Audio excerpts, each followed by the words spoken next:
If you like the story, you can support the author on Patreon. Link is in the description. Chapter 1, Flight of Fear. The night was still in Godric's Hollow as Voldemort walked through the Potter home.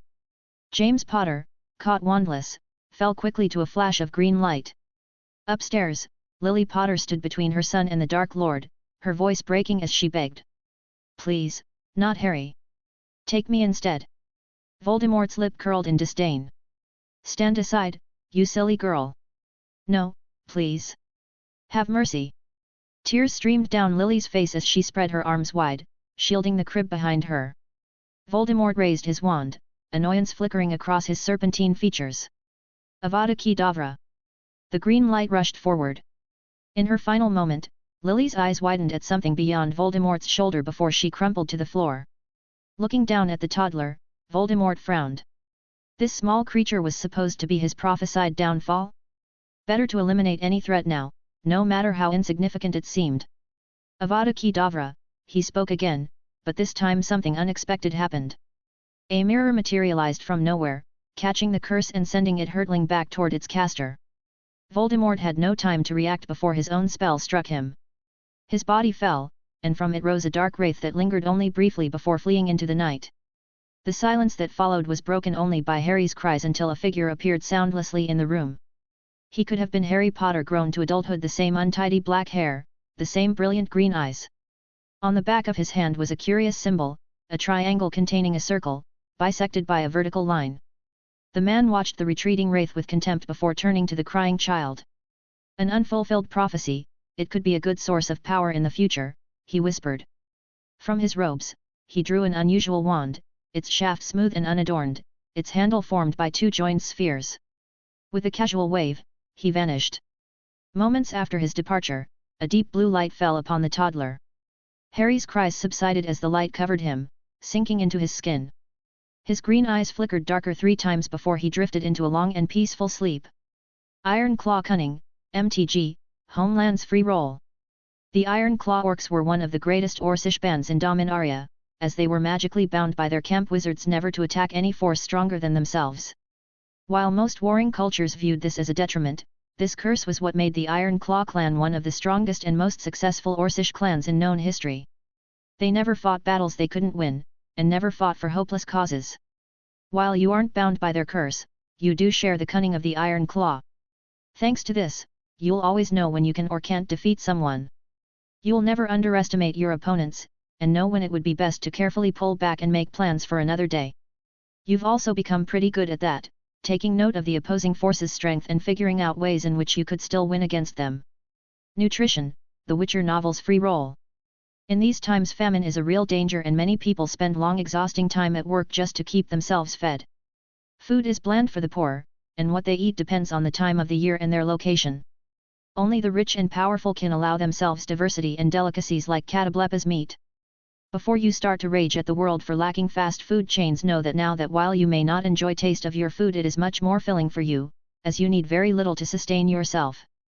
Only 1 or 2 good meals a week will suffice for a balanced diet for your person. Though do your best not to unveil this before others, as many starve on what keeps you thriving. Animagus, Harry Potter free roll. You are an Animagus, allowing you to change into an animal at will. You may choose any non-magic animal as your alternate form. 000000. Harry woke up to the rumble of an engine and the whistle of wind. He was flying through the dark sky on a motorcycle, secured next to a giant of a man who was crying softly.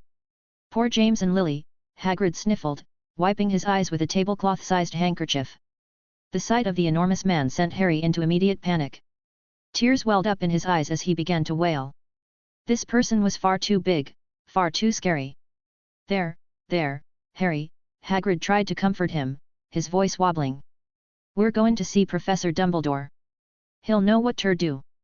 When Hagrid reached to pat his back, Harry's crying intensified.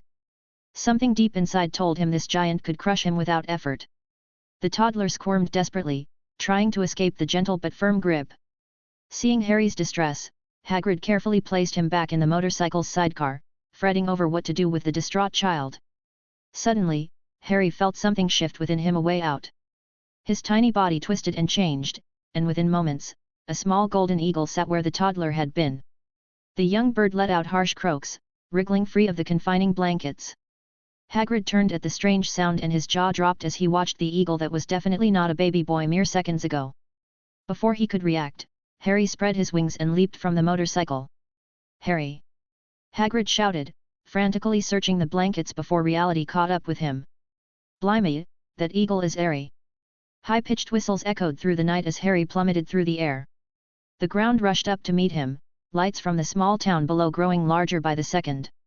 Pure terror gripped him as he tumbled, unable to process what was happening. Just before he would have hit the roof of a house, something clicked. Deep, instinctual knowledge flooded through him, and he spread his wings wide. The wind caught beneath them, turning his fall into a wobbly glide. He let out a surprised chirp as he swooped past a chimney, nearly crashing into it. Banking left, then right, Harry started to get a feel for his new form. Each movement became more natural, though still clumsy. He dipped between houses, his small size letting him squeeze through gaps that Hagrid's motorcycle couldn't follow. "Come back, Harry!" Hagrid's voice boomed from somewhere above, making Harry duck lower over the rooftops. The young eagle darted down a narrow alley, gliding over a quiet street lined with parked cars. His wings were getting tired, flying was hard work for a young bird who'd never done it before. He spotted a tall tree in someone's front garden and aimed for it, almost crashing into the branches before managing to perch. Harry caught his breath, puffing up his feathers against the cold. The scary giant was gone. He let out a triumphant little squeak, feeling very pleased with himself. The victory lasted only moments. The rumbling of the motorcycle grew louder again as Hagrid circled back, having spotted Harry's golden feathers gleaming under a street light. Harry took off in a panic, but his tired wings couldn't carry him as fast as before.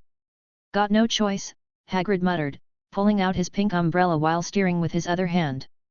Stupefy! A red light shot past Harry, missing by inches. He tried diving between two houses, but his exhausted wings finally gave out. He started to fall once more, and this time Hagrid's next spell caught him square in the back. The world went still, and Harry felt himself being gently scooped up by those enormous hands.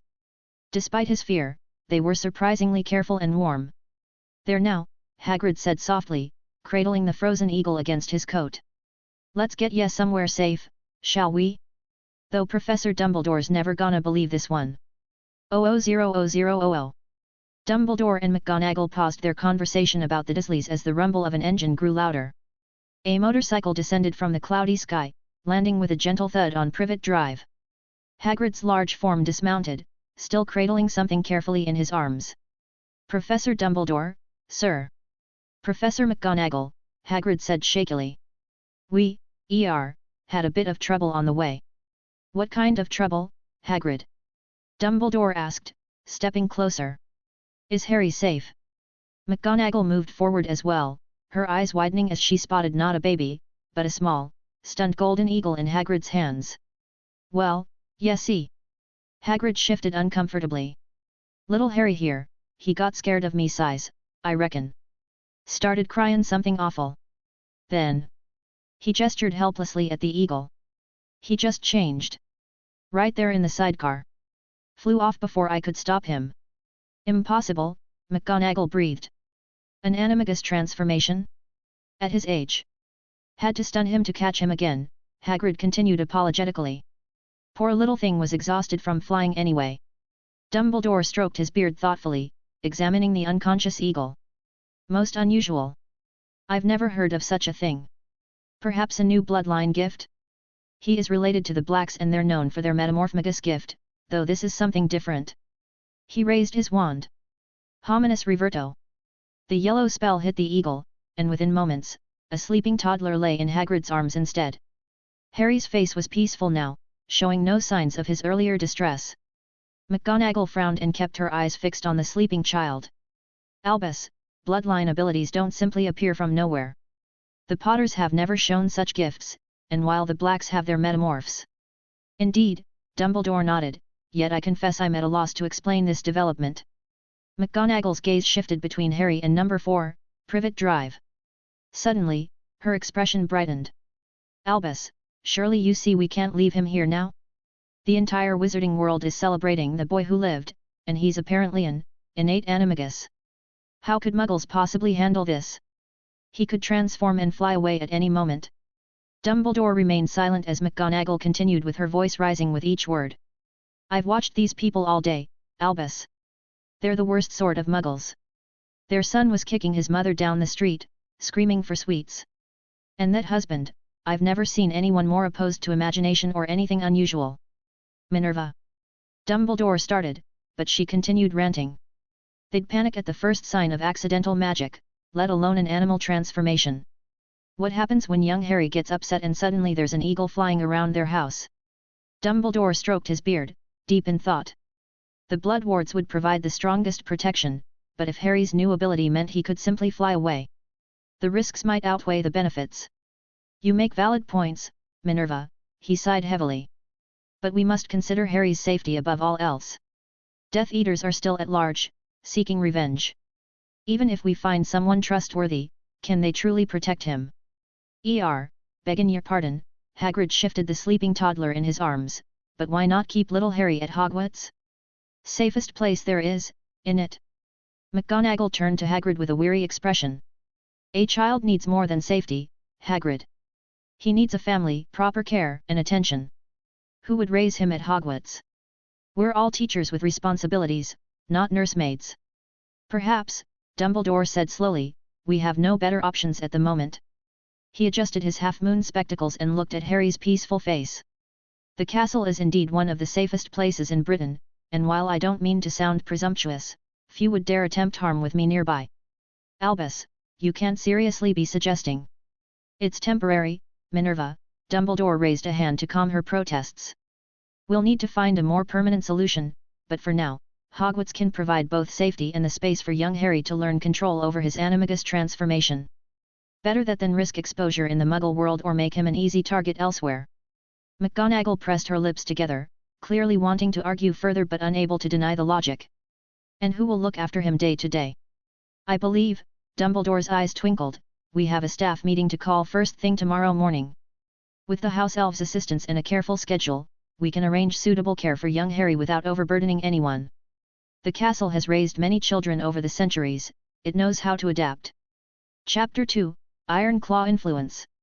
When Harry's eyes fluttered open, he found himself surrounded by unfamiliar faces peering down at him. His lower lip trembled when he didn't see his mother's green eyes look down on him. Mama! He whimpered, looking around desperately. Da. When no familiar faces appeared, Harry began to cry in earnest. Something inside him recoiled from the powerful presence of those around him, especially the tall wizard with the long silver beard. His body involuntarily shifted and twisted, leaving a small golden eagle where the toddler had been. Merlin's beard! Squeaked Flitwick, nearly falling off his chair. Minerva, you weren't exaggerating. Of course I wasn't, Phileas, McGonagall replied, moving slowly toward the distressed eagle child. Though I must admit, seeing it again is no less shocking. Harry let out soft, frightened chirps as McGonagall approached, but didn't try to fly away. She gently gathered him into her arms, cradling him against her robes. There now, she murmured, rocking slightly. You're safe here, little one. Dumbledore watched them with concerned eyes before turning to address two house elves who had appeared with soft pops. Tippy, Mipsy, we'll need appropriate food and drink for a toddler. Something soft and easily digestible would be best. And perhaps, he added, glancing at the eagle in McGonagall's arms, some raw meat as well, just in case. Yes, Headmaster Dumbledore, sir. The elves chorused before disappearing. Professor Sprout moved closer to McGonagall, watching as the small eagle gradually relaxed in her arms. Poor dear must be terrified. How will we manage this, Albus? We'll create a schedule, Dumbledore said, conjuring a piece of parchment. Each of us can take shifts caring for young Harry when not teaching. The house elves will assist during classes. Professor Ketleben raised his hand. I'd be happy to help, but perhaps I should avoid direct childcare given my current predicament. He gestured to his recently bandaged arm, courtesy of an overexcited fire crab. A soft glow emanated from Harry as he transformed back into a toddler, exhausted from the emotional strain. McGonagall adjusted her hold, letting him rest his head against her shoulder. I believe we should set up quarters near mine, McGonagall suggested. I have the most experience with Animagus transformations, after all. Madame Pomfrey stepped forward. I'll need to give him a proper checkup once he's settled. We should establish his baseline health, especially considering you know who used the killing curse on him. Who knows whether that left any injuries? As if on cue, Tippy and Mipsy reappeared with a tray of food. There was warm porridge, soft fruits, and a small portion of finely minced meat. Harry stirred at the smell, his small hand clutching McGonagall's robes. Let's get him fed and settled, Dumbledore said, rising from his chair. Tomorrow, we can begin proper arrangements. For now, I believe young Harry has had quite enough excitement for one day. The staff nodded in agreement, watching as McGonagall carried Harry toward the door. Before they left, Dumbledore added softly, "Welcome to Hogwarts, Harry Potter." 000000. The years at Hogwarts slowly passed, and Harry grew from a frightened toddler into a curious, albeit eccentric child. Professor Flitwick became a favorite companion during Harry's second year. The small wizard would levitate toys just out of reach, encouraging Harry to transform and catch them mid-air. These games usually ended with an exhausted but happy Harry curled up in his eagle form on Flitwick's desk, watching the professor grade papers. Professor Sprout showed him the safer areas of her greenhouses, teaching him which plants were safe to touch. She noticed how he'd watch everything with sharp eyes. Even at age 3, he seemed to assess each situation carefully before acting. But it was McGonagall who truly understood him. She recognized the signs of an impending transformation, the slight tension in his shoulders, the way his green eyes would dart around seeking escape routes. Harry sat cross-legged on the floor of McGonagall's office, an introductory book on transfiguration open in his lap. After a few minutes of staring at the same page, he closed it with a soft thump and walked over to where McGonagall was grading papers. "Auntie Min," he said, using the name she allowed only in private, "can I go flying? Please? I'll stay close to the castle, promise." McGonagall set her quill down and looked at him over her square spectacles. "You've been very well behaved lately," she said thoughtfully. "And I'll wear the bracelet," Harry added quickly, bouncing on his toes. The black bracelet was enchanted to let the staff know where he was at all times, a necessary precaution given his tendency to fly off when upset. "Very well," McGonagall said, reaching over to ruffle his perpetually messy hair. "Go on then." Harry's face lit up as he grabbed the bracelet from its spot on her desk. The moment it was secured around his wrist, his body shifted into the familiar form of a golden eagle. With a happy chirp, he launched himself through the open window into the bright afternoon sky. The wind rushed through his feathers as he climbed higher and higher, letting out joyful calls. Up here, he wasn't small anymore. Up here, nothing could hurt him. His keen eyes swept the grounds below, searching. There, a flash of white. A rabbit, completely unaware of the danger above. Harry's body tensed as predatory instincts took over. One powerful wing beat sent him into a steep dive. The rabbit never stood a chance. Harry's talons sank into its back, and he carried his prize to a nearby oak tree.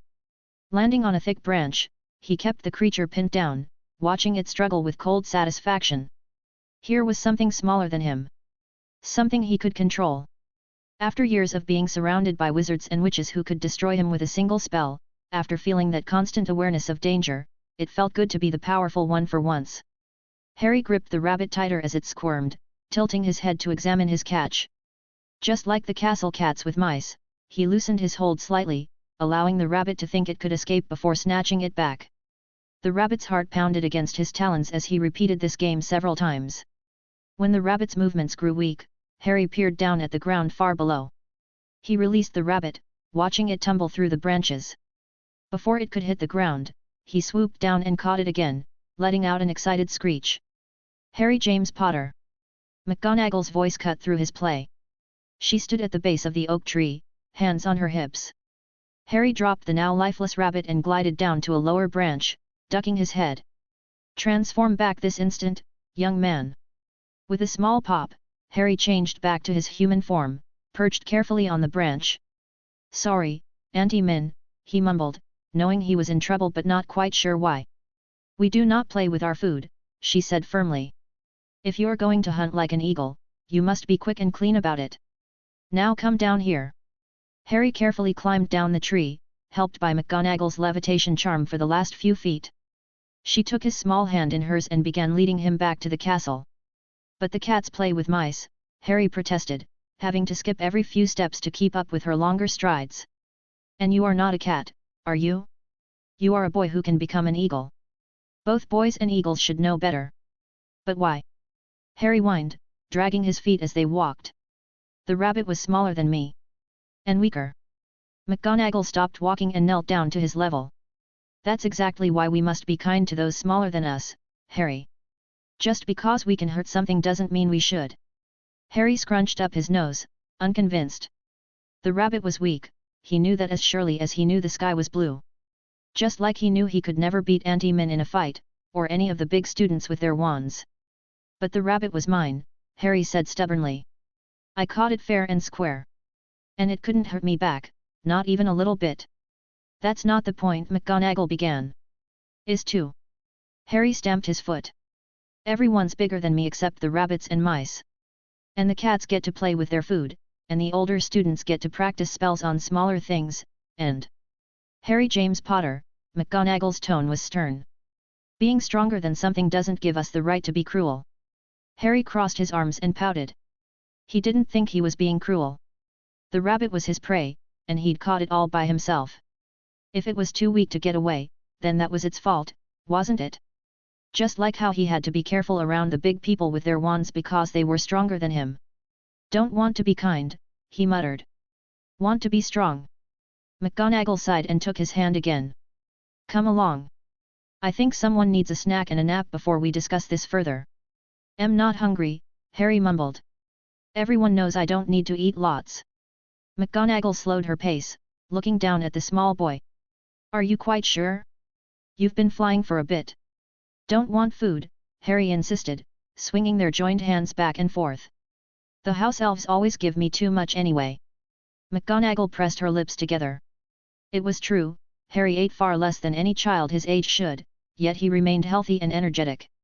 The healers they'd consulted hadn't found anything wrong, but it still concerned her. Perhaps just a small snack. She suggested. Tippy made those biscuits you like. Harry's steps faltered for a moment at the mention of his favorite treats. The chocolate ones. Indeed. McGonagall felt a small smile tugging at her lips. And I suppose we could skip the nap, since you're being honest about not being hungry. Promise. Harry looked up at her hopefully, his earlier sulking forgotten. Promise. Though we still need to talk about being gentle with smaller creatures. Harry's face scrunched up again, but he nodded. Okay, Auntie Min. Can I have 2 biscuits? We'll see, she said, leading him back toward the castle. Sometimes she wondered if raising a child at Hogwarts was the right choice, but moments like these, just the two of them, negotiating over biscuits, made her heart warm. Even if said child did occasionally torture rabbits in eagle form. 000000. Harry's footsteps echoed softly through the empty corridor as he made his way past the suits of armor. Phileas had been busy with some complicated charm work, and Harry had seized his chance to explore. It wasn't often he got to wander alone, the professors always kept such a close watch on him. A silvery figure floated nearby, and Harry's face lit up when he recognized the Grey Lady. Ghosts were nice, they couldn't hurt him even if they wanted to. Hi! He called out, waving at her. The Grey Lady turned, her translucent form shimmering as she regarded him. Good afternoon, young Potter, she replied with a slight nod. I saw a new painting yesterday, Harry told her excitedly. It had dragons in it. Big ones. And they were all different colors and... The sound of voices and footsteps made Harry pause mid-sentence. 3 older students in Slytherin robes rounded the corner, deep in conversation. I'm telling you, Flitwick's going to test us on cheering charms next week, one of them was saying before stopping abruptly. Merlin's balls, another whispered. Is that Harry Potter? Harry tensed but didn't run. He knew they could hurt him, their wands practically screamed danger to his senses, but Professor McGonagall had explained many times that the students wouldn't actually try to harm him. It is. The third Slytherin grinned. All alone too. No professors around to watch the precious boy who lived. We should teach him a little lesson about wandering off, the first one said, pulling out his wand. Nothing too bad, just a bit of fun. Petrificus totalis. Harry tried to dodge, but the spell hit his legs. His whole body turned stiff, making it impossible to run or transform. He fell to the ground, heart racing as more spells followed. Rictus Empra. Colaveria. Harry gasped for breath through forced giggles as his hair turned a bright pink. He couldn't escape, couldn't fly away. The familiar panic started rising in his chest. "Cease this at once," the Grey Lady's cold voice cut through the laughter. Her usually serene face had turned stern with disapproval. But Harry wasn't listening anymore. His green eyes had darkened, and something deep inside him warned that these students could seriously hurt him if they wanted to. He needed to get away, needed to be safe, needed to. Mist, Phobia, Final Fantasy IX Free, 100 CP left. The mist, much feared by those who fail to understand it, has propagated for ages over the continents to varying degrees, so much so that it is now considered a fixture of Gaia rather than an oddity. You can manipulate mist to a limited degree, inflicting upon those who are immersed in it a crippling sensation of panic. Without mist around, you can naturally conjure a small amount of mist by converting it from magical power, cloaking yourself in it like a shroud. In areas of high mist concentration or after burning a large amount of magic, those affected by the mist will start seeing images of their phobias. Something inside Harry knew he could say yes or no to this strange power. He didn't really understand what it was, but he was scared and it felt like it could help. Through his forced giggles, he mentally screamed yes. Harry immediately knew exactly what to do. He felt his magic stirring, changing into something else, a thin wispy fog that rose from his skin. It wasn't enough though. Even while the tickling spell made him laugh so hard his tummy hurt, Harry pushed more and more of his magic out, watching it turn into thick fog that crept toward the three older students. The Slytherins didn't notice at first, too busy laughing at his pink hair and giggling. But then the fog reached their feet, swirling up around their legs. "What's happening?" one of them asked, his smile dropping away. Harry felt really tired now, like after flying for too long, but he kept watching as the fog got thicker around them. Then the screaming started. "Acromantula! Get it away!" the tallest boy shrieked, shooting spells at nothing. "It's everywhere! Help!" The other two weren't doing much better. One had dropped his wand and was running in circles, while the third had curled up into a ball, whimpering about you-know-who. Harry would have laughed if he wasn't so exhausted. He'd never seen big kids so scared before. The Grey Lady drifted away with an odd look at Harry, leaving him still frozen on the floor while the older boys stumbled around in terror. A couple of minutes later, quick footsteps echoed down the hall, and Snape appeared. Harry would have made a face if he could. Snape was always mean to him, saying stuff like "just as arrogant as your father" whenever Harry did anything wrong. "What is the meaning of this?" Snape demanded, staring at his panicking students. The Grey Lady floated back. "I believe they're under some sort of curse. Simple commands won't help." Snape's frown deepened as he raised his wand, levitating the three boys away from the mysterious fog. They gradually stopped screaming, though they still looked pale and shaky. "These students were attacking young Mr. Potter," the Grey Lady informed him. "They had him cursed with a body bind and were casting hexes at him." Snape's expression turned dangerous as he glared at the three Slytherins. "Finite incantatem," he said sharply, pointing his wand at Harry. Harry jumped to his feet the moment he could move again, staying well away from everyone else. "All of you," Snape's voice was cold, "will follow me to the headmaster's office. Now." Harry trailed along behind them, wondering if he was in trouble too. At least his hair wasn't pink anymore, and Grandpa Dumbledore should take his side in this. Chapter 3, Making Friends and Enemies. Snape marched them through the corridors, and Harry stayed at the back of the group, watching the three older boys shuffle along with their heads down. They didn't look so scary anymore. When they reached the gargoyle guarding Grandpa Dumbledore's office, Snape muttered "Fizzing Whizbee" and the statue leapt aside. Harry had always liked watching that part. The three Slytherins were very quiet now as they climbed the spiral staircase. Their faces were still pale, and they kept glancing nervously at Harry when they thought no one was looking. Harry noticed this and couldn't help feeling a bit pleased. They weren't so brave now that they'd gotten caught. As soon as they entered the circular office, Harry spotted the familiar figure of Grandpa Dumbledore behind his desk. "Grandpa!" Harry ran over to him, ignoring Snape's disapproving look. "They were being mean. They made me all stiff and I couldn't move, and then they made me laugh and my hair went pink." Dumbledore's blue eyes twinkled as he pulled Harry onto his lap, though his expression grew more serious as he looked at the three Slytherin boys. "Is this true, Professor Snape?" According to the Grey Lady, these three were indeed attacking Mr. Potter. "When I arrived, they appeared to be experiencing some form of mass hysteria, surrounded by fog." Harry cuddled closer to Dumbledore, feeling safe now. They couldn't hurt me anymore after the mist came, he said proudly. They got all scared instead. Dumbledore nodded gravely. And what happened then, my boy? Felix Rosier, the tallest of the three Slytherins, stepped forward. Headmaster, we were only trying to help. Are you quite certain that's the story you wish to tell? Snape cut in silkily. The portraits in that corridor would be most interested in sharing their version of events. Felix's already pale face went whiter still, and he fell silent. Why, Dumbledore asked quietly, would 3 fifth-year students decide to cast spells on a 4-year-old child? What could possibly have motivated such behavior? When no answer came, Dumbledore sighed disappointedly and continued. 100 points will be taken from Slytherin. For each of you. You will serve detention for the remainder of the school year, with Professor Snape deciding the nature of your punishment. Furthermore, you will be suspended for 3 weeks. Your parents will be notified to collect you, and they will be fully informed of your actions today. He paused, looking at each boy in turn. You will also apologize to young Harry. We understand, Headmaster, Felix managed weakly.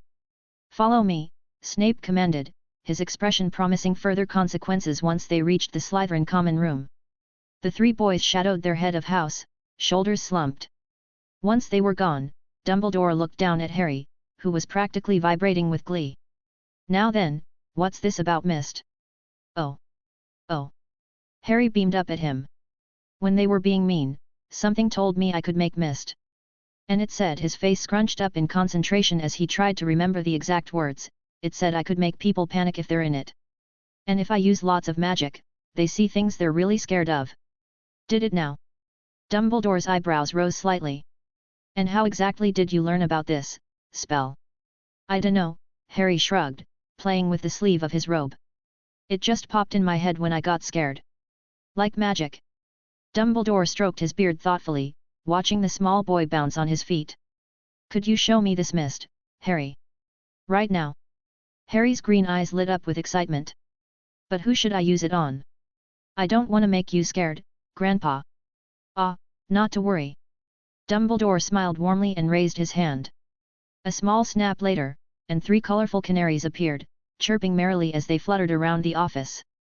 Wow! Harry clapped his hands, momentarily distracted by the display. Can you teach me to do that? Perhaps when you're a bit older, Dumbledore chuckled. Now, about that mist. Oh, right. Harry scrunched up his face in concentration.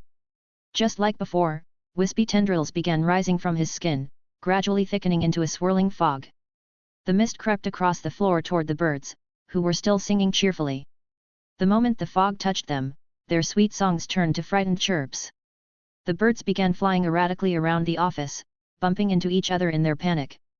Dumbledore watched with plain amazement as his conjured birds lost all semblance of control. Deliberate wandless magic at such a young age. He murmured, more to himself than to Harry. Dumbledore kept muttering to himself, occasionally casting a spell at the fog that still lingered in his office.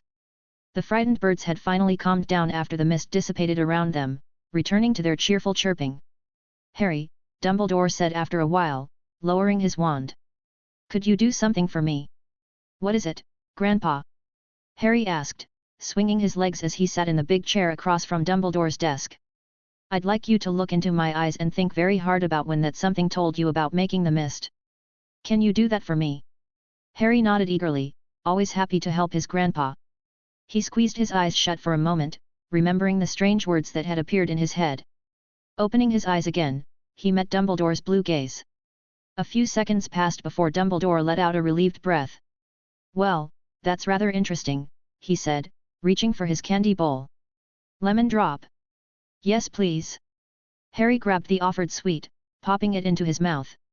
Did I do good? You did very well, Dumbledore smiled, though his expression grew more serious.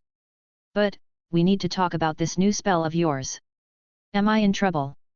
Harry asked around the lemon drop, his lower lip starting to wobble. No, not at all, Dumbledore assured him quickly. But we need to set some rules about when you can use this mist.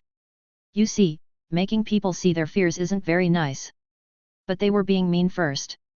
Harry protested. I understand that, Harry. And you were very brave today, Dumbledore said gently. But I want you to promise me something. If anyone tries to bully you again, I want you to transform into an eagle and fly straight to the nearest professor. Can you do that instead of using the mist? Harry thought about it for a moment, rolling the lemon drop around in his mouth. Even if they're being really, really mean. Even then. Unless you have no other choice, Dumbledore nodded. I'll make an announcement at dinner tonight about what happened, so the other students will know not to bother you. But just in case, promise me you'll try to find a professor first. Okay, Grandpa, Harry agreed reluctantly. I promise. Dumbledore reached for another lemon drop as he watched Harry swing his legs back and forth in the oversized chair. The boy's earlier fright seemed forgotten now that he was safe in the familiar office. Actually, Harry, there's something else I wanted to talk to you about, Dumbledore said, unwrapping his suite. The Ministry is having a special gathering next week. Lots of important witches and wizards will be there with their children. Harry perked up at that. Children? Like me? Yes, exactly like you. Some are even your age, Dumbledore smiled. I thought you might like to come with me. Perhaps make some new friends. Harry's face scrunched up in thought. Will Auntie Min come too? If you'd like her to, I'm sure she would be happy to join us. What about the other kids? Are they bigger than me? Harry asked, remembering his earlier encounter with the older students. No, no. These children are just your size, Dumbledore assured him. Harry fidgeted with the hem of his robes. But what if they don't like me? I think they'll like you very much. And if you feel scared, you can always hold Auntie Min's hand. What do you say? Can I bring my special bracelet? Harry held up his arm where the bracelet was wrapped around his wrist. Of course you can. We wouldn't want to leave that behind, would we? Harry nodded slowly. Okay, I'll go. But you promise the others are small like me? I promise, Dumbledore said solemnly, though he had a small smile on his face. Now, shall we go find Auntie Min and tell her about our plans? 000000. A week later, Harry clutched McGonagall's hand tightly as they prepared to apparate to the Ministry. He'd never done this before, and his stomach felt all fluttery. It'll feel a bit strange, McGonagall warned him, but it'll be over quickly. Harry nodded bravely, but still squeezed his eyes shut when the world twisted around him. When he opened them again, they were standing in a huge room with shiny floors and lots of people walking around. Welcome to the Ministry of Magic, Dumbledore said, placing a gentle hand on Harry's shoulder. The children's gathering is just through those golden doors. Harry peered around McGonagall's robes at the other children playing in the next room. Some were chasing each other, while others sat in small groups with floating toys. Remember what we talked about, McGonagall said softly, smoothing down his perpetually messy hair. If you need me, I'll be right over there with the other adults. A witch with bright yellow robes greeted them at the playroom entrance. Oh my, if it isn't Harry Potter! Welcome, welcome! I'm Miss Pembroke, and I'll be watching over all the children today. Several kids stopped what they were doing and rushed over, forming a small crowd around Harry. He straightened up, noticing right away that none of them felt dangerous like the older students at Hogwarts. Are you really the boy who lived? A girl with pigtails asked, bouncing on her toes. My mummy says you live at Hogwarts. Is it true you fought a dragon last week? A boy with missing front teeth chimed in. My brother said you did. Harry giggled. I didn't fight any dragons, they're still too strong for me. But I do live at Hogwarts with all the professors. What's it like? Another girl asked. Do you get to do lots of magic? Sometimes, Harry said, puffing up his chest a bit. Auntie Min, that's Professor McGonagall, she teaches me lots of things. And I can turn into a bird. No way. Several voices chorused. A boy with perfectly combed blonde hair pushed his way to the front. Prove it then. I bet you're lying. Harry immediately felt annoyed at the way this boy was talking. He was way too weak to accuse him of anything. I don't have to prove anything to you, he said, crossing his arms. You're too little to understand anyway. I'm not little. The blonde boy protested. I'm Draco Malfoy, and my father says. Want to play Exploding Snap? A friendly-looking boy interrupted, holding up a deck of cards. My mum put a charm on them so they only make tiny pops. I'm better at chase games, Harry said, knowing he could easily outrun them. Want to play tag instead? Most of the children agreed enthusiastically, but Draco hung back with a scowl. That's a baby game. You're just scared I'll catch you first, Harry taunted, feeling bold. Am not. Prove it then, Harry mimicked Draco's earlier tone. The other children giggled. Soon they were all running around the playroom, shrieking with laughter as Harry easily caught one child after another. He was faster and more coordinated than them, used to racing around Hogwarts corridors and catching small prey outside of the castle. Got you! Harry tagged a small girl with red hair. She stumbled and started crying when she fell. Susan! Miss Pembroke hurried over. Are you all right, dear? Harry pushed me. Susan sniffled. Did not. Harry protested. She fell by herself 'cause she's clumsy. Now, Harry, Miss Pembroke began, we need to be gentle with. But she's just being a baby, Harry interrupted. I barely touched her. It's not my fault she's weak and falls over nothing. Harry watched Susan cry, reminded of how the white rabbits would squeal when he caught them. She was small and weak just like them. Though he couldn't play with her the same way, Auntie Min would be really mad, and everyone else would probably not play with him anymore. Perhaps we should try a different game, Miss Pembroke suggested, helping Susan up. Who wants to play with the snitches? The children cheered and followed Miss Pembroke to where several toy brooms and practice snitches waited. Harry took the lead, making sure to stay ahead of the group. They had been chasing the snitches for a few minutes when one of them started moving strangely. The snitch's wings hummed with an angry buzz before it shot toward his head, much faster than the others. His body tensed as danger flooded his senses.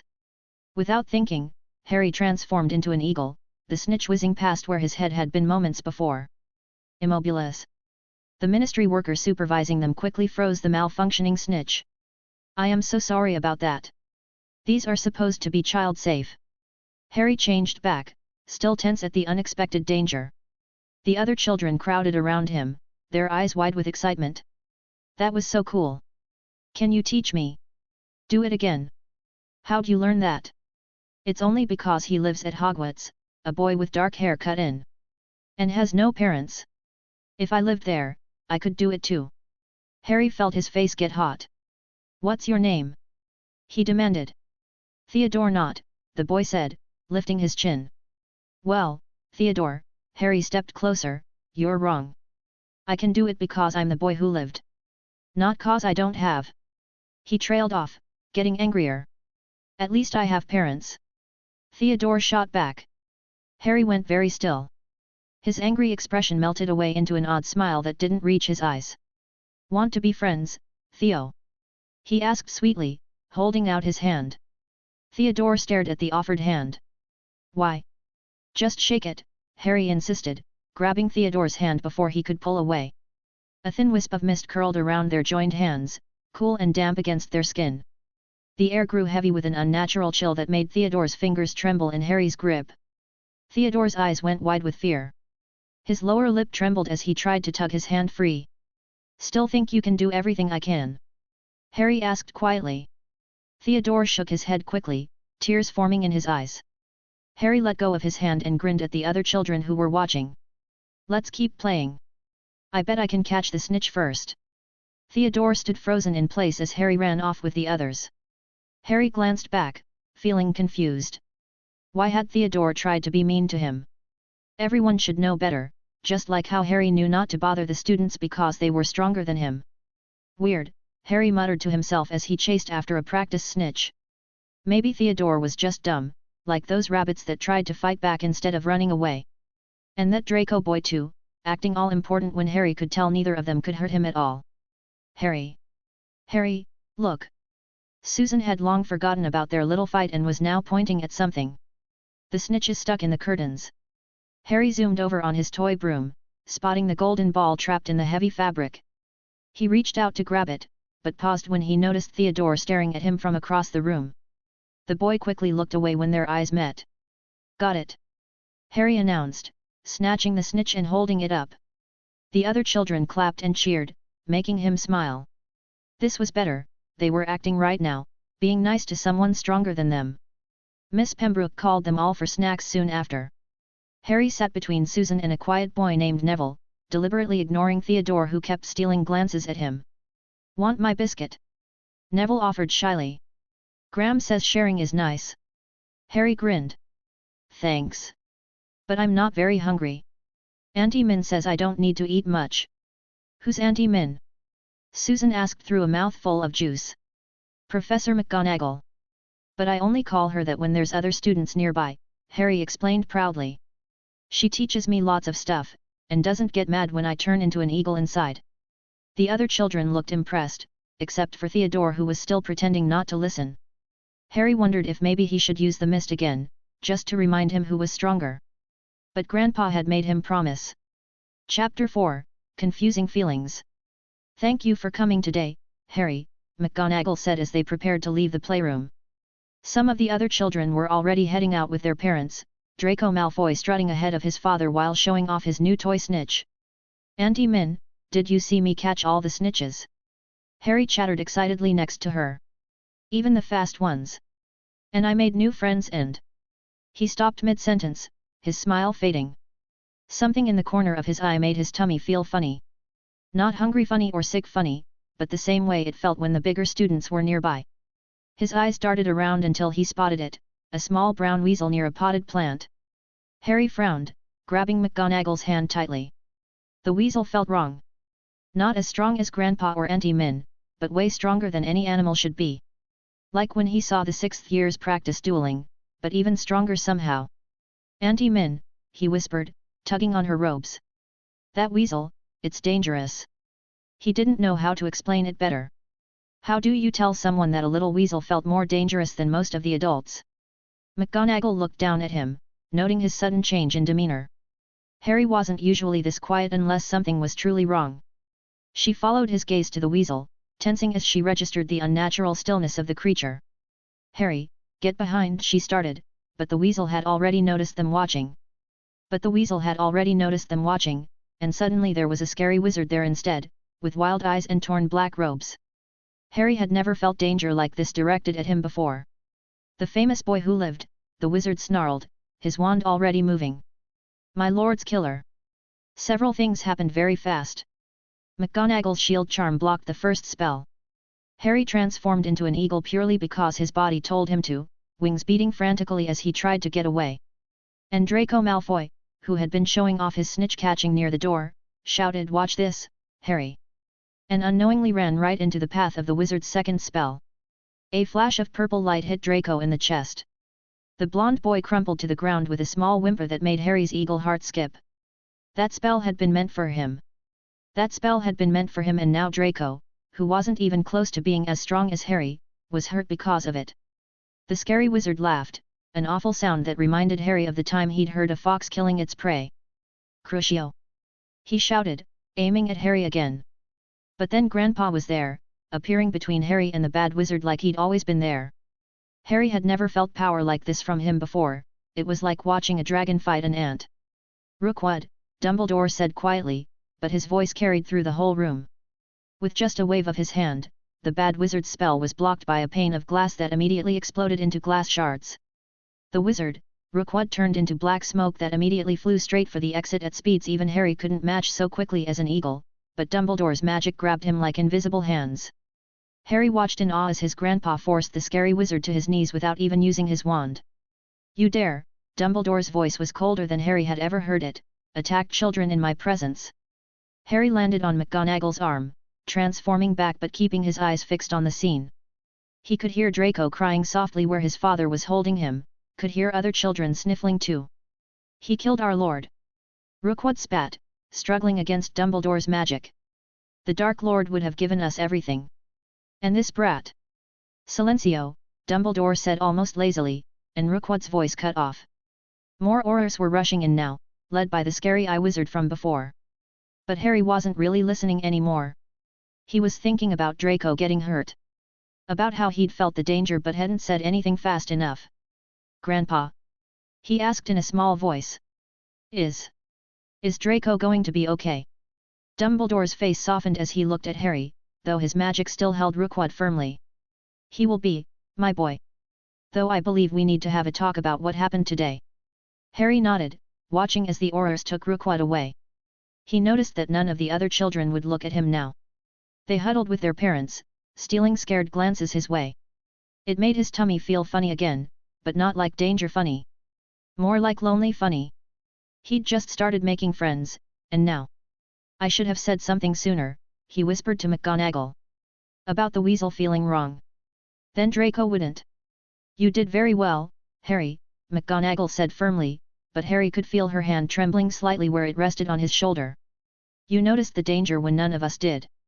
That's very impressive for someone your age. Harry stared at the floor, feeling strange inside. Draco had gotten hurt because he was too weak, that's how things worked. When Harry played with rabbits as an eagle, the slow ones got caught. When the older students were mean, it was because they were stronger. But seeing Draco fall like that made his tummy feel all twisty, even though it shouldn't. Can we go home now? He asked quietly. I don't think anyone wants to play anymore. While Auntie Min led him away, he heard Mr. Malfoy's angry voice rising behind them. Dumbledore, this is outrageous. My son could have been killed. Having that boy here without proper security. Harry squeezed McGonagall's hand tighter. He wasn't going to cry, crying was for babies. But why did he feel so bad? Draco was the one who ran in front of the spell like a dumb rabbit. That's what Harry always thought when small things got hurt, they were just too weak or too stupid. So why did his chest hurt when he remembered Draco's whimper? Just then, while these confusing thoughts swirled in his head, his green eyes darkened momentarily. Once every century, Fate/Legends, Empires of Antiquity 100 CP, 100 CP left. Talent that comes only once in 100 years might stand out at the time, but against the expanse of history? It just means there's been a dozen or two others like that already. World-class talent might be the peak of what normal humans can do, but it's just the start for those in the magical world. Like the famed Salieri and his music, you have that world-class talent in one art form of your choosing. Singing, the piano, painting, architectural design, acting or some other method.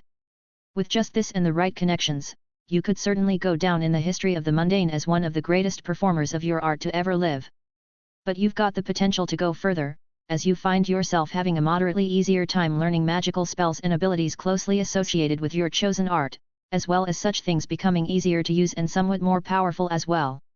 Magic cast through a special instrument of the musical art you've mastered would be stronger, whereas a great painter would find magic relating to manipulating paintings and drawn images to be significantly better for them than any others. Harry closed his eyes momentarily, trying to push away the scary thoughts. He didn't want to think about Draco getting hurt anymore. The strange words about talent, art, and singing filled his head, and he latched onto it eagerly. Auntie Min. He tugged at her sleeve as they stepped out of the fireplace in Hogsmeade, green eyes bright with forced excitement. What's better, singing or drawing or, architecture?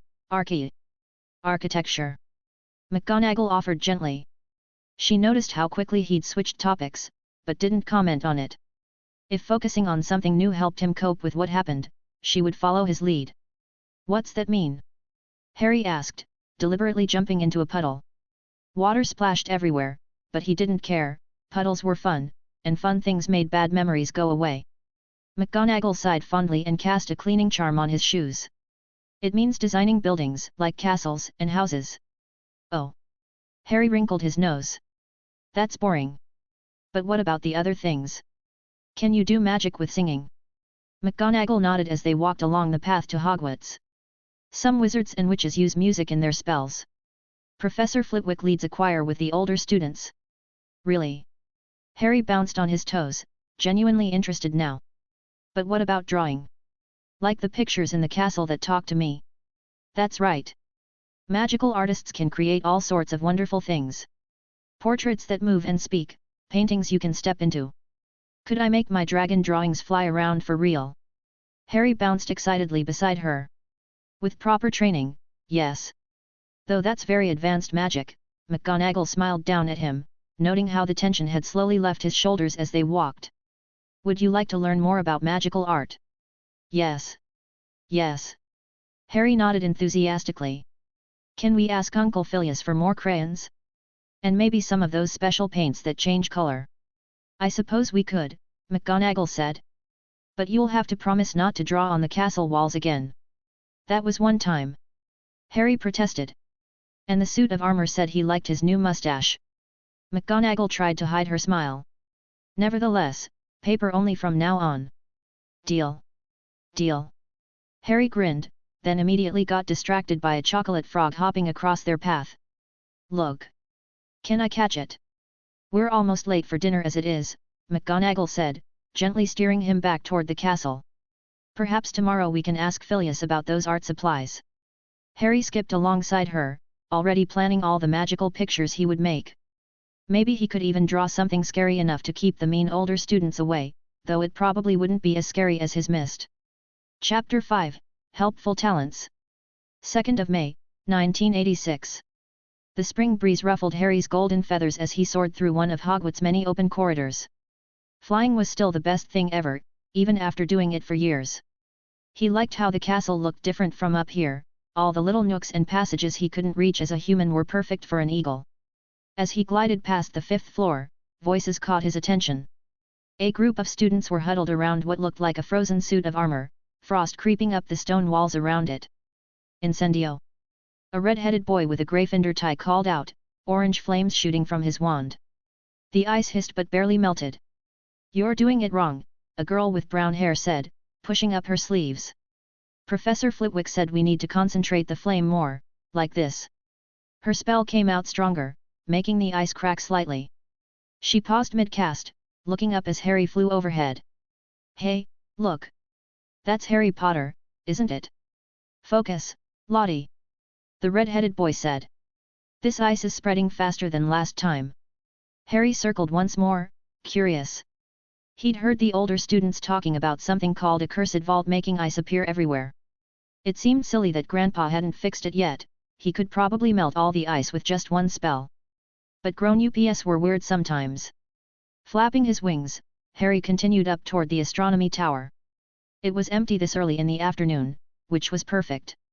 He landed gracefully on the stone floor, shifting back to human form and straightening his black robes. "Much better," he muttered, pulling out his special brown pouch. Uncle Phileas had made it bigger on the inside last month, after Harry complained about having to drag his art supplies around in a huge bag. Now everything fit perfectly. Harry hummed to himself as he set up his easel, making sure it faced the best view of the mountains. The tape Septima gave him helped keep the canvas straight. She'd shown him how to measure the angles properly during maths lessons, though Harry usually just eyeballed it now. His magical paints came next, all lined up on the palette just how he liked them. The blues that would turn purple, greens that became gold, and his favorite, the silver that slowly changed to pink. The bottles sparkled in the sunlight as he arranged them. After putting on his special paint smock, covered in tiny moving snitches from Madame Hooch, Harry grabbed his favorite brush. It was shorter than the others, perfect for his small hands. He tested it on a paper towel, then started sketching the mountains lightly. The view never got boring, even though he'd seen it hundreds of times. Sometimes as an eagle among the clouds, and sometimes just sitting up here with his paints. The cursed ice downstairs was already forgotten as he started on the sky, using soft strokes to make silver clouds that would slowly turn pink as they dried and then slowly cycle between both. Harry mixed his colors carefully, humming a tune he had overheard from the frog choir. Painting was the best thing he'd learned since forever ago, well, except for flying. But flying was different. Flying was freedom and hunting and seeing everything from way up high. Painting was quiet. Safe. Like when Auntie Min would read him stories before bed. He dabbed his brush in the shifting silver paint, adding highlights to the clouds. Nearly 2 years ago, when the strange feeling in his head had told him to pick an art to be talented at, he'd chosen painting without much hesitation. Uncle Phileas had been very surprised at how quickly he learned. Apparently most kids his age couldn't paint much more than stick figures. The brush moved smoothly across the canvas as Harry added more detail to the mountains. Painting helped him forget about scary things, like what happened at the ministry. Like how Draco still couldn't breathe right sometimes. At the last gathering, when Harry had tried to show Draco his newest drawings, the blonde boy had backed away so fast he'd bumped into his father. Then he'd started coughing again, that awful wheezing sound that made Harry's stomach hurt with guilt. Harry shook his head, focusing back on his work. The magical paints shifted and swirled as he added the final touches, a pair of eagles soaring through the silver-pink clouds, their wings catching the golden sunlight. It wasn't perfect, but it was pretty good for someone who'd only been painting for. The sound of clapping made Harry jump, nearly knocking over his easel. He spun around to find a girl watching him, wearing Gryffindor robes that looked a bit messy. She felt different from other second years, more like the older students who practiced dueling after classes. Wait, wasn't she the student he saw earlier using the fire-making spell? That's amazing, she said, walking closer to look at the painting. I'm Charlotte Whitewood. Though I already know who you are, of course, everyone does. Thanks, Harry said, relaxing slightly when she smiled. Do you like painting too? Oh, I'm terrible at it, Charlotte laughed. But I like to think I'm good at solving mysteries. Like the one about all this cursed ice appearing everywhere. She glanced at him hopefully. The ice is weird, Harry agreed, carefully cleaning his brush. But Grandpa, I mean Headmaster Dumbledore, doesn't tell me about it. He says it's grown-up business. He made a face at the last part. Charlotte sat down cross-legged near his easel. That must be frustrating. You live here all year round, right? So you probably see lots of interesting things, especially when you're flying. Sometimes, Harry said, perking up at the mention of flying. Last week I saw Peeves putting soap in the fountain, and once I found a room full of bouncing balls. But the ice is boring. It just sits there being cold. Actually, Charlotte leaned forward, the ice isn't always in the same place. It moves around the castle. Maybe next time you're flying, you could keep an eye out? Let me know if you spot any new patches. Harry thought about it while packing away his paints. It did sound kind of fun, like a treasure hunt but backwards. And flying was always better than walking anyway. Okay, he nodded. But only if you tell me what you find out too. The professors never tell me anything because they think I'm too little. Deal, Charlotte grinned, holding out her hand. Partners. Partners. Harry shook her hand. After Charlotte left, he nibbled his lip, glancing at the sunny sky. There was still plenty of time before dinner. Transforming back into an eagle, Harry launched himself off the tower. The wind ruffled his feathers as he climbed higher, scanning for potential prey. He'd been wanting to try more experiments with his mist ability. A small sparrow caught his eye, fluttering between the towers. Harry's wings tilted, adjusting his flight path to intercept the smaller bird. Within moments, his talons closed gently around it. Beating his powerful wings, Harry rose higher into the sky where no one would notice. He released a thin tendril of mist around the sparrow, keeping his grip loose enough that it could still move. The high winds kept dispersing the mist too quickly though, making Harry let out an irritated screech. He focused harder, trying to keep the mist in place like it had done with those Slytherin students. The mist seemed to respond, clinging more stubbornly around the sparrow instead of dissipating. That was interesting, he hadn't realized he could control where it went before. Harry tried shaping the mist into a dragon, but it just sort of gathered. Not quite what he wanted. A sharp cry of surprise escaped him when he noticed the sparrow had gone completely still in his grasp. Diving down to perch on the dark tower, Harry examined the motionless bird with a gentle poke of his talon. No response. Was it dead? But he'd only made it scared with the mist. His stomach growled softly. Well, he hadn't eaten for the better part of a week, so there's no point wasting good food. Harry grasped the sparrow with his talons and opened his hooked beak to rip off a large chunk of meat before tilting his head back and swallowing it down his throat. Harry quickly finished off the small sparrow, feeling satiated.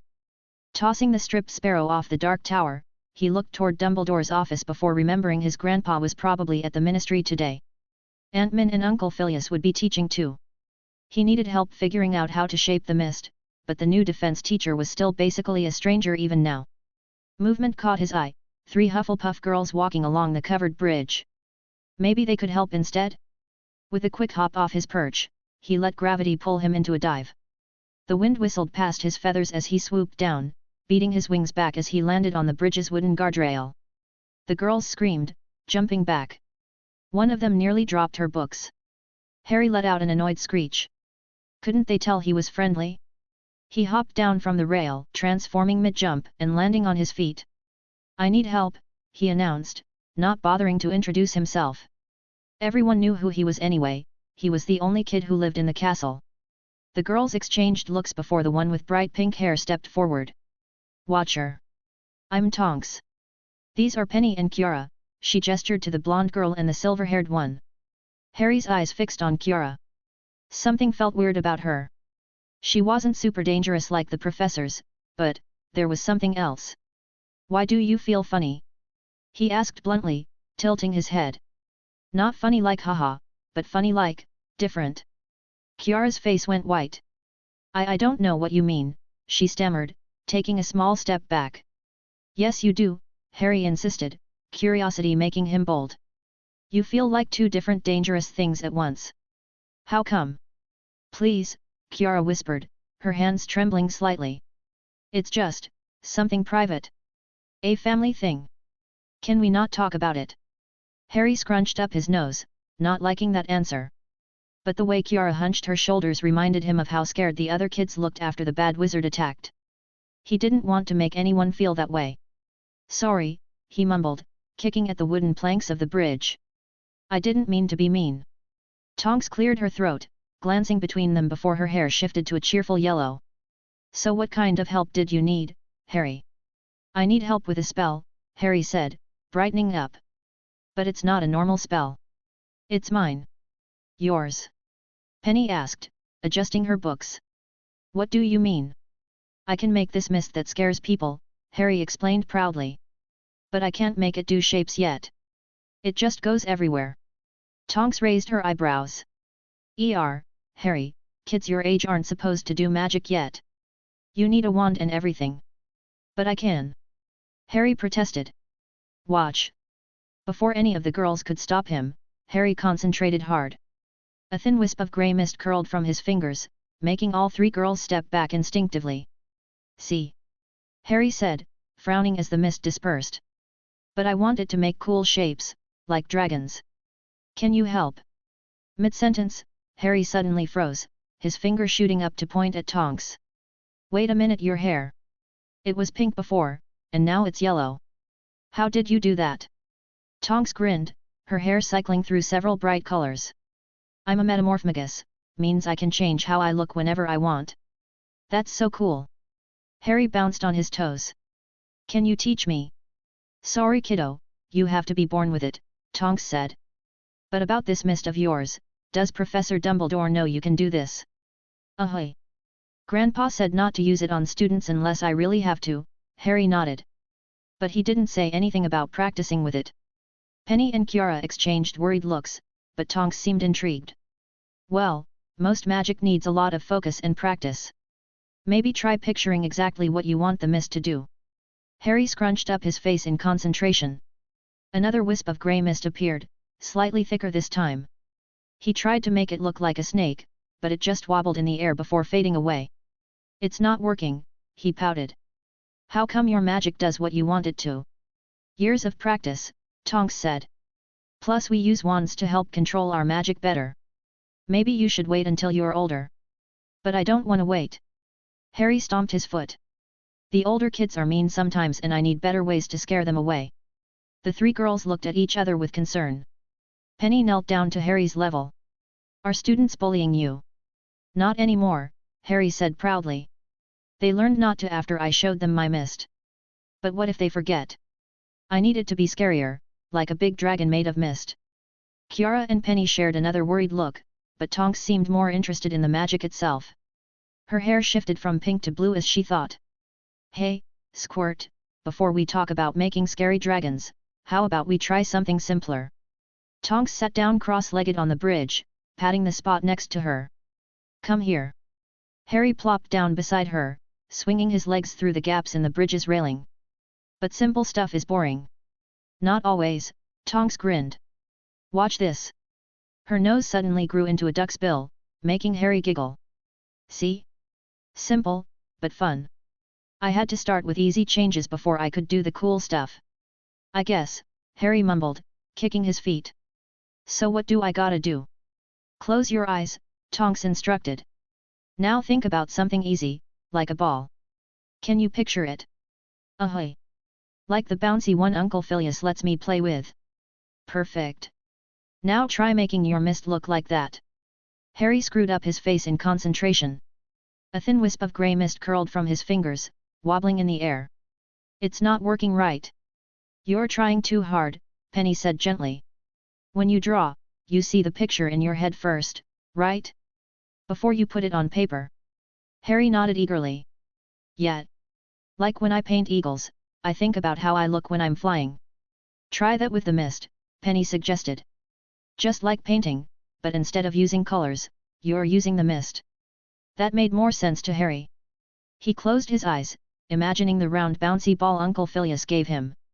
The mist felt different this time as it flowed from his fingers, gathering into a wobbly sphere about the size of his fist, though it kept trying to drift apart. I did it! He shouted, jumping up in excitement. The misty ball immediately dissolved. Ah, it broke! That was brilliant! Tonks ruffled his hair. Way better than my first try at morphing. I got stuck with purple eyebrows for a week. Really? Harry giggled. Can you show me? Oh no, Tonks laughed. That memory is staying buried forever. But how about we practice more with your mist? Maybe try making the ball again. Chapter 6, Passionate Flames. Harry waved goodbye to Tonks, Kiara, and Penny, yelling thanks for helping. As they walked away. Once they were gone, he held out his palm and concentrated. The mist gathered much faster now, forming a smooth ball in just 2 seconds. Better, he muttered, studying the swirling grey sphere. But not good enough. The talk with Tonks and the others had helped a lot. Penny's idea about treating the mist like painting made so much sense, he just had to picture what he wanted, like drawing but with scary fog instead of paint. And Tonks was right about starting small. Even though he really wanted to make giant scary things right away, learning to make a proper ball first was probably smart. Harry watched the misty sphere hover above his palm. It was kind of pretty, in a spooky way. The way it swirled reminded him of the moving staircases, always shifting but staying in the same basic shape. Maybe if he practiced enough, he could make the mist move like that on purpose? His mind boggled at what he could do. If a little bit of mist could scare those mean Slytherins so much, what would a giant misty dragon do? Or maybe an Undu? He'd seen pictures of those in Grandpa's books. They were basically giant leopards that breathed disease, which was super scary. If he could make his mist look like one of those. Still, he was getting better. The first time he made the mist, it had just gone everywhere. Now he could at least make shapes, even if they weren't very good ones yet. Maybe next time he could try making a cube, or... His green eyes darkened and strange words appeared in his mind, making him freeze. Bending arts, fire bending, avatar, the last airbender 100 CP, 100 CP left. You were born with the ability to manipulate the element of your nation, and have been trained in its use. The bending arts differ from element to element, but always involve a combination of physical movements designed to evoke that element, focused with the will of the bender.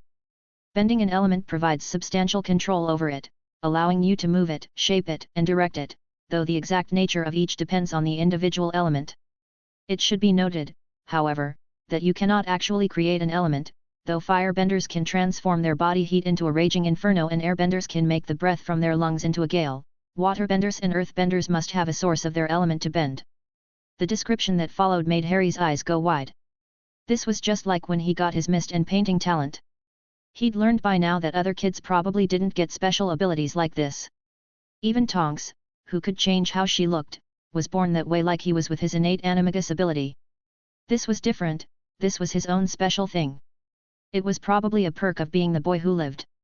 He read the description carefully this time, not wanting to miss anything important like he had before. The mention of 100 CP was weird, he still didn't know what CP meant, but it had to be important if it could give him such amazing things. Maybe it stood for cool powers? That made sense to his mind. Carefully looking over the different types of bending described, Harry felt absolutely certain that fire was the best choice. What good was air? You couldn't even see it. And water? That was just silly, anyone could splash someone with water. Earth might be useful, but you needed actual rocks and dirt around. That would be useless when he was flying as an eagle. But fire was different. The description said he could make it from his own body heat, which meant he'd always have fire available. And maybe he could combine it with his mist somehow? A giant dragon made of fear mist that could also breathe real fire would be absolutely amazing. The moment Harry accepted the new power, pain exploded through every part of him. He collapsed onto the bridge, biting back a scream. It felt like someone was drawing lines inside his whole body with burning hot needles, but 100 times worse than when he'd scraped his knee last week. Ow ow ow, he whimpered, curling into a ball. The burning started in his belly, spreading out like someone was drawing a map with fire under his skin. It went everywhere, up his back, down his legs, through his arms, even into his fingers and toes. His head felt funny too, like something hot was drawing lines inside his skull. Harry squeezed his eyes shut, trying to focus past the pain. He could feel the burning paths connecting to each other, making a huge web through his whole body. Some spots, where the lines crossed, felt extra thick and warm, like having tiny suns inside him. The biggest one was in his belly, right where the burning had started. It's like a tree, he muttered through clenched teeth. But inside out. The main trunk was in his middle, with big branches going up and down. Smaller branches spread everywhere else, with the tiniest ones reaching all the way to his fingertips and toes. He could feel special paths leading to his palms and the bottoms of his feet, and even one that went right to the middle of his forehead. Just when Harry thought he couldn't take any more, the burning changed. Now it felt warm and nice, like drinking hot chocolate after flying in the cold. The paths that had hurt so much now felt right. Like they'd always been there, just waiting to wake up. Wicked, Harry whispered, carefully sitting up. His whole body felt different, stronger, but not just in his muscles. It was like someone had taken all his insides and rearranged them to work better. He could feel the energy flowing through all those new paths, gathering in the spots where they crossed. Harry quickly undid the clasp of his outer robe, letting it fall around him as he pulled up his shirt. His skin looked normal, but something felt different underneath. Pressing his fingers against his stomach, he could feel that his muscles were harder, more defined. Not big and bulky like the 7th-year students who practiced dueling, but definitely stronger than before. The warm path seemed to start right where his fingers were touching, spreading out like a spider web through his whole body. When he focused on them, they felt like magic, but different. Not the cold tingly feeling he got when using his mist, or the fuzzy warmth of transforming into an eagle. This was more like having tiny lightning bolts under his skin, but friendly ones that wanted to help him. He remembered reading about blood vessels in one of Madame Pomfrey's books when he was bored. These vessels felt similar, but instead of blood they carried energy? Power? Whatever it was, it made him feel stronger, more balanced. Like his body was a perfectly tuned instrument instead of just muscles and bones thrown together. Taking an experimental jump, his eyes widened when he went higher than ever before. He did a little spin in midair, amazed at how natural it felt. His human body just knew exactly how to move, like how he instinctively knew how to use his wings and talons in eagle form. This new flexibility and strength could be really useful if he had to fight. If he could move like this while using his mist ability, he'd be much harder to catch. And once he figured out how to use fire. Harry grinned, imagining himself doing cool flips while shooting flames and scary mist at anyone who tried to hurt him. But first, he needed to practice. A lot. Looking around to make sure no one was watching, he took a deep breath and settled into a stance that somehow felt right, feet shoulder-width apart, knees slightly bent. His body just knew this was how it should be, like how he instinctively knew how to fly as an eagle. He punched forward hesitantly, but nothing happened. Harry frowned as he tried another punch. Something wasn't quite right. The energy was there, pooling in his core like a warm lake, but when he tried to direct it through those new pathways to his hands, it just meandered. Like trying to pour honey uphill. He could feel it wanting to move, trying to rush through those channels under his skin, but there was no force behind it. It's like, Harry muttered, focusing on the sensation, like when the castle fountains got blocked with leaves. The water was there, but it couldn't flow properly. He closed his eyes, concentrating on that warm energy in his core. The paths were there, clearly mapped through his body. The energy was there too, ready to be used. But something was missing, some kind of push to get it moving fast enough to become fire. After a few more attempts, Harry sat down cross-legged on the bridge to think. Any flames coming out were tiny at most, and it's somehow like when Aunt Min tried painting that one time. She'd gotten all the colors right, but the painting looked empty. Not alive like his paintings were. Was that what was happening here? The knowledge bubbled up again, clearer this time. Firebending needed emotional fuel, either the explosive force of rage and hatred, or the steady burn of passion and drive. Harry considered this carefully. Rage would be easier, maybe. He had plenty to be angry about, those mean Slytherins, the Death Eater who hurt Draco, being surrounded by people stronger than him. But anger and hate sounded like what dark wizards used. Grandpa always said dark wizards let their hate control them, and Harry definitely didn't want that. But what was he passionate about? Well, that was easy, painting. Nothing made him happier than sitting with his easel, watching his imagination come to life on the canvas. Harry stood up, remembering how it felt to finish a really good painting. The joy of creating something beautiful, of making exactly what he pictured in his head. He took that feeling, let it fill him up like sunshine, and punched forward. A stream of orange-red flames burst from his fist, way bigger than before. Harry laughed in delight, immediately trying again. This time he managed to make the flames dance a little before they disappeared. "This is so cool!" he exclaimed to no one in particular, throwing more fire punches. Each one came easier than the last as he noticed something interesting: the energy only flowed when he moved. Standing still made the power stagnate, but every punch or kick helped guide it along those special paths under his skin. After a particularly good punch, Harry finally felt it, the energy flowing smoothly from his core, through his arm, and right to that special spot in his palm. It felt natural, like water flowing downhill instead of being pushed.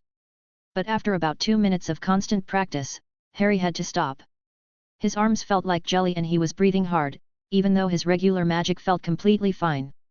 The warm energy pool in his core that had felt so full before was now nearly empty. Drawing one last deep breath, Harry thrust out his palm. A long burst of orange-red flames shot towards the open sky, way stronger than his previous attempts. The fire felt warm and alive, powered by his passion of creation. "I should show Grandpa!" Harry exclaimed, bouncing on his toes despite his tired arms. He transformed into his eagle form and took off, riding the warm afternoon thermals up to the headmaster's tower. With a loud screech of greeting, Harry swooped through the open window and landed next to Fox on his golden perch. The phoenix trilled back a gentle melody that made Harry's tired muscles feel better instantly. He bobbed his feathered head at Fox and made eagle sounds back, pretending they were having a proper conversation. After a moment, Harry hopped off the perch and changed back to human form, grinning up at Dumbledore who was watching him with twinkling eyes from behind his desk. "Grandpa! Grandpa! Look what I can do now!" Harry took a quick stance, focusing on his passion for painting, and punched forward. A small burst of flames shot from his fist, carefully aimed away from any of the delicate silver instruments scattered around the office. And not just that. I was just at the covered bridge and met these 3 Hufflepuff girls. They helped me with my mist spell. Oh! Don't worry, I didn't use it on anyone. Harry added quickly, seeing Dumbledore's expression change. I just wanted to practice making shapes with it. Look! Harry held up his palm, concentrating for a moment. A ball of grey mist formed quickly, hovering steadily above his hand. See? I can control it better now. Soon I'll be able to make it look like a dragon or maybe even an undew. That would be so cool. He looked up, ready to tell Grandpa about his plans for combining fire and mist, but stopped short when he saw Dumbledore's shocked expression, mouth slightly open as he stared at Harry's palm. Is everything okay, Grandpa?" "Harry," Dumbledore said slowly, standing up from behind his desk. "Where did you learn to create fire?" Harry smiled widely, still excited. "It just happened. Like my mist and painting. The words showed up in my head and told me about fire bending and stuff." "Words appeared in your head?" Dumbledore walked around his desk, kneeling down to Harry's level. "Like when you learned to create mist?" "Ahoy! It said something about, cool powers? And elements and stuff. But fire was the coolest one." Harry demonstrated with another small flame burst from his palm. "See? And it doesn't even need a wand." Dumbledore gently took Harry's hands in his own, examining them carefully. "Does it hurt when you make the fire?" "Nope. Well, it hurt really bad at first, like burning lines inside me. But now it feels nice and warm." Harry pulled one hand free to pat his stomach. "The power comes from here, and goes through special paths to my hands and feet." "Fascinating," Dumbledore murmured. "And you say this knowledge simply appeared in your mind? Like with your mist ability?" "Yeah. And my painting too." Harry nodded enthusiastically. "The words tell me how to do stuff, and then my body just knows how. Like how I know how to fly when I'm an eagle." "Harry," Dumbledore said gently, "would you mind looking into my eyes and thinking about when these words appeared? It might help me understand better."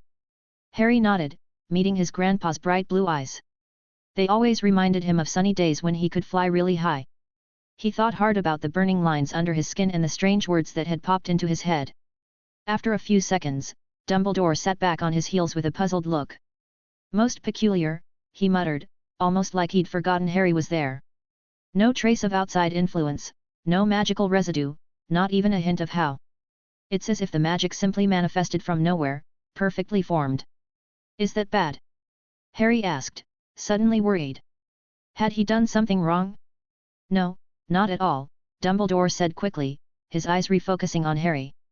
It's rather remarkable, actually. Though perhaps we should be more careful about when and where you practice your new abilities. But I was careful. Harry protested. I made sure no one was around before making the fire, and I only showed the mist to Tonks and her friends cause they were helping me learn to control it better. Dumbledore's eyebrows rose slightly. Nymphadora Tonks? Interesting choice of tutor. She can change how she looks. Harry revealed. Her hair went all different colors and everything. But she said I can't learn that cause you have to be born with it. He scrunched up his nose. That's not fair. That's not entirely accurate, Dumbledore said, still looking thoughtful. Anyone can learn to change their appearance with human transfiguration. It just takes quite a bit of practice and study.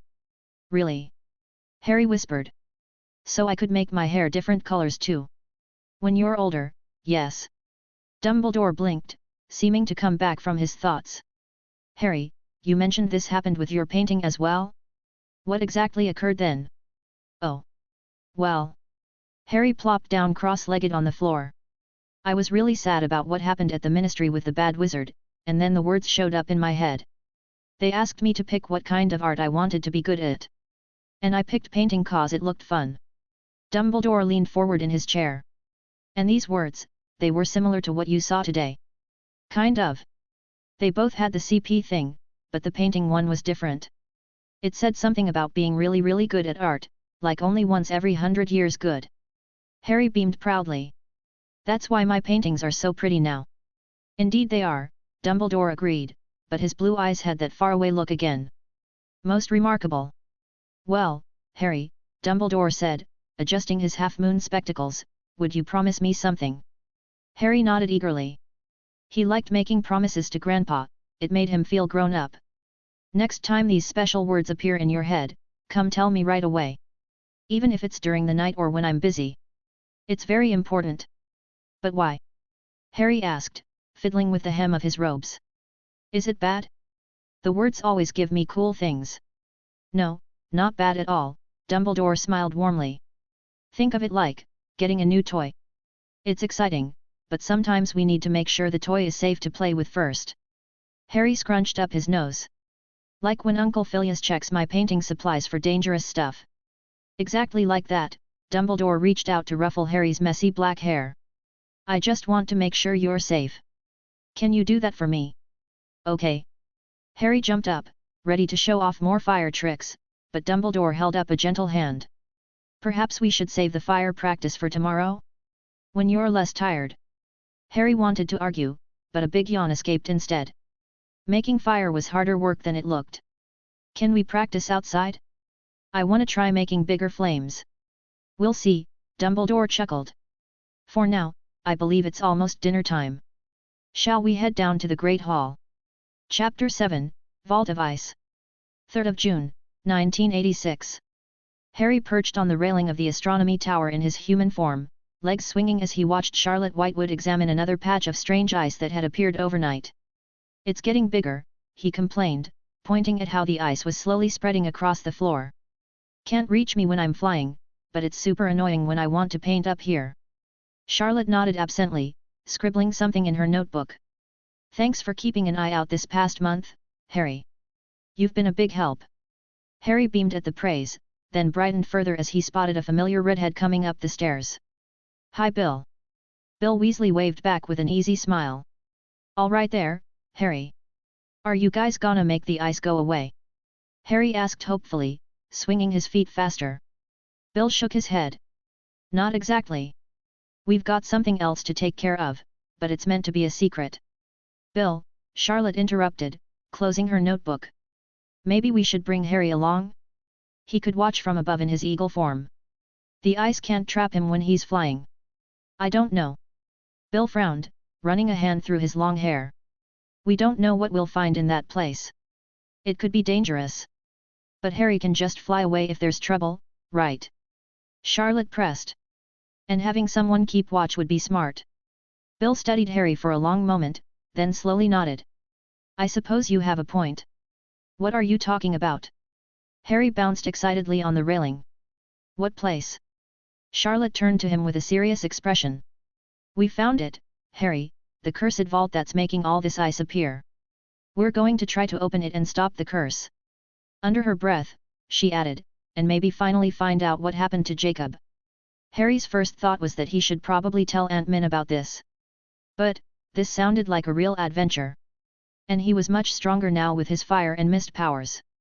Besides, if his instincts warned him someone was too dangerous, he could just fly away and get one of the professors, since Grandpa was away researching something very important. I want to help, Harry declared, hopping down from the railing. When do we go? Charlotte grinned. Right now, actually. We've got everything ready. Harry transformed into his eagle form with a quiet pop and fluttered over to Charlotte's shoulder, making her stumble slightly. Oof. A bit of warning next time. She laughed, adjusting to his weight. You're heavier than you look. They made their way down towards the 5th floor, Bill leading the way with his wand lit. As they reached the 6th floor staircase, a girl in Slytherin robes stepped out from behind a suit of armor. Well, well. If it isn't the curse breaker wannabe, the girl sneered, flicking her brown hair. And what's this? Got yourself a pet bird now, Whitewood? Trying to replace your missing brother with feathered friends. Charlotte's face flushed red. Shut it, Marilla. Don't you have better things to do? Like pretending you know something about Jacob when you clearly don't. At least I'm not dragging random animals around the castle, Marilla shot back, eyeing the eagle with disdain. What's next, going to start talking to it about your pathetic curse theories? Charlotte's lips curled into a small smile. You might want to look closer at that random animal, Marilla. Or did you drink a forgetfulness potion? Who else likes to fly around the castle? Bill coughed quietly, clearly trying not to laugh as Marilla squinted at Harry. Her eyes widened suddenly and she took a step back. I have better things to do than waste time with you lot, Marilla stammered, turning on her heel. As she hurried away, she called back, have fun with your bird club, Whitewood. Ugh, she's such a twit, Charlotte grumbled once Marilla was gone. Can't even recognize Harry Potter when he's right in front of her. Come on, we're almost there. Wait up. A cheerful voice called from behind them. Penny Haywood jogged over, waving her hand at them. What are you all doing here? Harry flapped his wings excitedly on Charlotte's shoulder, making a happy eagle sound. He liked Penny, she'd helped him learn to control his mist better last month. Hi Penny. Charlotte beamed. We were just heading to, the cursed vault, Bill finished with a shrug. No point hiding it, she'll find out anyway. Penny's eyes lit up. You found it? The one making all the ice appear. She glanced at Harry perched on Charlotte's shoulder. But why is Harry with you? He's going to be our lookout, Charlotte explained. The ice can't trap him when he's flying, so he can warn us if anything goes wrong. Absolutely not. Penny planted her hands on her hips. He's 5 years old. You can't take him somewhere that dangerous. But he'll be perfectly safe up in the air, Charlotte argued. And we need someone to watch our backs. He's a child, Penny insisted. What if something happens? What would Professor McGonagall say? Harry let out an indignant screech. He wasn't some baby who needed protecting. He could make scary mist and shoot fire now. Look, Bill said carefully, I know it seems risky, but Harry's smarter than most kids his age. And he really will be safer than any of us, he can fly away the moment there's trouble. Penny frowned, clearly torn. Then I'm coming too. Someone needs to keep an eye on all of you. The more the merrier. Charlotte offered with a hopeful smile. Fine, Penny sighed. But if anything happens to Harry, I'm telling Professor McGonagall exactly whose idea this was. Harry puffed up his feathers proudly as they made their way to the icy corridor. The 3 students pulled out their wands, casting incendio at the patches of ice blocking their path. The ice melted slowly, creating puddles on the stone floor. See that, Harry? Charlotte pointed at how the ice seemed to resist the spell slightly before melting. This cursed ice is really weird. It learns to fight back against spells we use too much. We used to be able to break it with Flipendo, but that stopped working. Harry made a curious chirping sound from her shoulder. Oh, and don't touch it. Charlotte added quickly. The ice makes people become very confused. Makes their memories all funny too. They kept moving forward, melting ice as they went. After what felt like forever to Harry, they stopped in front of a plain stone wall. Charlotte raised her wand. Revelio. The wall disappeared, showing misty stairs leading upward. The fog was so thick Harry could barely see through it. Harry should probably start flying now, Penny said, biting her lip. Just to be safe. When the others nodded, Harry took off from Charlotte's shoulder. Flying in such a tight space wasn't easy, he had to keep circling back and forth to stay airborne. His new stronger body helped a lot though. Before the fire bending, his wings would have gotten tired much faster. They climbed the stairs and exited the mist straight into another corridor. Everyone groaned at the sight of more ice. The students raised their wands again. Incendio. 3 voices called out together.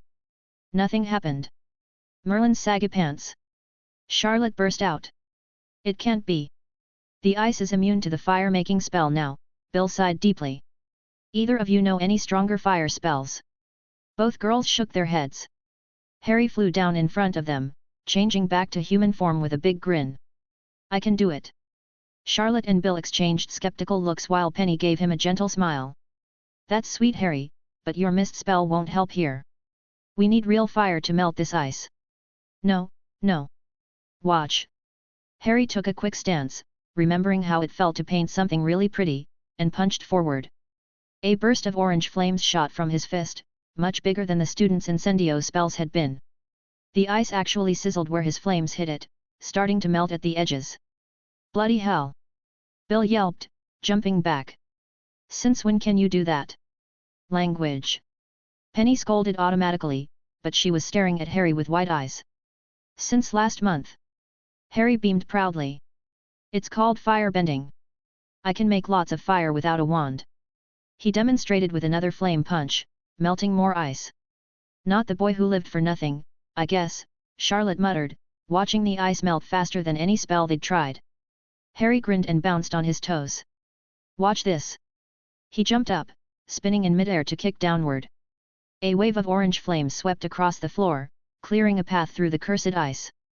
That's incredible, Bill said, scratching his head. But why is it working better than our spells? Fire is fire, isn't it? The cursed ice adapted to resist incendio. Maybe because it's wandless.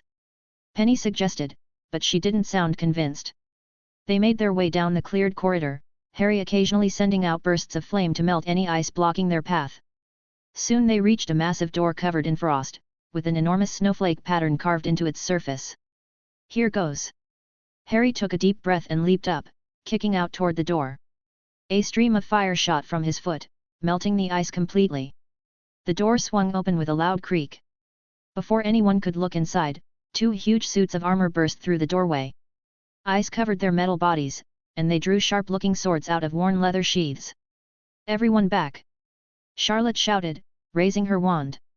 Start casting. Flipendo. Harry stepped back carefully, eyeing the armored constructs. His instincts told they were more powerful than him, and those swords looked really sharp. If one of them managed to hit him, it would be really bad. Better to stay away and let the older kids handle it. Reducto. Bill called out, blue light crashing into one suit's chest and creating a big dent. Immobilis. Penny's spell hit the other construct's leg, slowing it briefly. Charlotte kept shouting spells and directions, but the ice-covered knights were getting closer. One swung its sword at Bill, who barely managed to dodge. The other advanced on Penny and Charlotte, forcing them back step by step. They're too strong together. Charlotte yelled, casting another flipendo that just bounced off the icy armor. We need to. A horrible sound of metal striking flesh cut through the air. Bill let out a cry of pain as one of the swords caught his shoulder, sending him crashing to the floor. The knight raised its weapon again, ready to strike. No! Charlotte screamed. Arresto momentum! The sword froze mid-swing, but Harry could tell the spell wouldn't hold long. His heart was beating really fast as he watched from the back of the group. His special sense was screaming that these things could kill him if he got too close.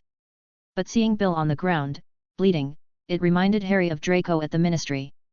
How the other boy had gotten hurt because of him, and now had that awful cough that wouldn't go away. No.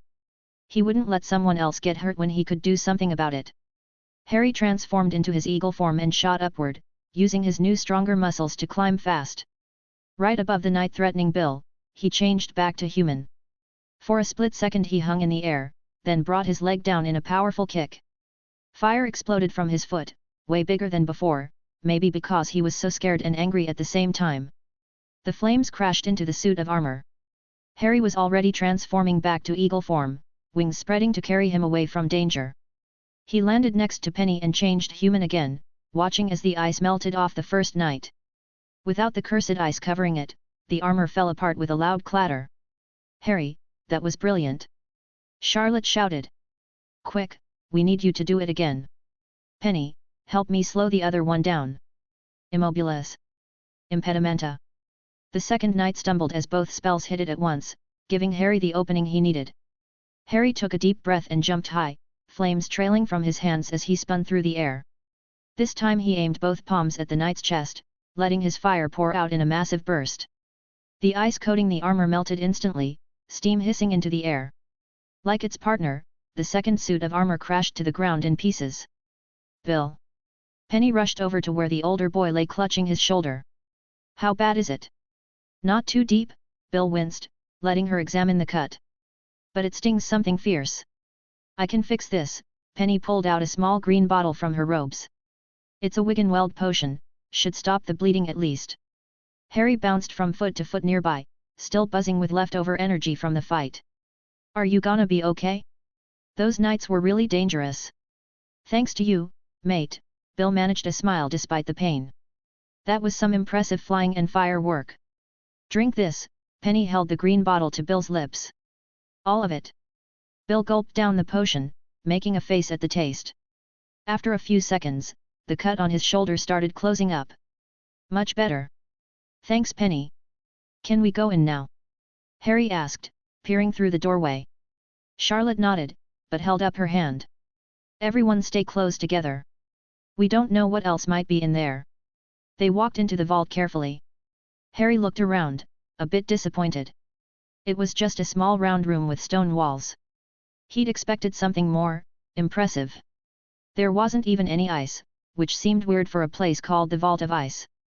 4 suits of armor stood in little spaces in the walls. Everyone froze when they saw them, but these knights didn't move at all. They just stood there, looking dusty and old. "Look!" Charlotte suddenly ran forward, pointing at something weird growing out of the middle of the floor. It was glowing golden, like the light of the sun. Floating above it was a broken wand and an old notebook with torn pages. Charlotte's face went white. That's Jacob's wand. And his notebook." She reached for them with shaking hands. "He was here. He really did find the vault." "Who's Jacob?" Harry whispered to Penny while Charlotte carefully picked up the broken wand. "Her brother," Penny whispered back. "He mysteriously disappeared after he was expelled from Hogwarts because of the cursed vaults. Nobody knows what happened to him." Harry opened his mouth to ask another question, but suddenly froze as his green eyes darkened. At first, his heart leapt with excitement. Was he going to get another cool spell like his fire-bending or fear mist? But as he actually read what was being offered, his stomach turned unpleasantly. "Zombie physiology, Marvel zombies free, 200 CP left. You are a zombie. That comes with its benefits and its downsides. You retain your intellect and have a choice of what kind of zombie you are. There are a lot of variants, but we're cutting it down to just the originals for brevity's sake. The classic Marvel zombies. The disciples of the Hunger Gospel, you could say. You're a bona fide zombie, save for your intelligence. While you're necrotic and always hungry now, you're now functionally immortal. You don't even feel pain anymore, save for some very rare, very unusual cases. Being undead makes it so that you can't age anymore. Most wounds, including dismemberment and decapitation, aren't lethal anymore. It'd take the destruction of your brain to do you in for real. Breathing isn't much of an issue, either. The only problem is that you're really, really hungry all the time. Also your lips have disappeared and you've got a very toothy, skull-like face now. All the better to eat with. Son of a banshee, Harry muttered under his breath, having picked up the phrase from older students. His stomach felt all twisty as he read about becoming a zombie. Being able to survive getting hurt sounded kind of cool, but, no lips? And being hungry all the time? He remembered how stupid Snape had scared him with stories about Inferi in the dungeons. Even though Ant-Man had yelled at Snape and promised there weren't any dark creatures in the castle, Harry still had nightmares sometimes about rotting hands grabbing him in the dark. Plus, zombies were gross. They were all falling apart and smelly, like those pictures in the Defense Against the Dark Arts books. And eating people? Yuck. Even when he was an eagle and caught prey on the rare occasion he was hungry, he tried to be quick about it. He didn't want to be some scary monster that made other kids have nightmares. And what would Grandpa say if Harry turned into a zombie? Or Ant-Man and Uncle Phileas? They'd be so disappointed. He was going to be a proper wizard, with cool fire powers and scary mist, not some brain-eating creature from those horror stories the older students whispered about. No way was he accepting this one. The moment Harry firmly decided to reject the offer, he felt it fade away like smoke in the wind, and he let out a relieved breath he hadn't realized he'd been holding. Harry turned his attention back to the others. They were huddled around Jacob's notebook, carefully examining the torn pages. "Look at these notes," Bill was saying, pointing at something Harry couldn't see. "These must be clues about the other vaults. We'll need to study them carefully." Chapter 8, Icy Aftermath. Harry shuffled his feet and peered around the others at the notebook. He couldn't read most of the big words anyway, and now that the excitement was over, he was getting antsy. "Can we go see if the ice is gone now?" he asked, tugging at Charlotte's sleeve. "Please." Bill chuckled and carefully tucked the notebook away. "Good thinking, Harry. We should check if breaking the vault actually worked." They made their way back through the vault entrance, Harry skipping ahead eagerly. The corridor outside was completely clear, not a single patch of ice remained where before it had covered almost everything. It worked. Penny clapped her hands together. "Look, even the frost on the walls is gone." They hurried down the misty stairs and through the icy corridor, finding every trace of cursed ice had vanished as if it had never been there. "We did it!" Charlotte whooped, throwing her arms around Harry and lifting him off his feet in a spin. "And it's all thanks to our tiny fire wizard here. Without you, those knights would have carved us up like Christmas turkeys." Harry giggled as she set him down, pleased with the praise. "It was fun. Except for when Bill got hurt. That was scary. Speaking of which," Penny crossed her arms, "we should get that shoulder looked at properly, Bill." The potion helped, but Madame Pomfrey should still check it. Bill nodded, then ruffled Harry's messy hair. "Thanks again, mate. You really saved our skins back there." "No problem. Thank you all for letting me help." Harry looked at them with big wide green eyes. "If you find more vaults, can I come too? I promise I'll be super careful." Charlotte laughed and shared a look with the others. "We'll see, little hero. But first we need to figure out what these notes mean." After they parted ways, Harry transformed into his eagle form with a quiet pop. His wings spread wide as he took off, soaring through the castle corridors. Grandpa had told him to come straight away whenever those special words showed up in his head, and Harry wasn't about to forget. He swooped through the grand staircase, letting out sharp cries that made several students jump. One Ravenclaw even dropped his book bag, papers scattering everywhere. Harry let out what could only be described as an eagle's laugh before flying out through the castle's main doors. The afternoon sun warmed his feathers as he circled up to the headmaster's tower. Finding the window open as usual, Harry glided in and landed on the back of his favorite chair.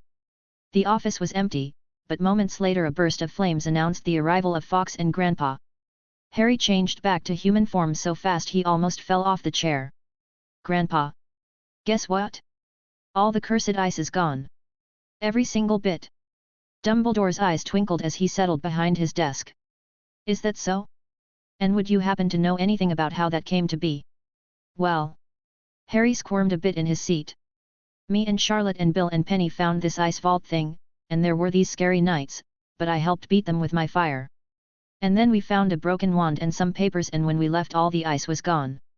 Also," Harry added, bouncing slightly in his seat, "those special words showed up in my head again. But don't worry, I said no cause it wanted to make me all gross like a zombie."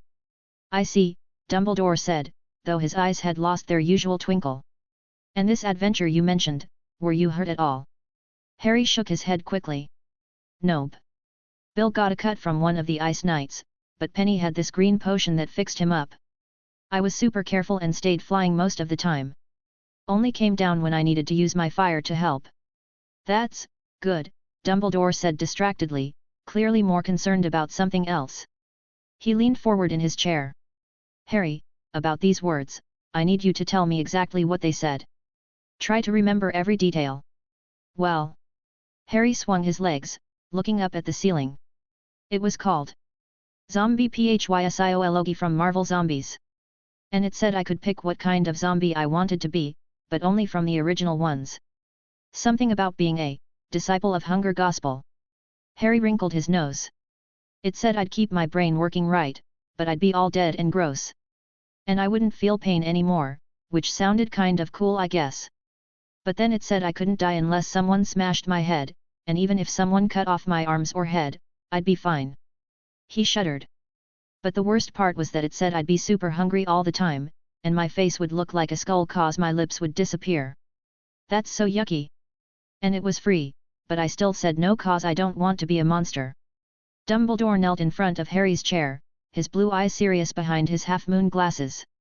Harry, if those special words ever offer you something like that again, something that would change what you are in such a manner, I want you to reject it right away.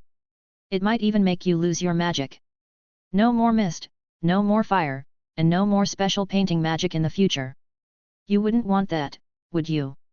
Harry's breath caught in his throat as he imagined not being able to control his fear mist anymore, create warm flames when he was cold or learning painting magic. Small tears welled up in his green eyes as he shook his head frantically. No. I don't want to lose my magic. Come here, Dumbledore opened his arms, and Harry practically jumped into the hug, sniffling slightly. You did very, very well rejecting that offer. I'm proud of you. After a long moment, Dumbledore let out a deep sigh and gently ended the hug. Harry, I think it's time I taught you something. Something very important. Harry perked up immediately, tears forgotten. What is it? Is it a spell? Not exactly, Dumbledore smiled. It's called occlumency. Occlu, what? Harry scrunched up his face, trying to wrap his tongue around the strange word. What's that? It's a way to protect your mind, Dumbledore explained, settling back in his chair. Like building a wall around your thoughts to keep them safe. Harry's eyes went wide. Can people look at my thoughts? Is that how you always know when I sneak out to the astronomy tower after curfew? Dumbledore chuckled. No, that's because the portraits report to me. But yes, there are wizards who can look into other people's minds if they try hard enough. That's not fair. Harry crossed his arms with a pout. They shouldn't be allowed to peek at my thoughts. Those are mine. Exactly right, Dumbledore nodded. That's why I want to teach you how to keep your thoughts private. Especially with these special words that keep appearing in your head. We need to make sure no one else can see them. Will it help keep the zombie words away too? Harry asked hopefully. Perhaps, Dumbledore said. At the very least, it will help you understand your own mind better. Would you like to learn? Harry nodded eagerly. Any new magic was exciting, even if it wasn't as cool as throwing fireballs. Yes please. When do we start? But first, dinner, Dumbledore smiled, getting up from his chair. I imagine you're quite hungry after all that excitement today. Harry shook his head. Not really. My tummy's okay. Even so, let's head down. And Harry. Dumbledore's voice turned serious for a moment. Try not to look directly into the eyes of adult wizards you don't know well. The eyes can be a pathway for those who read minds to see your thoughts. Like a window. Harry scrunched up his nose. That's not very nice of them. Indeed it isn't, Dumbledore chuckled as they walked down the spiral staircase. Just be careful, all right. Harry nodded, skipping every other step on their way to the Great Hall. When they reached the teacher's table, he slid into his special seat between Dumbledore and Uncle Phileas. Hi Uncle Phileas. Hi Aunt Min. Harry waved cheerfully at the other teachers, purposefully keeping his eyes away from the scowling potions master at the far end. Good evening, Harry, McGonagall smiled warmly. You seem rather energetic tonight. Harry beamed and looked out at the 4 longhouse tables, spotting his friends scattered among the students. He waved enthusiastically at Charlotte, Bill, Penny, Tonks, and Kiara, who all waved back. While the other teachers filled their plates, Harry just sat quietly, listening to their conversations about classes and assignments. He didn't feel hungry at all, probably because of that mouse he ate recently. Suddenly, Dumbledore stood up and walked to his golden owl podium. The Great Hall gradually fell silent as students noticed him waiting. "Good evening, everyone," Dumbledore smiled gently. "I have wonderful news to share. As you all know, our castle has been plagued by mysterious cursed ice these past 2 years. This ice proved particularly troublesome, adapting to resist even our strongest spells." He paused, eyes twinkling. "However, thanks to the bravery of several students, this curse has finally been broken. The ice has vanished completely from our halls." Excited whispers broke out across the tables. "To Miss Charlotte Whitewood, for your determination in solving this mystery, 150 points to Gryffindor." The Gryffindor table erupted in cheers. "To Mr. Bill Weasley, for defending your fellow students even at personal risk, 150 points to Gryffindor." More whooping from the red and gold table. "To Miss Penny Haywood, for quick thinking and excellent use of healing potions, 150 points to Hufflepuff." The Hufflepuff table burst into applause. And finally, Dumbledore's eyes crinkled with warmth. "While we cannot award house points to young Mr. Potter, I must thank him for his crucial role in saving his companions when they needed him most." The hall exploded with excited chatter. Harry shrunk down in his seat a bit as hundreds of eyes turned toward the teacher's table, his cheeks turning pink. The attention felt different this time. Usually when people stared at him, it was because of something he couldn't even remember doing as a baby. But this time, Harry knew exactly why they were looking at him, because he'd actually helped stop those scary ice knights, saved Bill and stopped the cursed ice. "Harry," Flitwick spoke quietly beside him, his voice unusually serious. "Did those students pressure you into going with them? You know better than to go into dangerous places." Harry shook his head quickly. "No. I wanted to help. The ice was being super annoying and kept getting in the way when I wanted to paint at the tower." "That is not a good reason to put yourself in harm's way," Aunt Min cut in sharply from Dumbledore's other side. Her lips were pressed into a thin line that Harry recognized as her worried and trying not to show it face. "But I was careful," Harry protested. "I stayed up high most of the time, and only came down when Bill got hurt and needed help." "William Weasley got hurt?" Sprout asked, leaning forward with concern. "Perhaps we should send him to the hospital wing to be checked properly." Flitwick was still frowning, reaching over to check Harry for injuries. "Are you certain you're not hurt anywhere? No scratches or bruises?" "I'm fine." Harry squirmed away from Flitwick's fussing hands. "Really? The icy knights couldn't reach me when I was flying, and my fire worked way better than their spells did." That turned out to be the wrong thing to say. Multiple heads snapped toward him so fast Harry worried they might hurt their necks. "You're what?" McGonagall asked in a dangerously quiet voice. Harry gulped. Maybe he should have kept that part secret for a bit longer. Dumbledore cleared his throat softly. "Perhaps this discussion would be better continued after dinner?" "In my office." The other professors nodded reluctantly, though they kept shooting concerned glances at Harry throughout the meal.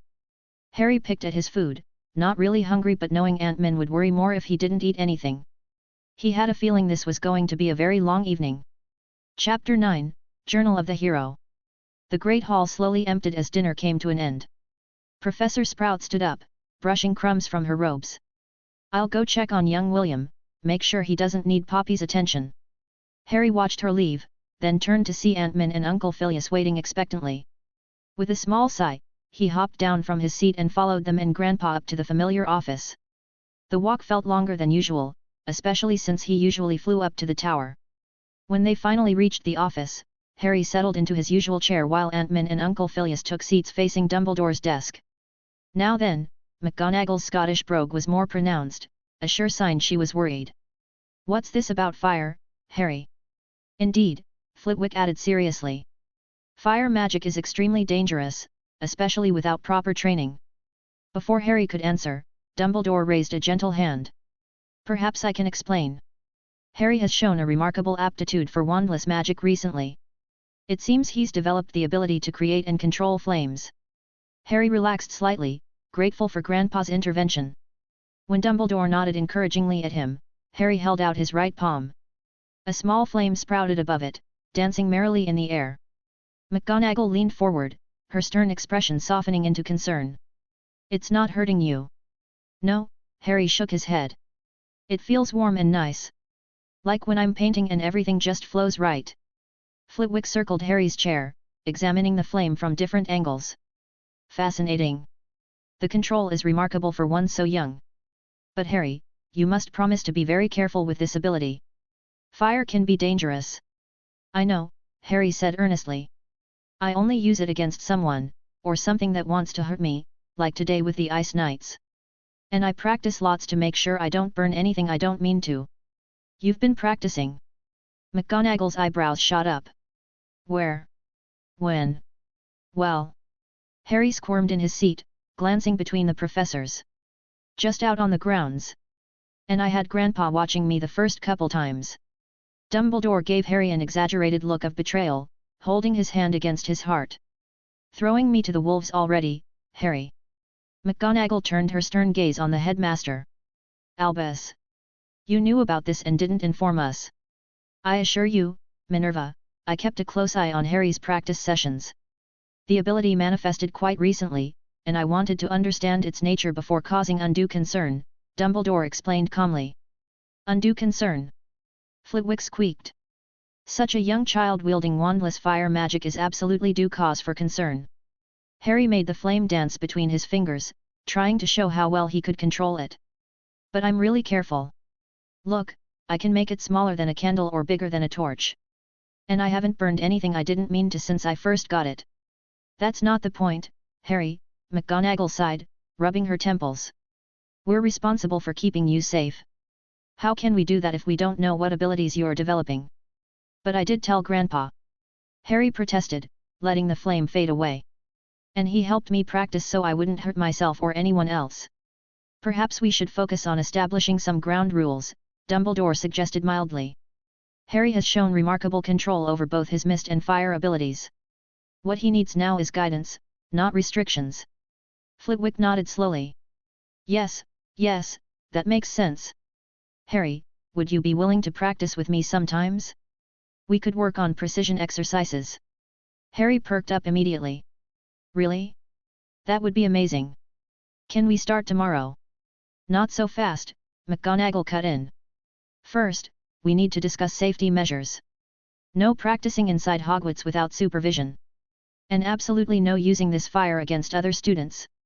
Unless they're trying to hurt me," Harry amended quickly. "Like those big Slytherins did that time." The professors exchanged glances at that reminder. "Only if they're truly trying to harm you," McGonagall said firmly. "If someone's just being mean or playing pranks, you need to come straight to one of us instead." "But what if?" "No buts," Flitwick interrupted gently. "Your magic is powerful, Harry. We don't want any accidents happening because someone annoyed you." Harry slumped in his chair. "Fine. But can I still practice with you tomorrow?" "After your lessons with me," Flitwick agreed. "We'll start small, perhaps with candle-sized flames." "I think that's enough rules for one evening," Dumbledore said, glancing at the darkening sky outside. "I still need to discuss something else with Harry, if you wouldn't mind." McGonagall stood, though she looked reluctant to leave. "Very well. Harry, remember what we discussed? No unsupervised practice." "Yes, Aunt Min," Harry nodded, watching as she and Flitwick left the office. Once the door closed behind them, Dumbledore turned to Harry with a more serious expression. "Now then, about those occlumency lessons we discussed earlier." Harry's bright green eyes suddenly darkened and glazed over, his small body going still. Dumbledore stopped mid-sentence, instantly alert. "The Hero's Journal, a Mage of Sorrowed Huster 100 CP, 200 CP left. This is a simple, handy enchanted item. This journal is bound to your soul and is perpetually scribbling down your journey from your perspective, with an occasional perspective shift to some omnipresent narrator who knows more than you do and occasionally dispenses some wisdom. If you read this journal and study it, you will learn of new adventures you could go on, as well as, from time to time, gain a vital clue regarding where to go next." After a few seconds, Harry blinked rapidly and shook his head. The special words came again, "Grandpa." "What did they say this time?" Dumbledore asked gently, though his eyes were sharp with concern. It was called the Hero's Journal from something called a Mage of Sorrow. Sorrote. Harry struggled with the word. Take your time, Dumbledore encouraged. Zorothustra. Harry finally managed. It said it would cost 100 CP, and I'd have 200 left. The journal would write down everything that happens to me, and sometimes tell me about new adventures I could go on. And it said there'd be hints about where to go next when I need them. I see, Dumbledore leaned back, stroking his beard thoughtfully. Did you accept this offer? Harry shook his head. Not yet. I wanted to ask you first, since you said to tell you right away when the words showed up. Very wise of you, Dumbledore smiled. This one sounds less dangerous than the zombie offer, at least. A magical journal that records your adventures and provides guidance. What do you think about it? Well. Harry kicked his feet, thinking it over. It might be nice to read about what happened today with the vault. And maybe it could help us find more of them. But. He hesitated, what if it writes down stuff I want to keep secret? That's a good question, Dumbledore said. Perhaps we should think about what this journal might do. Would you mind if I wrote down exactly what those special words told you? Harry nodded, and watched as Dumbledore pulled out a piece of parchment. He carefully repeated the words, the Hero's Journal, a Mage of Zorothustra. 100 CP, 200 CP left. This is a simple, handy enchanted item. This journal is bound to your soul and is perpetually scribbling down your journey from your perspective, with an occasional perspective shift to some omnipresent narrator who knows more than you do and occasionally dispenses some wisdom. If you read this journal and study it, you will learn of new adventures you could go on, as well as, from time to time, gain a vital clue regarding where to go next. It says it's bound to your soul, Dumbledore noted. That likely means only you could read it. Harry perked up at that. So nobody else could see my secrets. That would make sense, Dumbledore agreed. And it might be useful to have a record of these special abilities as they appear. Harry thought about it. A magical book that could help him find adventures and keep his secrets safe did sound pretty good. And unlike the zombie thing, this wouldn't change him into something scary. Could I try accepting it? Harry asked. If it turns out bad, I promise I'll tell you right away. Dumbledore studied him for a moment, then nodded. Very well. But be careful, and let me know immediately if anything feels wrong. Harry closed his eyes and thought about accepting the journal. There was a brief warm feeling in his chest, and suddenly a leather-bound book appeared in his lap. It wasn't very big, just the right size for his small hands, with a simple golden clasp. It worked! Harry exclaimed, carefully opening the journal. The pages were filled with neat writing, describing everything from his early days at Hogwarts up to their current conversation. Look, it's already writing about us. Fascinating, Dumbledore leaned forward to look, but the words seemed to blur when he tried to focus on them. Ah, it seems I cannot read it after all. What does it say about our conversation? Harry skimmed the latest page. It's talking about how we're discussing the journal right now. And? His eyes widened. It says there's another cursed vault hidden somewhere in the castle. But this one's got something to do with fear? That's weird. Dumbledore straightened in his chair. Another vault? Perhaps we should keep that information between us for now. The last thing we need is more students attempting dangerous explorations. Harry nodded, still flipping through the pages. The writing seemed to flow across the paper like water, recording their conversation as it happened. He noticed some parts were written differently, like someone else was telling the story. Grandpa, look at this. Harry paused, then remembered Dumbledore couldn't actually see the words. I mean, there's parts in here that talk about stuff I didn't even know about. Like it says Charlotte's been having nightmares about her missing brother. That's quite interesting, Dumbledore said carefully. Though perhaps we should be cautious about information the journal reveals about other people. Harry shut the book with a snap. You're right. It feels kind of wrong reading about other people's secrets. He yawned suddenly, the day's excitement catching up with him. Can we start the mind-protecting lessons tomorrow? I'm getting sleepy. Dumbledore smiled warmly. Of course. It's been quite an eventful day. Shall I walk you back to your room? Harry shook his head. No thanks, I can fly back. It's faster and more fun. He glanced down at the journal in his hands, wondering where he should keep it, when a sudden understanding bloomed in his mind. Harry concentrated for a moment, and the leather-bound book dissolved into sparkling golden lights that flowed into his chest. Whoa! Harry looked up at Dumbledore with wide eyes. Did you see that? I just knew how to do it, like how I knew how to make my mist. Dumbledore leaned forward, intrigued. And you can bring it back whenever you wish. Yet. Watch. Harry held out his hands, and the journal appeared between them in a shower of golden sparks. It's part of me now. That's what it meant by being bound to my soul, I think. Most remarkable, Dumbledore said. Though perhaps save the demonstrations for tomorrow. You look about ready to fall asleep in that chair. Harry nodded, letting the journal vanish again. He transformed into his eagle form with a quiet pop and glided to the window ledge. Before taking off, he turned his head back toward Dumbledore and let out a cheerful chirp. Good night, Harry, Dumbledore called as the golden eagle launched itself into the evening air. And do try to stay out of trouble tomorrow. 000000. Rate of CP gain is still too fast for my liking, so I'll be changing it from 4,000 words to 6,000 words for 100 CP. It's a bit annoying to have to derail current events every 2 chapters because something new popped up. I'll probably increase it even more if it's still getting too much in the way of the story. Aside from that, I'll not include many more scenes of Harry discussing offers with Dumbledore unless it's something disastrous like the zombie physiology from Marvel Zombies. Basically, anything that is a big negative in Harry's mind, which shouldn't pop up that often. Chapter 10, Recursive Fearback Loop. The next morning, Harry sat cross-legged on a cushy purple pillow in Dumbledore's office, trying his very best not to fidget. Now Harry, Dumbledore said, sitting across from him on another pillow, protecting your mind is a bit like building a castle. But before we can build anything, we need to clear the ground. Do you understand? Harry scrunched up his nose. Sort of. Like when I want to paint something new, I need a clean paper first. Exactly. Dumbledore beamed. Today, we're going to practice making our minds clean and empty, like a fresh piece of parchment. That sounds boring, Harry complained, already starting to wiggle. Ah, but it's actually a game. Dumbledore's eyes twinkled as he pulled out what looked like a silver bracelet. This magical bracelet will help us play. When your mind is nice and quiet, it glows green. If you start thinking too much, it turns yellow. And if your thoughts get very loud and jumbled, what happens then? Harry asked eagerly.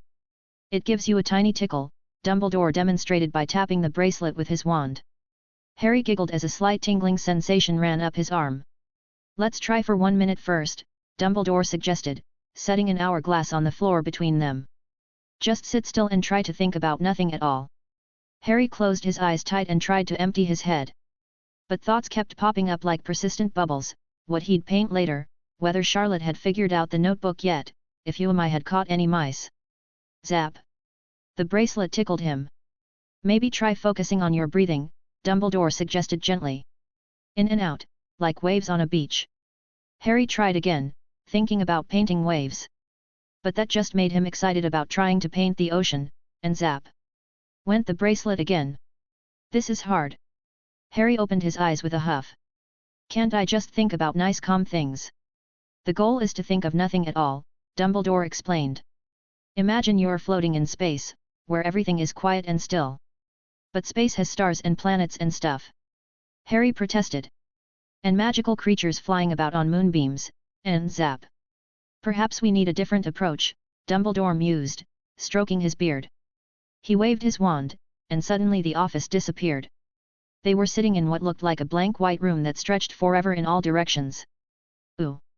Harry's head whipped around, trying to see where everything had gone. Is this real? It's a special magic room where nothing exists except what we put in it, Dumbledore explained. Now, close your eyes again. There's nothing here to think about, nothing to distract you. Harry tried once more, finding it easier in the empty space. For a few seconds, his mind actually felt quiet. Then he wondered if he could paint a room like this, and zap. Very good.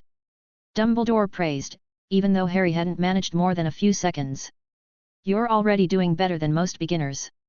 Shall we try again? One more try, Harry said, determined to beat his record. He squeezed his eyes shut and pictured his mind becoming as blank as the white room around them. The bracelet stayed green for nearly 10 seconds before Harry was disturbed by the sounds of his body in the quiet space. Zap! I think that's enough for today, Dumbledore said, waving his wand to restore the office. You did very well for your first lesson. Remember to practice making your mind quiet before bed. Harry hopped up from his pillow, eager to get to breakfast. Can I keep the bracelet to practice with? For now, yes. But remember, no showing it to the other students. Dumbledore stood up as well. We wouldn't want them all asking for their own magical tickling bracelets, would we? 9 months later, March 1987. Harry's room in the castle had changed a lot since he'd become talented at painting. The walls were covered in his paintings, some moving, some still. Dragons soared across one wall, while the lake and forest stretched across another. One of his newer works showed the cursed ice knights he'd fought last year, though he'd made them less scary in the painting. At almost 7 years old, Harry was pretty tall for his age, and strong and nimble from all his exercises. His messy black hair refused to stay flat no matter what Ant-Man tried, and his bright green eyes seemed to catch everything. Harry adjusted his black robes while absently making his mist flow around him. He was glad he didn't need glasses like his father had. Ant-Man had mentioned James Potter was practically blind without them. At least he got his mum's eyes, though thinking about his parents always gave him a funny feeling in his chest. He didn't remember them at all, just what people told him and the few moving photos he had. The mist formed into 3 perfect pyramids above his head. He hadn't gotten any offers in many months now from the special words. When he'd asked Grandpa about it, Dumbledore just smiled and said to be grateful for what he already had. Still, Harry couldn't help hoping for more. At least his fire-bending was getting better every day. Uncle Phileas's precision exercises really helped. Just yesterday he'd managed to light all 20 candles in the practice room with exactly the same sized flame. He'd even discovered something new about 2 months ago. If he pooled more energy in his hands or feet before releasing it, the flames became almost solid, pushing things back instead of burning them. It wasn't as hot as normal fire, but it was probably going to be very useful if he didn't want to hurt someone too badly. The hero's journal was fun to read too. Sometimes it gave him little hints about things happening in the castle. Just last month he was talking with Tonks, Penny, and Kiara, who were helping a first-year Ravenclaw find her lost cat, when the journal mentioned something about Mr. Snuffle's favorite sunny spot. And finding the kitchens had been fun.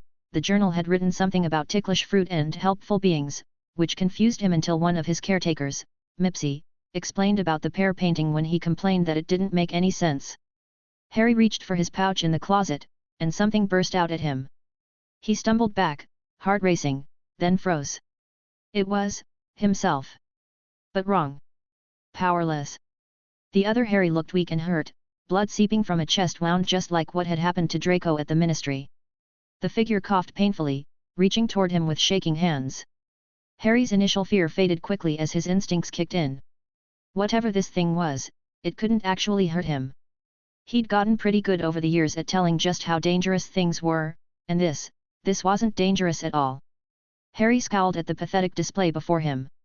A Boggart, he remembered reading about them in one of the books Ant-Man gave him.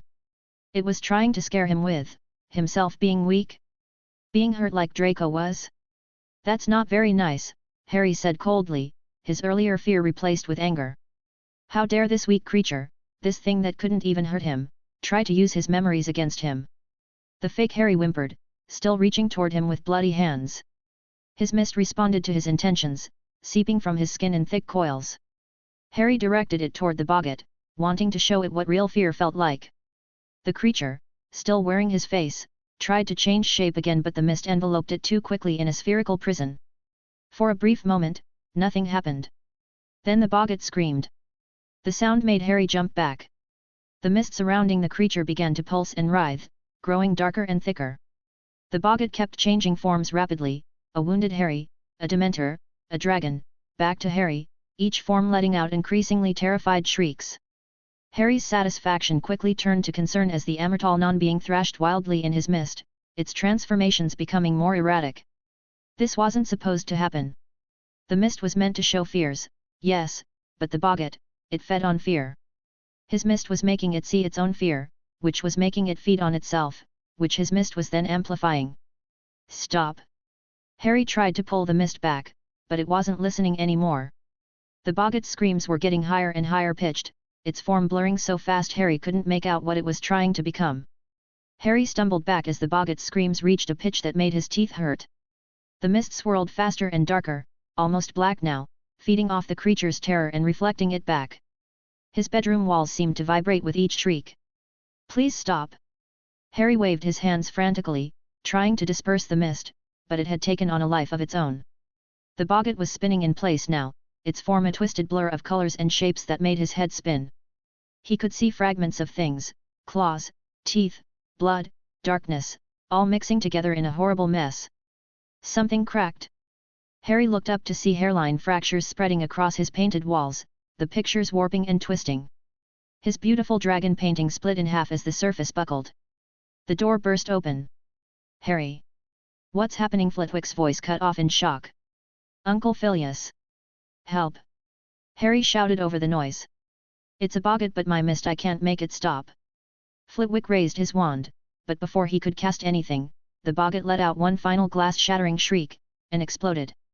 Black smoke filled the room as Harry felt himself being yanked backward by a spell. He landed safely behind Flitwick just as all his paintings shattered at once, raining magical paint and canvas across the floor. When the smoke cleared, there was nothing left of the Boggart except a small pile of dark ash. Harry's mist dissipated slowly, leaving the room in eerie silence. "I didn't mean to," Harry whispered, staring at the destruction. His beautiful paintings, months of work, lay in ruins around them. "I just wanted to scare it a little, but then it got scared of being scared and my mist kept showing it more fear and—" "Breathe, Harry," Flitwick said gently, keeping his wand raised as he examined the ash pile. "Are you hurt?" Harry shook his head, fighting back tears. Did I kill it?" "I'm not entirely sure," Flitwick admitted. "I've never seen anything quite like that before. We should get the headmaster." Flitwick waved his wand in a rotational pattern. Reparo. The shattered paintings and canvas pieces flew back together, mending themselves seamlessly. Colors swirled and reformed, magical creatures returning to their proper places on the walls. The dragon painting's two halves jammed back together and shook itself, as if clearing away dust, before resuming its majestic flight across the restored wall. Harry wiped his eyes with his sleeve, sniffling. "They're okay. Good as new," Flitwick assured him, though he kept glancing at the pile of ash. "Now, let's fetch Professor Dumbledore. He'll want to see this." "Can we clean it up first?" Harry asked, not wanting to get in trouble. "Maybe if we just sweep it away." "Harry," Flitwick's voice was kind but firm. "We need to understand what happened here. Your mist spell did something very unusual to that Boggart. The headmaster should examine it." Harry nodded reluctantly. He knew Flitwick was right, but part of him just wanted to pretend nothing had happened. His chest felt tight, like when he'd accidentally scared that sparrow to death with his mist last year. "Could you send your patroness to tell him?" Harry asked quietly. He didn't want to leave his room just yet, not while that pile of ash was still there reminding him what his power could do. Flitwick nodded, conjuring his raven patroness with a flick of his wand. After sending it off with a message, he turned back to Harry. "Would you like to tell me what happened in more detail?" Harry sat on his bed, legs dangling over the edge. "I was just getting ready for breakfast when something jumped out of my closet. It turned into me, but hurt and weak." He glanced at the pile of ash, then back to Flitwick. "I knew it was a Boggart right away. It wasn't actually dangerous. But it made me angry that it was trying to scare me with that, so I used my mist on it." Flitwick conjured a small chair and sat down. "And then?" "It started screaming," Harry said, wrapping his arms around himself. "The mist usually just shows people what they're afraid of, but the Boggart, it kept changing shapes really fast. Like it was getting more scared of being scared." Dumbledore walked through the doorway then, his star-splattered purple robe swishing softly. His eyes went straight to the pile of ash, eyebrows rising in surprise. "Most peculiar," he murmured, kneeling down to examine it. "Phileas, have you ever seen anything like this?" "Never," Flitwick shook his head. The mist spell seemed to create some sort of feedback loop with the Boggart's fear-based nature. It kept escalating until... He gestured at the ash.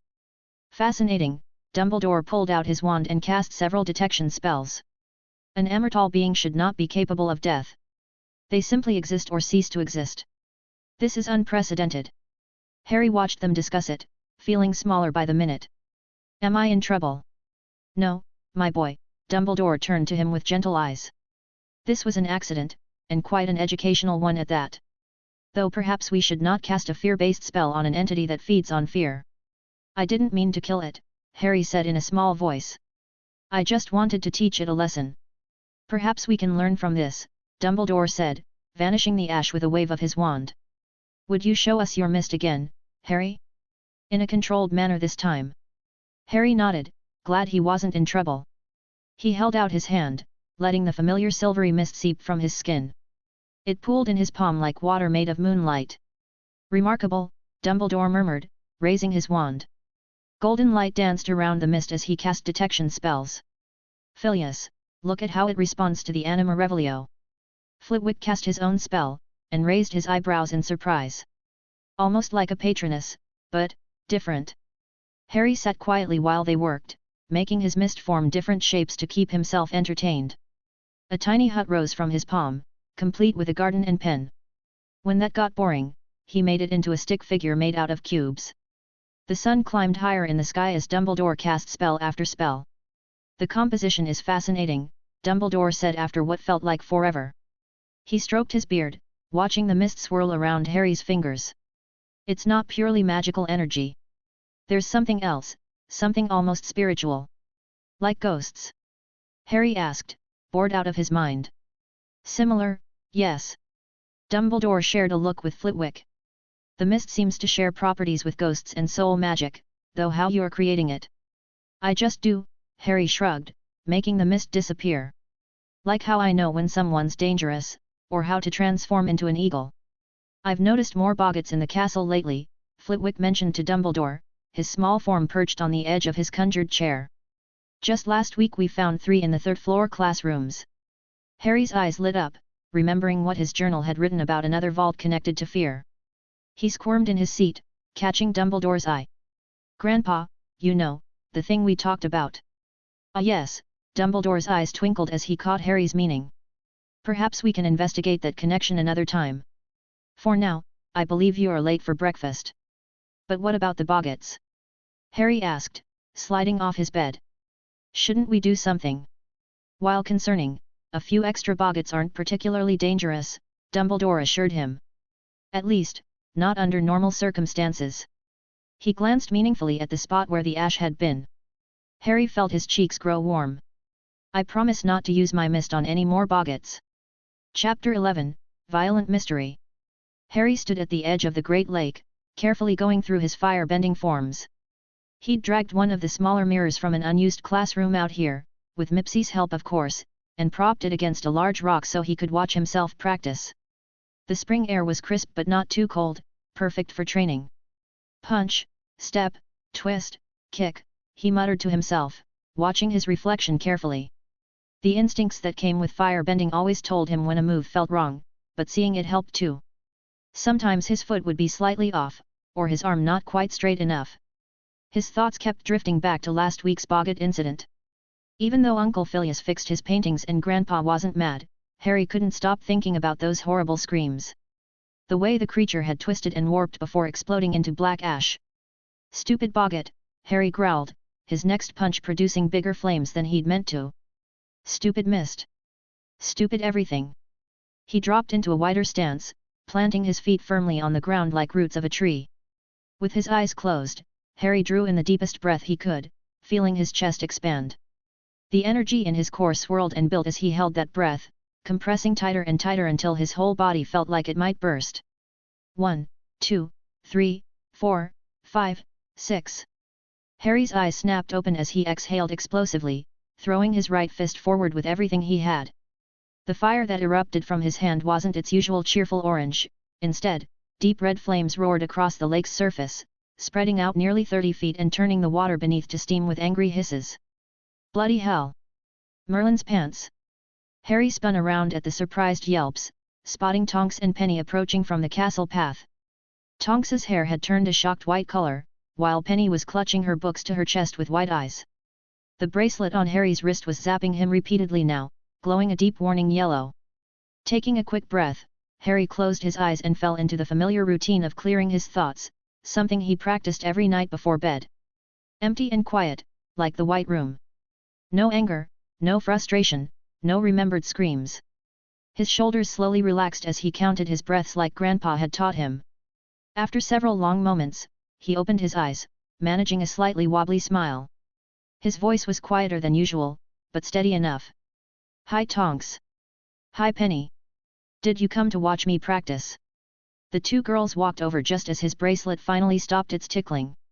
Tonks's hair had shifted back to her favorite bubblegum pink, though she was still eyeing the steaming lake water.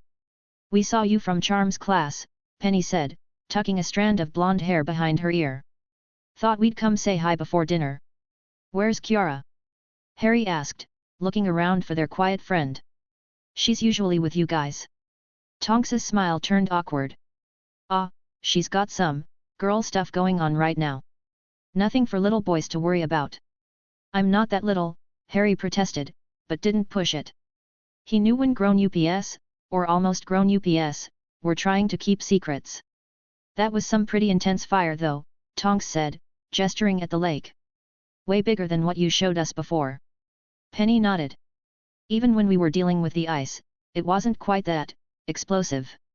Harry kicked at the grass. "It wasn't good at all. I got angry and lost control."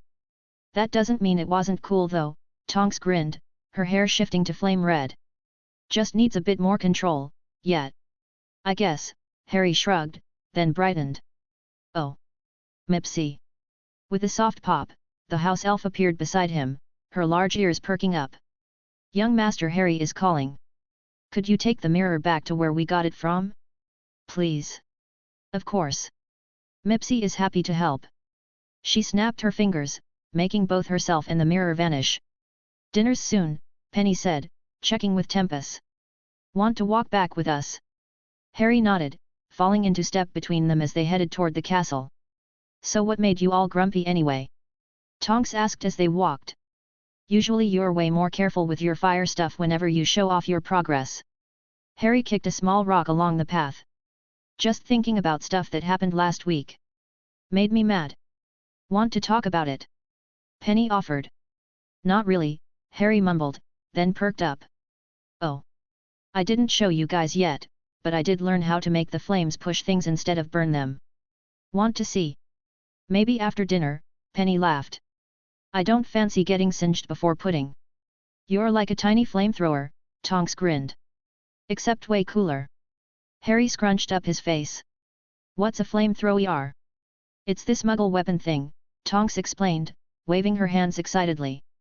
"They put special fuel in a big metal tank, and when they pull a trigger it shoots out fire really far." "But, why don't they just use spells?" Harry asked, genuinely confused. "Sounds like a lot of work just to make fire." "Muggles can't do magic, remember?" Penny reminded him gently. "Oh yeah." Harry thought about it for a moment. "That's silly though. They make everything so complicated. Like those flying metal birds Aunt Min told me about." "Airplanes," Tonks supplied helpfully. "Yeah, those. Why build a giant metal thing when you can just use a small broom?" Harry shook his head. "Muggles are funny. Muggles are just normal people who can't help that they don't have magic," Tonks disagreed as they reached the castle entrance. "And they come up with some really fun stuff too. Like movies." Harry waved goodbye to the girls as they split off toward their house tables. Walking through the Great Hall, he noticed the usual whispers and stares following him. Ever since he'd started practicing by the lake instead of hidden away in empty classrooms, people seemed even more interested in him than usual. He plopped down in his usual seat, reaching into his soul to summon out the leather-bound hero's journal. The book appeared in his hands with a faint golden light, its pages already flipping open to the most recent entries. Young Harry struggled with the aftermath of the Boggart incident. Read one passage. His guilt over its destruction manifested in anger, leading him to fuel his flames with negative emotions rather than his usual artistic passion. Combined with compressed chi, this resulted in flames of unusual power and intensity, though at the cost of control. "Chi," Harry muttered, feeling his cheeks warm at reading about his mistakes. He'd always just called it energy. The next few lines caught his attention even more. While Nymphadora Tonks spoke of girl problems affecting young Kiara, the truth lies beneath the surface, quite literally, in fact. Perhaps a curious eagle might find answers beneath the violent tree tonight, where someone could use a friend during their monthly ordeal. Harry sat up straighter in his seat at that. This definitely sounded like another adventure. But why would Kiara be under a violent tree at night? And what did it mean by monthly? His thoughts were interrupted by Professor McGonagall dropping a napkin on his head. Eat your dinner, Harry. That book will still be there after you've had some proper food. Harry glanced up at Ant-Man through his messy black hair. Thanks, he mumbled, stuffing the journal back into his soul and reaching for some shepherd's pie. He really wanted to know more about this tree though. Trying to sound casual, he asked, Ant-Man? I heard some students talking about a violent tree somewhere. What's that about? McGonagall's lips pressed into a thin line. Really, they shouldn't be gossiping about such things to you. She sighed, serving him some vegetables. But since you asked, there's a whomping willow north of the greenhouses, near the forest edge. It's quite dangerous, swings its branches at anything that comes close. You're not to go anywhere near it, understood? Harry nodded quickly, shoving a big bite of pie in his mouth so he wouldn't have to say anything else. Perfect, now he knew exactly where to look. After dinner, he could transform and fly around until he spotted it. But how would Kiara get under a tree that hit things? That part didn't make sense yet. Maybe if he found a comfy branch in a normal tree nearby, he could watch and figure it out. His eagle eyes were really good at seeing things in the dark anyway. He took another small bite of dinner, already excited about his nighttime adventure. The journal hadn't been wrong about anything yet, and this sounded way more interesting than practicing occlumency before bed. Harry, McGonagall's stern voice broke into his thoughts. You're practically bouncing in your seat. What are you planning? Nothing. Harry said quickly, too quickly. Just, excited about dessert. McGonagall raised an eyebrow at the very flimsy excuse but didn't push further. Harry focused on his food, trying to look innocent. He was getting better at keeping secrets, but Ant-Man always seemed to know when he was up to something. 000000. Harry's talons gripped the thick oak branch as he watched the whomping willow in the growing darkness. He'd been perched here for almost an hour, his eagle eyes scanning for any movement near the violent tree. The journal had said tonight, but hadn't mentioned what time. He perked up as two figures made their way over a hill towards the whomping willow. His eagle vision easily picked out Madame Pomfrey's distinctive white healer's robes, and next to her was Kiara. He watched curiously as Madame Pomfrey levitated a long stick, carefully guiding it to prod something at the base of the tree. The whomping willow, which had been lazily swaying its branches, suddenly went completely still. Pomfrey gave Kiara a quick hug, speaking to her in low tones Harry couldn't catch from his pretty faraway perch. Kiara nodded, looking pale and tired in the fading light, before hurrying towards the now docile tree. To Harry's surprise, she disappeared underneath it, as if there was some kind of space hidden in its roots. Once Pomfrey started heading back towards the castle, Harry spread his wings. Whatever was going on with Kiara, she probably needed a friend. He glided silently from his oak branch towards the willow, intending to follow her path. He'd barely come close when the tree suddenly sprang back to life. A massive branch whooshed over his head, missing him by inches. Harry back-winged hard, heart pounding as the whomping willow's branches began their violent swaying once more. Well, that explained why they needed the stick. But how was he supposed to get past it now? There had to be some way to reach whatever secret tunnel Kiara had disappeared into. His eagle eyes suddenly darkened and he nearly lost control of his wings in surprise. Devouring the Heart, Elden Ring, Limegraph 200 CP, 100 CP left. It matters not from where a dragon originates, for a dragon is still a dragon, and there is power within their hearts. Whenever you consume the heart of a dragon, regardless of its exact nature, then you will find yourself gaining a new power or ability based upon whose heart you have consumed. The heart of a dragon attuned to the arcane would see you capable of utilizing its magical breath, while a dragon known for its physical strength would see you summoning its claws. Harry fluttered down to land behind a nearby boulder, his talons scraping against the cool stone as he transformed back to human form. His heart was still racing, both from nearly getting smacked by the whomping willow and from seeing those special words appear again after so long. Dragons, he whispered excitedly to himself. He loved dragons, had painted dozens of them on his walls. And now he could get powers from them? That was so cool. But wait. Harry frowned, thinking carefully like Grandpa always told him to. The words said he had to eat dragon hearts to get the powers. That sounded kind of gross. And where would he even find dragon hearts? Then again, Harry remembered the stories Uncle Phileas told about dragon heartstring wands. If wands could use dragon parts for magic, maybe eating their hearts wasn't that weird? And he already ate raw prey sometimes when he was an eagle, so maybe dragon heart wouldn't taste that bad even if he didn't usually eat organs. Plus, Harry thought with growing excitement, if he did find a dragon heart from a really strong dragon, he might get amazing powers. Maybe even breathing real dragon fire, way bigger and hotter than his fire bending. Or super sharp claws that could cut through anything. He probably wouldn't get anything else from dragons, but just that was cool enough. He looked back at the whomping willow still swaying menacingly in the darkness. He should probably be trying to figure out how to get past it to check on Kiara, but this was the first special offer in forever. And it wasn't anything scary like becoming a zombie, just cool dragon stuff. Yes, Harry said firmly, making his decision. I want it. He waited, bouncing slightly on his toes. The wind rustled through the leaves above. An owl hooted somewhere in the distance. The whomping willow's branches kept swishing back and forth. Nothing happened. Harry's excitement deflated like a punctured balloon. He smacked his forehead with his palm, feeling pretty silly. Oh. Right. I need to actually eat a dragon heart first. He slumped against the boulder, watching the willow's branches dance in the light from the full moon. Getting dragon powers would have to wait, he didn't even know where to find dragon hearts. Maybe one of the professors would know?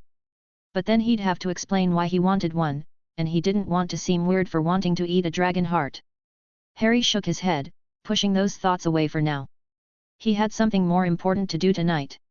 Somewhere under that crazy tree, Kiara was all alone, and the journal thought she needed a friend. Chapter 12, Animal Friend. Harry crept closer to the whomping willow, staying low to the ground. The massive tree's branches kept swishing through the air, making whooshing sounds that reminded him of when he dove as an eagle. He needed to find whatever spot Madame Pomfrey had poked with that stick. The full moon cast enough light for him to see pretty well, but getting close enough to look properly meant risking getting hit. And those branches looked way bigger from down here than they had from his safe perch in the oak tree. Come on, he muttered to himself. You fought ice knights. This is just a tree. But his instincts disagreed, the tree could definitely hurt him badly if it landed a hit. Harry bit his lip, considering his options. He could try flying really fast, but one wrong move and splat. He could try using his fire, but Ant-Man would probably be super mad if he burned the special tree. Maybe his mist? No, making this tree panic probably wasn't that useful. And after what happened with the Boggart, Harry wasn't keen on using that power on random magical beings, or non-beings, if he didn't know how it would affect them unless he really had to. A branch smashed into the ground nearby, making Harry jump. Okay, thinking time over. He transformed back into his eagle form, fluttering up to get a better view. From above, he could see a sort of knot in the roots where Madame Pomfrey had pointed her stick. That had to be the secret button or whatever made the tree freeze. Harry let out a frustrated huff, watching another branch smash into the dirt. He really didn't want to get hit, the tree looked mean enough to break bones. But Kiara was down there somewhere, and the journal said she needed a friend. Wait. Maybe he didn't need to get close at all. Harry changed back to human form, his feet settling firmly on the grass. If he could use that trick he discovered, and hit that knot in the roots from here. Small and careful, Harry whispered to himself, dropping into a loose stance. He didn't need a big flame for this, just enough to reach the target. Taking a slow breath, Harry focused on pooling his chi at his right hand, just as he'd practiced. When he punched forward, the energy flowed from his core through the main pathway, streaming toward his hand. A small flame shot out looking ordinary enough, but Harry could sense its difference. The fire pressed into the knot and then spread across the tree's bark without leaving even a scorch mark. The whomping willow's branches slowed, then froze completely. Ha! Harry grinned, quite pleased with himself. Knew that would be useful someday. He jogged over to the now still tree, peering around its massive trunk. There, between two giant roots was a person-sized gap leading down into darkness. Harry hesitated for just a moment before climbing inside. The tunnel was dark and seemed to go on forever, but Kiara had come this way, so it had to lead somewhere. Harry cupped his right hand, focusing on creating just a tiny flame. The small orange light danced in his palm, casting flickering shadows on the earthen walls. The tunnel wasn't very wide, an adult would probably have to slouch, but Harry could walk normally. He walked, And walked. And walked some more. The flame in his palm barely touched the darkness ahead, and the silence pressed in around him like a heavy blanket. His footsteps seemed too loud in the quiet, even though he tried to step carefully. This is taking forever, Harry muttered to himself, just to hear something besides his own breathing. The tunnel curved slightly here and there, but he felt it was mostly going left. Or at least he hoped it was left, he'd lost track of direction ages ago. After probably less than 20 minutes, Harry spotted something ahead. The tunnel ended in what looked like wooden boards on the roof of the tunnel, with a gap just big enough for someone to squeeze through. Harry extinguished his flame and studied the opening. He'd need to jump a bit to reach it, but that shouldn't be too hard. Taking a deep breath, he pushed off the ground and grabbed the edge, pulling himself up as quietly as he could. The room he climbed into made him freeze. Broken furniture lay scattered about like someone had thrown everything around in a rage. Deep scratches marked the walls, and sheets of wallpaper hung in sad, torn strips. Thick dust covered everything, stirred by his movements into lazy swirls that caught what little moonlight filtered through boarded-up windows. The floorboards creaked ominously under his feet. Harry jumped when one cracked with a sharp snap, his heart suddenly pounding. This place felt wrong, like one of those haunted houses from the stories older students sometimes told to scare the younger ones. "Kiara!" he called softly, his voice barely above a whisper. "Are you here somewhere?" Silence answered him. Then, a low growl from somewhere upstairs made the hair on the back of his neck stand up. That didn't sound like Kiara at all. "Kiara!" He tried again, even quieter this time. The growling got louder. Harry's hands started trembling slightly. Maybe this hadn't been such a good idea after all. Heavy footsteps thudded overhead, sending dust raining down from the ceiling. Harry backed up against the wall, feeling sweat trickle down his forehead. Whatever was up there sounded big. Really big. The growling turned into a snarl that made his whole body want to run. But his feet felt frozen to the floor as something crashed around upstairs, getting closer to the stairs. Should he transform and try to fly back through the tunnel? But eagles weren't made for underground spaces, his wings would hit the walls. Should he use his fire? But in this small wooden house, he might burn everything down, including himself. His little trick with pooling chi at the exit points wasn't something he had perfected, and it could still cause things to burn if they were vulnerable enough. A horrible thought struck him. If that thing upstairs had hurt Kiara. The floorboards above creaked. Harry held his breath, pressing himself flat against the wall. His instincts were screaming at him that whatever was up there could definitely kill him. He should listen to his instincts, and he must run away as fast as he could. But Kiara was his friend. And friends didn't leave friends alone with monsters. The stairs groaned. Something was coming down. Harry compressed his chi slightly, ready to fight if he had to. His hands shook as he raised them in a defensive stance. The orange flame that sprouted from his palms cast wild shadows on the walls. A massive shape appeared at the top of the stairs. In the flickering firelight, Harry caught glimpses of grey fur, sharp teeth, and eyes that glowed with an unnatural amber light. His breath caught in his throat as understanding hit him like a punch to the stomach. "Oh," Harry whispered, his flames guttering out as his concentration shattered. "You're a werewolf." The creature, Kiara, let out another bone-chilling growl and took a step down the stairs. Harry's heart hammered in his chest as the werewolf took another step down the creaking stairs. Those amber eyes locked onto him with predatory focus, and he could see foam starting to gather at the corners of her mouth. The wolf that was Kiara let out a low, rumbling growl that made Harry's knees feel weak. Her muscles bunched and tensed under thick grey fur, like a coiled ashwinder about to strike. Any second now she'd snap and think. The journal wouldn't send him here just to get eaten. There had to be something he was missing. Kiara was sick every month, and she had two different kinds of danger inside her, and it was the full moon tonight. By Merlin's name was he dumb for not figuring it out sooner.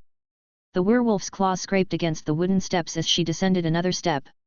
Harry pressed himself flat against the wall, cursing softly under his breath. What exactly had the journal said? Something about truth beneath the surface, and a curious eagle finding answers.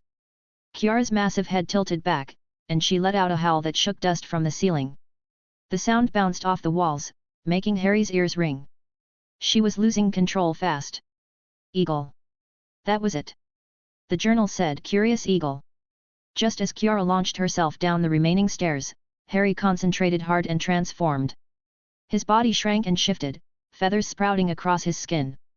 Where a small boy had stood moments ago, now perched a golden eagle. The werewolf skidded to a stop barely 3 feet away, her claws leaving deep gouges in the floorboards. Her head tilted in confusion as she stared at him, nostrils flaring. The rage in those amber eyes slowly dimmed as she processed that there were no more humans nearby. Harry stayed very still, watching as Kiara's tensed muscles gradually relaxed. The foam at her mouth began to dry, and her growls turned into curious snuffling sounds as she lowered her massive head to inspect him more closely. Maybe this was what the journal meant about being a friend during her monthly ordeal. She didn't want to hurt anyone, she just couldn't help it when she saw humans during the full moon. But animals were safe. Harry watched as Kiara sniffed at his feathers, her hot breath ruffling them slightly. The werewolf was still scary looking up close, with teeth longer than his fingers and claws that looked like they could tear through stone, but she wasn't acting mean anymore. Just curious, like a really big dog meeting a new friend. He carefully shifted his weight on his talons, making sure not to make any sudden moves. The floorboards creaked beneath him, and Kiara's ears twitched at the sound. But she just huffed and sat back on her haunches, watching him with those glowing amber eyes. This was way better than trying to fight her. Harry knew his fire might hurt her, and he really didn't want to do that. She was his friend, even if right now she looked like something from stupid Snape's weekly attempt to scare him. Kiara let out a small whine and pawed at the ground.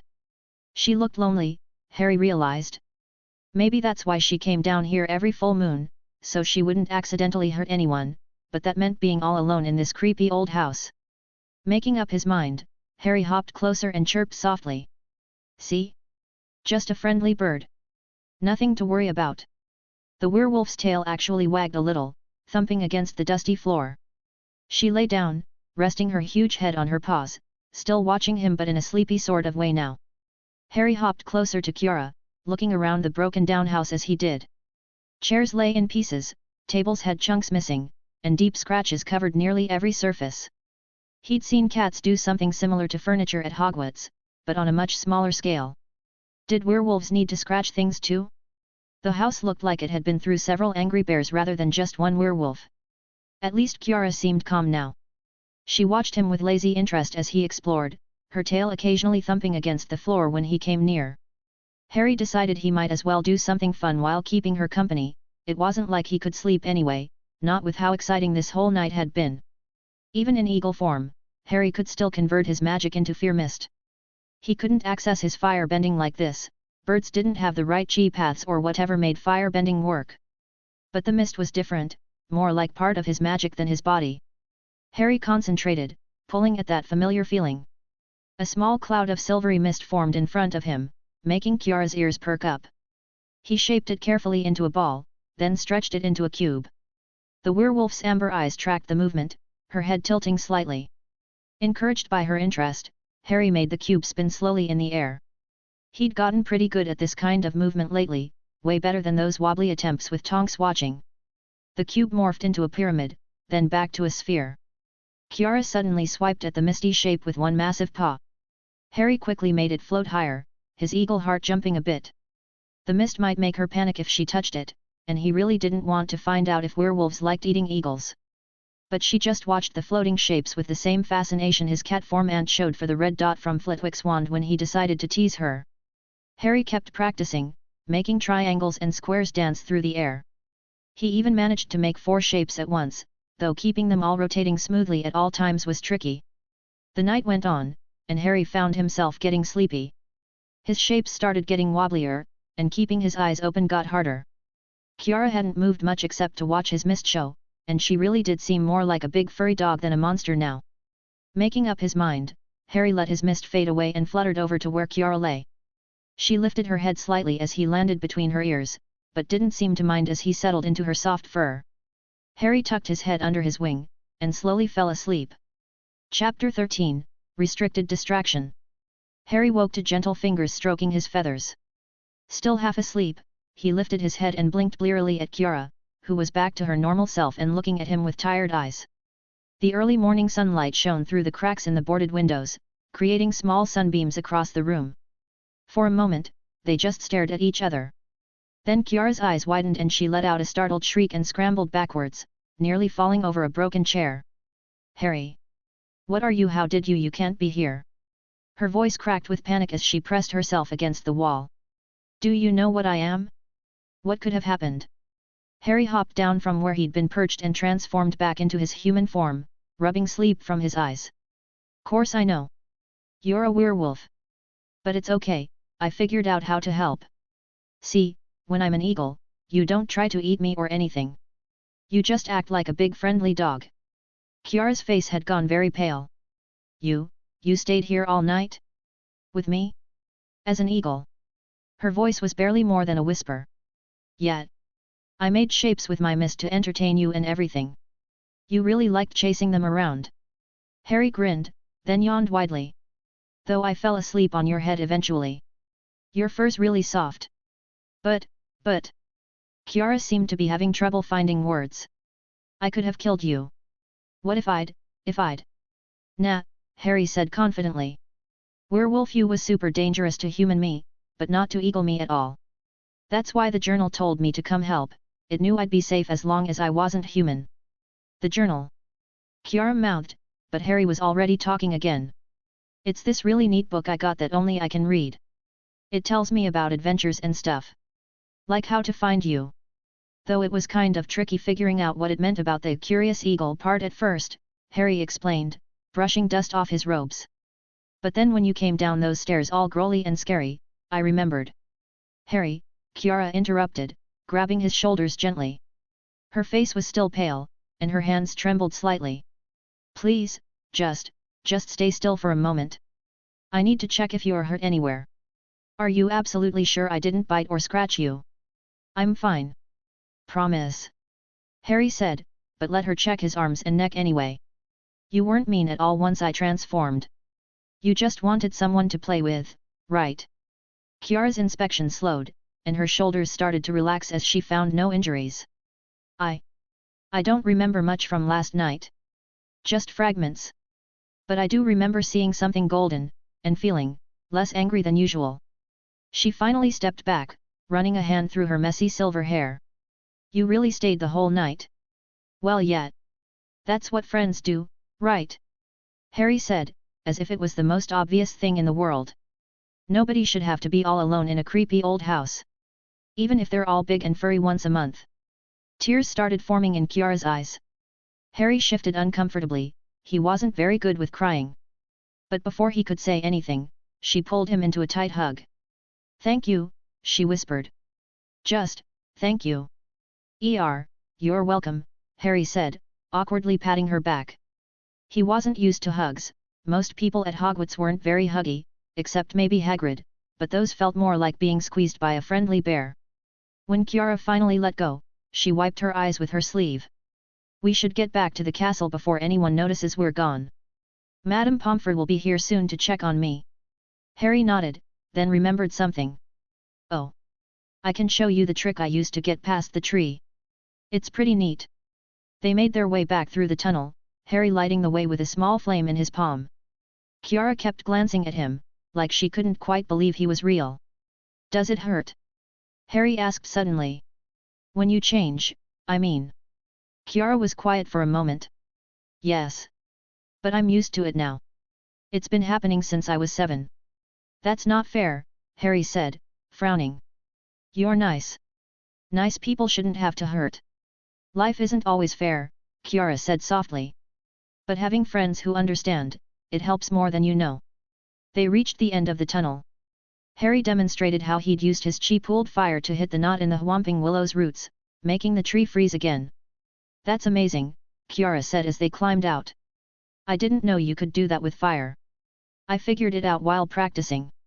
If you pool the energy just right at your hands or feet, it makes the fire feel solid instead of just hot, Harry explained. Uncle Phileas been helping me practice control, even though he can't do it himself. The morning air was cool and crisp. Birds were starting to wake up, their songs echoing across the grounds. Harry could see lights coming on in some of Hogwarts' windows, the castle was beginning to stir. Harry. Kiara said, stopping at the edge of the greenhouses. Would you maybe want to keep me company again next month?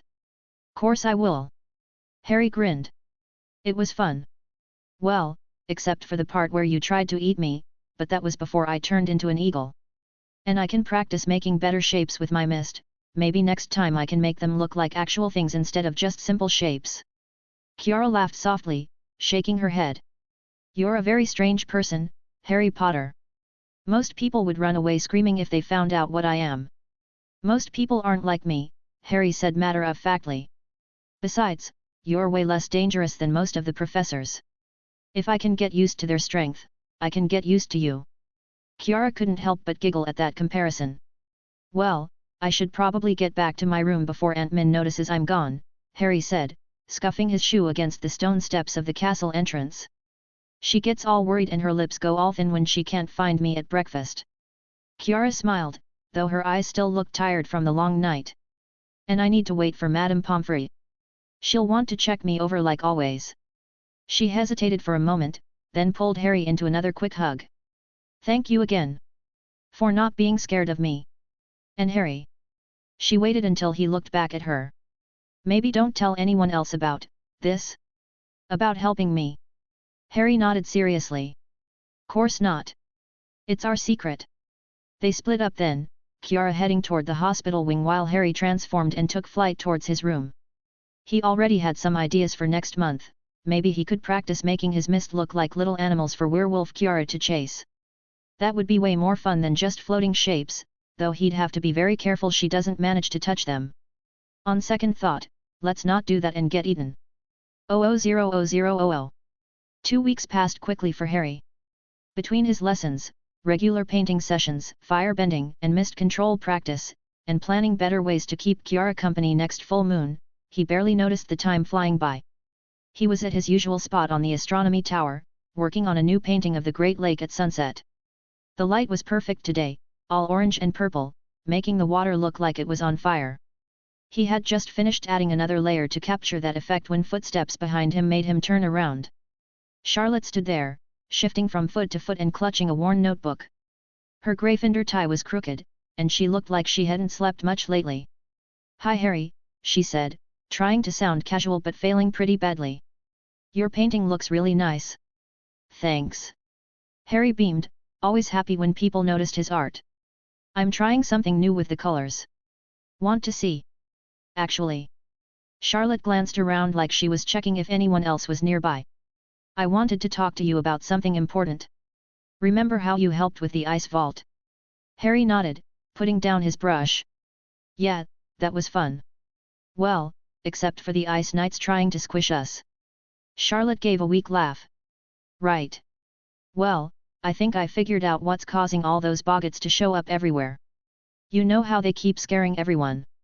Yeah, everyone's been really scared lately, Harry said, frowning as he remembered the screams echoing through the halls. His hands clenched slightly, thinking about the Boggart he'd destroyed. That had been scary, even for him. Lots of people running and crying. Charlotte twisted her hands together, not quite meeting his eyes.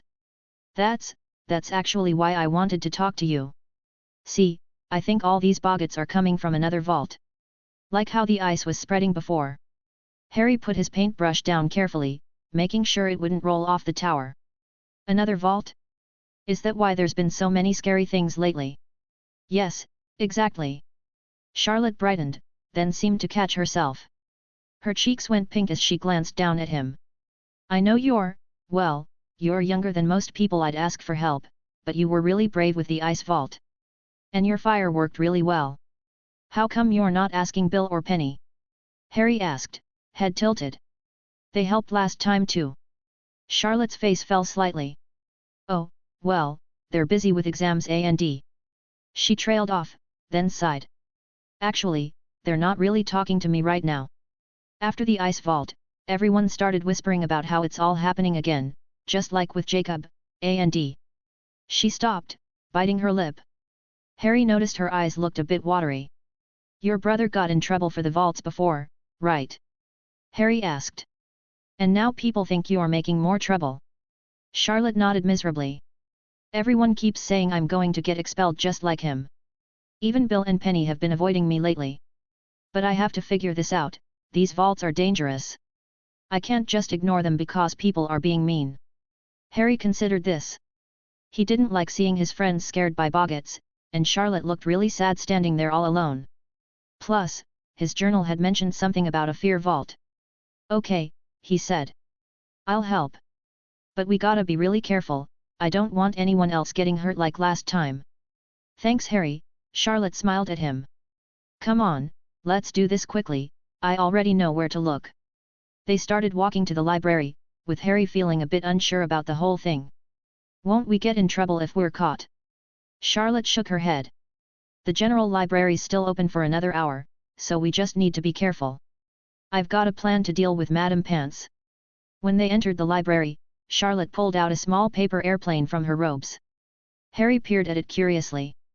"What's that for?" A mischievous smile spread across Charlotte's face. "It's a fake note from Professor McGonagall. Says there's an emergency meeting about some first years stealing books from the restricted section." She tapped the paper airplane with her wand, and it zoomed off towards Madame Pants's desk. They watched from behind a bookshelf as Madame Pants read the note. She let out an exasperated sigh, waved her wand to tidy up some books, and headed for the exit. Harry held his breath as she walked past their hiding spot, only relaxing when she was gone. Charlotte led them past studying students towards the restricted section. She had just reached for her wand when a familiar voice made Charlotte groan audibly. "Following me again, Whitewood?" Marilla Snide stood there with her arms crossed, wearing her usual sneer. Next to her was Ismelda, who always reminded Harry of those creepy dolls some of the older students collected with her black hair and black eyeliner. Charlotte turned around slowly. "What do you want, Marilla?" Her voice had the same tone Aunt Min used when dealing with particularly annoying students. "I want what's inside the cursed vault," Marilla said. "Same as you. Just for a much less pitiful reason." Ismelda's lips curled into an unsettling smile. "I just want to watch you bleed." Before Harry could process that disturbing statement, spells started flying. Charlotte disarmed Marilla with a quick Expelliarmus miss, but then had to block Ismelda's flipendo with a shield charm. Harry watched the duel from the side, biting his lips. He didn't like fighting other students the last time it led to lectures about responsibility and morals. But he couldn't just stand there while his friend faced two at once. Making up his mind, Harry focused on converting some of his magic into mist. He kept it low to the ground, sending it creeping towards Ismelda while everyone was distracted by Marilla's incendio spell, which Charlotte countered with a charm that spewed water out of her wand and doused the fire. The mist reached Ismelda just as she raised her wand again. Her eyes widened as the first tendril of fear hit her, and she stumbled backward. The mist thickened around her legs, forming a cube that moved with her no matter how she tried to escape. Charlotte took advantage of Ismelda's panic, knocking her into a bookshelf with a well-aimed flipendo. Marilla barely got out step before the mist reached her legs too, making her hesitate just long enough for Charlotte to stun her. A second stupefy took care of Ismelda, and suddenly their part of the library was quiet again except for their breathing. "That was brilliant," Charlotte said, lowering her wand.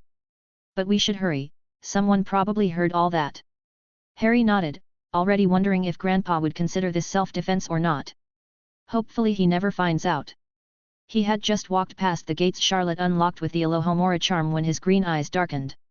Enchanted Gear, The Elder Scrolls, Dova costs 50 CP, 200 CP available to spend. Only fools go around without the very best equipment they can acquire, and you are no fool. Upon any item you own, you may add a single, powerful enchantment with each purchase of this option. This cannot be used to acquire unique enchantments, such as the effect of Murren's Razor. This option may be taken multiple times, at a discount after the first purchase. May be purchased 4x. "Hey, can we stop for a minute?" Harry asked, tugging on Charlotte's sleeve. "I need to check something real quick." "Private stuff." Charlotte glanced around the dark shelves of the restricted section nervously. "All right, but make it fast. Madame Pants won't stay away forever." Harry nodded and turned away, letting his mind focus on the offer floating in his thoughts. Another special, one-time use, power, and this one let him make things magical. Like how the professors enchanted stuff to float or move or do cool things. He could pick anything he owned to make special. His paintbrushes maybe? Or one of his robes. But then he remembered that he sometimes lost small things like paintbrushes, and he couldn't always wear the same set of robes, right? What did he have that was always by his side? The hero's journal. It was part of his soul now. Even if someone stole the actual book, he could just pull it back inside himself. And it was already magical, writing down his adventures and giving him hints. Making it even more special couldn't hurt, right? Besides, the journal was his friend in a way. It helped him figure out stuff about Kiara and the vaults. It deserved something nice. Harry grinned, deciding that yes, he definitely wanted this power. And yes, the journal would be perfect for his first enchantment. Item chosen, the Hero's Journal. Choose enchantment, S, to be applied to the Hero's Journal. 1. Reduce magic cost in alteration, conjuration, destruction, illusion, restoration spells by 50%. 2. Fortify skill in alchemy, archery, barter, block, heavy armor, light armor, lockpicking, one-handed, pickpocket, smithing, sneak, two-handed, unarmed by 50%. 3. Fortify health, magic, stamina by 20%. 4. Fortify health regen, magic regen, stamina regen by 100%. 5. Resist disease, poison by 100%. 6. Resist fire, frost, shock by 50%. 7. Resist magic by 20%. 8. Muffle footsteps. 9. Underwater breathing. Chapter 14, Vault of Fear. Item chosen, the Hero's Journal. Choose enchantment, S, to be applied to the Hero's Journal. 1. Reduce magic cost in alteration, conjuration, destruction, illusion, restoration spells by 50%. 2. Fortify skill in alchemy, archery, barter, block, heavy armor, light armor, lockpicking, one-handed, pickpocket, smithing, sneak, two-handed, unarmed by 50%. 3. Fortify health, magic, stamina by 20%. 4. Fortify health regen, magic regen, stamina regen by 100%. 5. Resist disease, poison by 100%. 6. Resist fire, frost, shock by 50%. 7. Resist magic by 20%. 8. Muffle footsteps. 9. Underwater breathing. He read through the first option about reducing magic costs. The words were a bit confusing. What was alteration supposed to be? But some made sense. Restoration had to be healing spells, like what Madame Poppy used. Destruction sounded like defense spells, and conjuration was probably like transfiguration. Maybe illusion was what his mist counted as? It would be nice to use less magic when making his mist, but he rarely ran out of magic unless he was practicing for a full hour. Even in the library just now, he'd only needed a little mist to help Charlotte.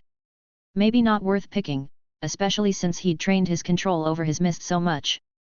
It would have been useful in the past when he needed to convert the majority of his magic into mist that randomly spread towards places, but not now. The skill improvements were next. Harry perked up at seeing alchemy, that was what Grandpa was famous for. But the rest, who needed archery when you had magic? And what even was barter? Block and armor skills seemed pointless for a wizard.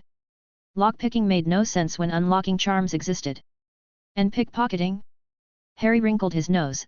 Stealing was something that only existed in his fiction books, and he already had everything he needed anyway. He held up first one hand, then both, trying to figure out what one-handed and two-handed skills meant. Unarmed fighting might be useful, but he preferred using his fire from a slightly safer distance. And sneaking? He could just turn into an eagle if he needed to be sneaky. The health, magic, and stamina improvements sounded good at first, but 20% didn't seem like much. And the regeneration options, well, Madame Poppy could fix any injuries, and sleeping already helped him recover his magic. Though getting his magic back faster did sound useful for when he was practicing. Then Harry saw it, complete protection from diseases and poisons. His heart skipped a beat as he remembered what Aunt Min had told him about his grandparents dying from dragonpox. No way was he going to let some tiny invisible thing kill him. And poison, well, there were still dark wizards out there who might try to hurt him. It had already happened once that he knew of, so this would keep him safe. Those two for sure, Harry whispered to himself. Fire, frost, and shock resistance. Lightning wasn't really a problem, and he could warm himself up if he got cold. But fire resistance? While he didn't usually worry about burning himself with his fire bending, it felt as natural as breathing now. Having extra protection would let him practice even harder. Plus, lots of wizards used fire spells. But what really made him grin was the magic resistance. Being able to shrug off spells, even a little bit? That would be brilliant. He could just imagine some mean Slytherin trying to make him cough up toads and nothing happening. Well, he hoped it worked that way and it didn't make him spit out 20% less toads. For his last choice, Harry kept coming back to alchemy. Sure, the magic regeneration would be nice, and fire resistance was tempting, but being more like Grandpa? That was special. Harry nodded to himself, feeling confident in his choices. His hero's journal would protect him from poisons and diseases, help him resist magic, and make him better at alchemy, just like Grandpa Dumbledore. That felt right. Though he had a feeling that he'd need to actually wear or carry the journal for the enchantments to work. He will just ask Ant-Man for a belt or something so he could keep it at his side later. Enchantments applied to chosen item: the hero's journal. Poison resistance 100%. Disease resistance 100%. Magic resistance 20%. Fortify skill in alchemy by 50%. I'm done, he whispered to Charlotte. Sorry for taking so long. Let's go find that vault. Charlotte looked relieved. Finally. Come on, we need to hurry before Madame Pants gets back. They walked deeper into the restricted section, where the torches barely seemed to light anything at all. The shadows felt thicker here, almost alive, and the books seemed to whisper as they passed. Some of them were even chained to their shelves. Charlotte shivered slightly. Look at this place. You'd think students would need advanced defense against the dark arts training to enter. Why? Harry asked, keeping his voice low. It's just a library, right? Charlotte let out a quiet snort. There's forbidden spells, explosive potion recipes, dangerous secrets, and who knows what else here. I don't know why they keep it so unguarded, to be honest. Harry nodded at that, before shrugging. He didn't really understand grown-ups sometimes. They'd tell him not to fly into classrooms because it was dangerous, but then leave scary books just sitting around where anyone could find them. So where's the entrance? He whispered, eyeing a book that seemed to be dripping something dark onto the shelf below it. My brother's notebook we found in the ice vault is the key, Charlotte said, pulling out the worn journal. I don't actually know how, but it should be in this corner somewhere. We should split up and look for empty spots where the journal could fit, she added, already moving to search the left side of the shelves. Harry nodded and turned to the right side. It was way too dark to see properly, so he created a small flame in his left palm. The firelight made the shadows dance weirdly on the walls, and some of the books seemed to shift away from the light. He was starting to think this wasn't such a good idea when he spotted it, a rectangular gap between two massive books, just the right size for Charlotte's journal. Over here. He called softly. I found something. Charlotte hurried over, her eyes lighting up when she saw the space. That's perfect. She stretched up on her tiptoes and then jumped slightly, journal in hand. The moment she pushed it into the gap, before her feet even touched the ground again, inky black shadows shot out from between the books. They wrapped around both children like dark ribbons, and suddenly the floor wasn't there anymore. Harry barely had time to yelp before they were pulled down into darkness. 000000. The fall seemed to last forever and no time at all. Then suddenly they crashed onto cold stone floor, Harry landing on his bottom while Charlotte managed to catch herself in a crouch. Ow, Harry muttered, rubbing his sore behind as he looked around. The room they'd landed in was huge and dark, with walls that seemed to stretch up forever into blackness. Thick stone pillars rose up like giant tree trunks, covered in carvings that writhed and shifted when you looked at them too long. The air felt wrong somehow, heavy and sticky, like breathing through syrup. Charlotte made a choked sound beside him. Her face had gone very pale as she stared at their surroundings, her hands shaking as she compulsively straightened her red tie. This isn't. Harry watched her curiously. His instincts weren't screaming danger yet, which was weird given how scary everything looked. But maybe that meant the room itself wasn't actually dangerous? Like those Halloween decorations the professors sometimes put up. At least we didn't break anything in the landing. Charlotte tried to joke, her voice wobbling slightly. Though I think my pride might need. She cut off with a gasp as inky black shadows suddenly poured from the walls like water, flooding the room until only the space around them remained clear. The shadows writhed and twisted, then started gathering into three distinct shapes in front of them. Harry's eyes widened as the shadows formed into three identical figures. Each was impossibly tall and thin, like someone had stretched a person out too far. Their black robes seemed to eat the light around them, making it hard to look directly at them. But their faces, Harry had never seen anything like them. Chalk white skin pulled tight over skull-like features, flat snake-like nose, and eyes that glowed red like hot coals. Charlotte made a strangled sound beside him. Her wand hand was shaking so badly Harry thought she might drop it. "No," she whispered. "Not him. Please not him." The middle figure raised a bone-white wand. When it spoke, its voice was high and cold, like winter wind through dead trees. Avada Kedavra. Green light filled the chamber. Harry felt himself yanked upward by an invisible hand around his throat. His feet kicked uselessly in the air as one of the figures held him suspended with its wand.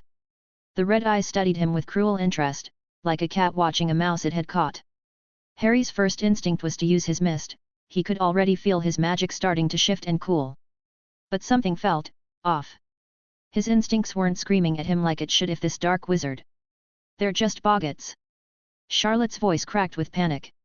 "Harry, don't panic, they can't really hurt us." The mist coming from his hand slowly disappeared. He remembered what happened last time with the Boggart in his room, how the feedback loop had made everything go crazy. But how could a Boggart use spells? That didn't make sense. The figure holding Harry snarled, a sound no human throat should make. The pressure around Harry's neck tightened. Charlotte raised her wand, hand still trembling. "Are ridiculous." Nothing happened. The spell seemed to slide right off the figure's robes. Charlotte's eyes went wide with horror. "No, no, no," she muttered, backing away. "That always works. It has to work." The other two figures glided forward, raising their wands. Green light started building at their tips. Charlotte screamed and cast again, putting everything she had into it. Ridiculous. This time the spell struck true. The figure holding Harry transformed, black robes becoming a garish polka-dot clown suit. He dropped Harry with a surprised squawk as a red rubber nose appeared on his snake-like face. Harry landed hard but rolled to his feet, already moving toward Charlotte. She cast the spell 2 more times in rapid succession, turning the remaining figures into equally ridiculous clowns. They danced and bounced around, looking completely absurd with their skull-white faces topped by rainbow wigs. "Are you okay?" Charlotte grabbed Harry's shoulders, checking his neck frantically. "I'm so sorry, they shouldn't have been able to do that. Boggarts can't cast real spells." "I'm fine," Harry assured her, though his throat felt a bit sore. Who was that supposed to be anyway? The scary snake man? Charlotte's face went pale again. That was you-know-who. The dark wizard who. She trailed off, glancing at Harry. "Oh." Harry kept staring at the dancing clowns, but they didn't seem funny anymore. This was him. The monster who killed his mum and dad. The reason he grew up without parents, watching other kids get hugged by their parents while he didn't get to have them. His hands clenched into fists. The clowns looked silly with their rainbow wigs and red noses, but Harry could still see those red eyes underneath, cold and cruel like a snake's. He thought of the few photos he had of his parents, his dad's messy hair, his mum's kind smile. Gone forever because of the man these Boggarts had become. Something hot and angry burned in his chest. It wasn't fair. He'd never even gotten to know them. Never got to hear his mum sing him to sleep or have his dad teach him to fly. All because of this thing that looked barely human. Charlotte must have noticed something in his face because she reached for his hand. "Harry." But before she could finish, the clown suddenly melted away into the shadows coating the floor. The darkness seemed to pulse, like a heart beating. Charlotte grabbed her head with both hands, swaying. "Something's wrong," she whispered. "This feels like Jacob." "Charlotte." Harry reached for her arm, trying to push away thoughts of his parents. His friend needed help. "I don't understand," she mumbled, staring at nothing. "Why are you telling me this?" The chamber shuddered, stones grinding against each other. The shadows began flowing together again, building up into another you-know-who. But this one was different, its face twisted with very human emotions as it raised its wand. 000000. Note. Harry doesn't know this, but the Fortify skill in alchemy by 50% effect applies to potions. In Skyrim, alchemy refers to potion making, so it will increase his skill in that area, not alchemy as it is known in Harry Potter. This will have some surprising effects in the future, as a well-known potion with a complete recipe increasing in potency by 50% would put him well into the territory of prodigies. Chapter 15, Hungry Circle. The new Voldemort looked different. Its face showed fear, anger, even confusion, emotions that made it seem more human somehow. But that just made it scarier. That's not possible, Charlotte whispered, her eyes wide. Boggarts can't. The figure slashed its wand through the air. Charlotte barely managed to dive away as a sickly purple spell blasted a chunk out of the wall behind her. Those are real spells! She shouted, scrambling behind a pillar. Harry, be careful! This isn't normal Boggart behavior.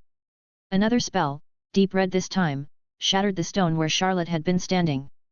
She rolled out from behind the pillar, her wand moving in complex patterns. Bombarda! Expelliarmus! Incarcerus! The spells bounced harmlessly off a transparent shield. The Boggart Voldemort's lips curved into a cruel smile. We need to move faster, Charlotte muttered.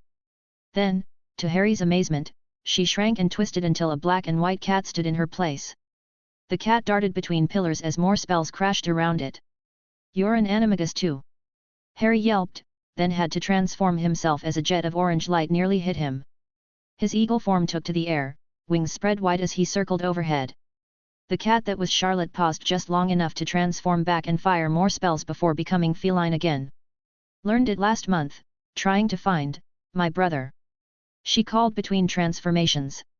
For a few moments, they seemed to have the advantage. Charlotte was incredibly quick, switching forms to attack and dodge while Harry distracted their opponent from above. But then a cutting curse caught Charlotte mid-transformation. She crashed to the ground with a cry of pain, blood seeping through her robes. Harry transformed back to human form and spun, kicking out to send a ring of orange fire at the Boggart. But it just raised its wand lazily. Prodigo! The flames washed harmlessly over the magical barrier. Harry frowned and took to the air again, searching for an opening. Below him, Charlotte was getting desperate. The battle grew more intense. Charlotte transfigured chunks of fallen stone into wolves, but they shattered like glass against the Boggart's spells. She conjured a wall of steel that lasted barely seconds before being blasted apart. Nothing's working right! She yelled, blood dripping from cuts on her arms and legs. Harry saw his chance when the Boggart blocked Charlotte's conf Ringo with another shield charm.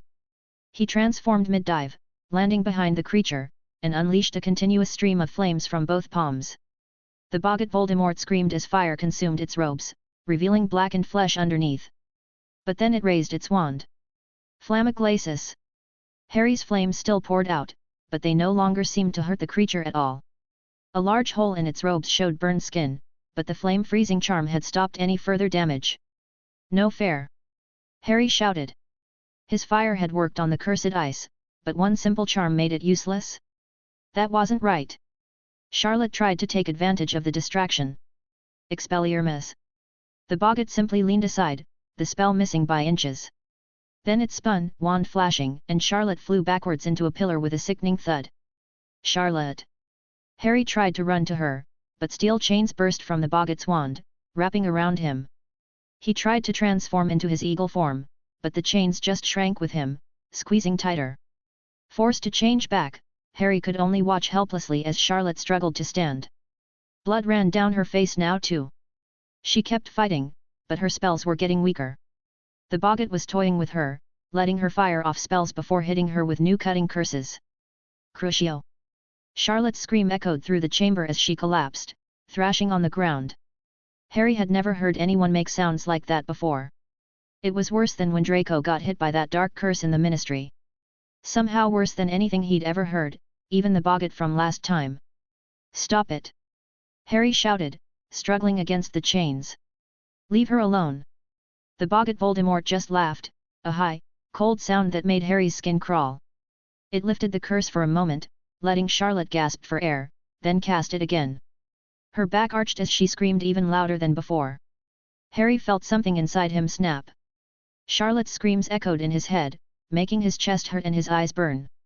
He'd promised not to use his mist on Boggarts, but promises didn't matter anymore. Not when his friend was being hurt like that. The mist poured out of him in waves, darker than he'd ever made it before.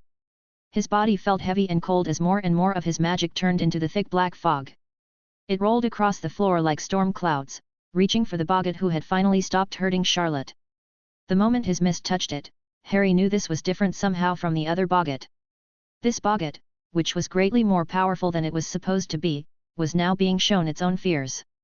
The mist seeped into it like water into a sponge. The feedback started with tiny things. The Boggart became a worm, scared of birds. Then it turned into a mouse, terrified of cats. But each new shape brought new fears, making it change faster and faster. Fish scared of sharks. Deer scared of wolves. Dragons scared of wizards. Harry's head started hurting as his mist got darker and thicker still. The Boggart's screams sounded wrong, like hundreds of different animals all crying out at once. It kept changing, becoming bigger things, scarier things. Giants afraid of mountains falling. Demons afraid of angels. Gods afraid of other gods. Harry. Charlotte's voice barely reached him over the noise. The shadows are moving. The darkness on the walls was being pulled toward the center where his mist spun around the Boggart like a tornado. The Boggart stretched and twisted, trying to become everything it was afraid of all at once. Then it turned into something that made Harry's stomach feel funny, a huge dark circle that pulled at everything around it. Not like regular pulling, but like it was hungry for fear itself. Boom! The explosion knocked Harry into the wall. When he could see again, the room was different. The ceiling and half of the walls were just gone. He could see the night sky and half a moon above them. They weren't in a room anymore, they were on the side of a mountain. Harry could see Hogwarts nearby, but something was wrong. Dark shapes were being pulled out of the castle, flying through the air toward the black circle that used to be the Boggart. More shadows were coming from everywhere, all of them getting sucked in. Jacob says we have to finish this, Charlotte mumbled, crawling toward what was left of the middle pillar on which was inscribed the ultimate sacrifice must be made on a dull plaque. We have to die. Harry tore his eyes away from the growing black circle. No. He grabbed Charlotte's wand hand before she could do anything silly. That's not what it means. Charlotte blinked a few times, looking confused. My wand, why was I? She shook her head and pulled out her brother's broken wand. When she touched it to the pillar, it opened up like a door. She quickly grabbed something from inside, looked like a map and an arrow, and stuffed them in her bag. Harry. She pointed at the black circle. It's getting bigger. Harry saw she was right, the hungry circle was growing, pulling in more and more shadows from everywhere. Quick! Turn into a cat. I'll carry you. Charlotte nodded and changed shape. Harry transformed too, carefully grabbing her cat form with his eagle talons before flapping hard to get them both in the air and far away. From up high, Harry could see everything with his sharp eagle eyes. The sky was full of dark shapes racing toward the circle like leaves in the wind. Hundreds of them. Maybe thousands. Then suddenly, Harry felt the last bit of his mist fade away. The connection broke like a snapped string, and the hungry circle made a sound that shouldn't exist, like a scream going backwards. The dark shadows stopped flowing into it, hanging in the air for just a moment before the circle collapsed. Harry almost dropped Charlotte as the circle crushed itself smaller and smaller, becoming a tiny dot of pure black. Then it exploded upward into a beam of darkness wider than Hogwarts itself. The beam shot into the night sky, pushing aside clouds and making the stars disappear where it touched them. It was the biggest, scariest thing Harry had ever seen. Like someone had taken all the shadows in the world and turned them into a giant pillar reaching up forever. He could feel it pulling at him even from far away, not like regular pulling but like it wanted to eat his fear the same way he needed to eat food. The beam stayed there for only a few seconds. Harry's wings were getting tired from fighting against its pull, and Charlotte's cat form was very still in his claws. Then, as suddenly as it appeared, the beam started breaking apart. It dissolved into wisps of shadow that faded away into nothing, leaving behind a mountain that looked like something huge had taken a bite out of it. Where the vault had been was now just a giant hole. The stone was smooth and black, like it had been melted by something incredibly hot. Parts of the mountainside had collapsed, sending rocks tumbling down toward the forest below. Harry glided down to a nearby hill, carefully setting Charlotte down before changing back himself. His whole body felt very heavy and cold, like he'd used up too much magic. But more than that, he felt scared. Not of anything specific, just scared of how big and dangerous that beam had been. Of what might have happened if it hadn't gone away. How close he was to dying. We should probably tell Grandpa Dumbledore about this, he said quietly, watching more of the mountain fall into the new crater. Charlotte changed back to human form, clutching her bag with the map and arrow inside. She looked as tired and scared as Harry felt. Yeah, she agreed. We really should. Can you walk? Harry asked, noticing how Charlotte winced when she moved. The cuts from the Boggart's spells were still bleeding. Charlotte nodded but stumbled when she tried to stand. Just, give me a minute. Harry sat down next to her, his legs feeling wobbly too. The moon was bright enough to see the damage clearly now. The crater in the mountain was huge, way bigger than the Quidditch pitch. Parts of it were still falling in, making rumbling sounds that reminded Harry of thunder. I shouldn't have used my mist on the Boggart, Harry said, pulling his knees up to his chest. I promised not to, but it was hurting you really bad. I couldn't just sit there and do nothing. Charlotte gave him a weak smile. I think this was different. That wasn't a normal Boggart. Did you see how it could cast spells? And she shivered. And use the Cruciatus curse. Harry didn't know what that curse was called, but he remembered her screams. His chest felt tight thinking about it. Is that what it felt like? When you know who did those things to people? I don't know. My parents never. Charlotte trailed off, looking at the castle. We should go. Headmaster Dumbledore needs to know about this. They helped each other stand up. Harry was about to suggest flying them both back when a quiet voice behind them made them both jump. I believe I already do. They spun around to find Dumbledore standing there, his blue eyes not twinkling at all as he looked from them to the destroyed mountainside. Now then, he said calmly, perhaps you two can explain exactly what happened to the mountain. Chapter 16, Protective Desire. You know who tried to eat me? Harry blurted out, waving his arms. Well, not really him, but a Boggart that looked like him, and it turned into this huge black circle that tried to eat everything and... Dumbledore raised an eyebrow. What Harry means, Charlotte cut in shakily, is that we found the fear vault in the restricted section. There was this Boggart, but it wasn't normal. It could cast real spells, including... She shuddered. Including the Cruciatus curse. Harry nodded vigorously. It was hurting Charlotte really bad, so I used my mist even though I promised not to. But then it went all weird like the first Boggart and started eating black shadows coming from everywhere. And then it exploded and took a big bite out of the mountain. Dumbledore stared at the massive crater, and flicked his wand at the air itself. Most concerning. The concentration of dark magic is extraordinary. I fear a simple repair won't suffice. He turned to Charlotte, his expression stern. Miss Whitewood, bringing a child into such danger. But I wanted to come. Harry protested. I can protect myself. Look at me, I'm not even really hurt. He gestured between himself and Charlotte's battered form. I'm pretty good at fighting actually. Dumbledore's stern look made Harry shrink a bit. Harry, while your abilities are indeed remarkable for your age, that does not mean... Charlotte suddenly crumpled to the ground with a soft gasp. Dumbledore's wand moved instantly, sending out diagnostic charms that wrapped Charlotte in gentle blue light. His frown deepened. Miss Whitewood needs immediate medical attention. And you, Harry, will also be checked. He flicked his wand, sending a silvery phoenix soaring toward the castle. Harry nodded meekly as Dumbledore conjured a stretcher beneath Charlotte. Then the old wizard's hand settled on Harry's shoulder, and suddenly they were wrapped in smoke, flying through the air at incredible speed. Harry gaped as he looked back, seeing Charlotte's stretcher keeping perfect pace while she lay completely still. They slowed as they reached the castle, gliding smoothly through corridors until they reached the hospital wing. Madame Pomfrey was already waiting, her expression grim as she saw Charlotte's condition. On the bed, quickly now, she ordered, already drawing her wand. Sit here, Harry, Dumbledore said, guiding him to the bed next to Charlotte's. Harry climbed up, his legs dangling off the edge as he watched Madame Pomfrey cast spell after spell over Charlotte's still body. I'm not really hurt, Harry said quietly. Charlotte got the worst of it. The Boggart Voldemort kept hitting her with spells. That may be true, but using that much magic at your age can be dangerous.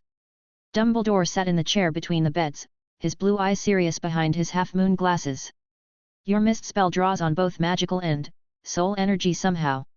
Using too much could harm you in ways that aren't visible. Harry looked down at his hands. They still felt cold and heavy, like they were made of stone. I know I promised not to use it on Boggarts anymore. But it was hurting her so bad, and nothing else worked. Not even my fire. I understand why you broke your promise, Dumbledore said. Sometimes we must choose between what is right and what is easy. But Harry, you must be more careful. If something had gone wrong with that much magic. Would I have died? Harry asked bluntly. His instincts had been screaming at him the whole time about how dangerous the Boggart was.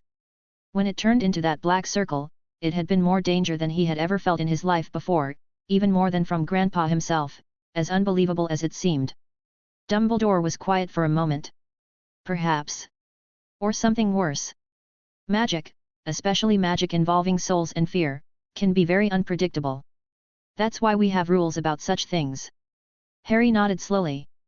I think I understand. But what about Charlotte? Will she be okay? Madame Pomfrey is very skilled. Miss Whitewood will recover.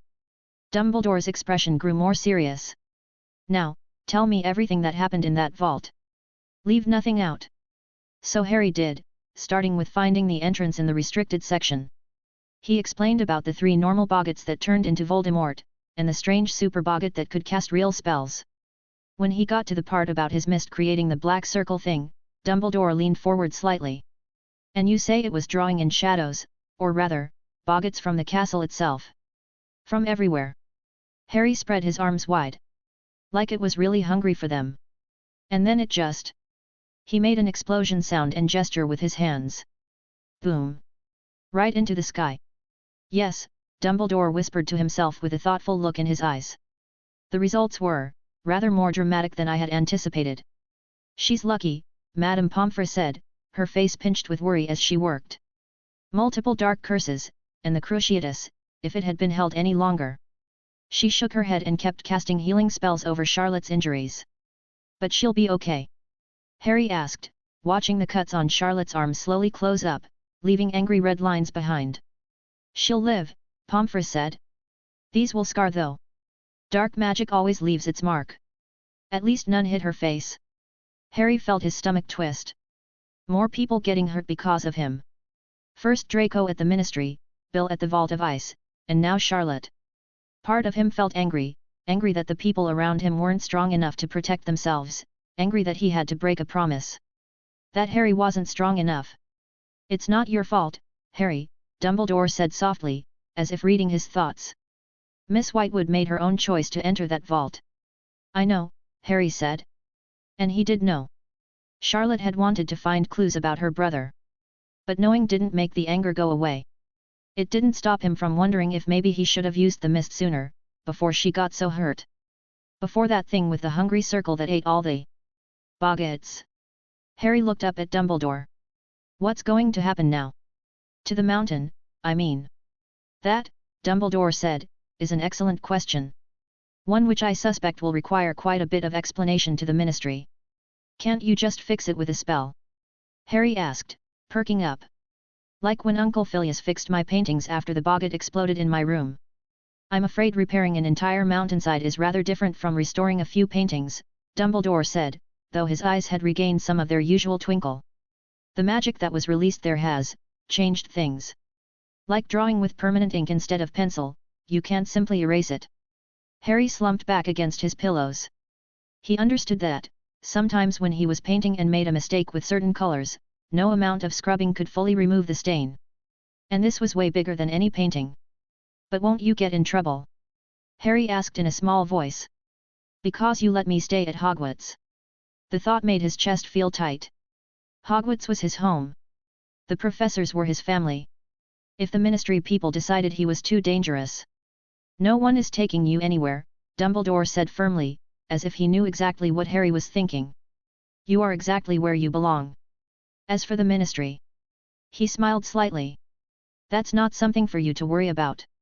I've dealt with the Ministry for longer than most of its current members have been alive. Harry relaxed a bit at that. Grandpa Dumbledore always knew what to do. Even when things went really wrong, like with the mountain, he stayed calm. Harry wished he could be like that, not getting scared or angry when bad things happened. Now then, Dumbledore said, standing up. I believe it's well past your bedtime. Madame Pomfrey will look after Miss Whitewood, and you need rest after using so much magic. Harry waved goodbye as Dumbledore left, then sank back into the hospital bed. The ceiling above him was boring and white, but he kept staring at it anyway. His arm rose up toward it, fingers spread like he was trying to grab something only he could see. He let out a deep sigh. The kind of sigh that felt too big for his almost 7-year-old body. People kept coming to him for help.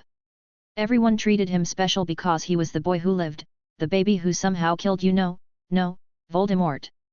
He needed to stop being scared of the name. Voldemort was just another Boggart now, wasn't he? Except he wasn't doing a very good job of living up to his title. Draco still coughed sometimes from that curse at the ministry. Bill had needed a whole bottle of healing potion after the ice vault. And now Charlotte. He turned his head to look at her in the next bed. The angry red lines on her arms would never go away completely. She got those because he wasn't strong enough to protect her. He should have been able to beat that stupid Boggart. He killed the real Voldemort when he was just a baby, didn't he? So why was he so weak now that he was so much bigger and older?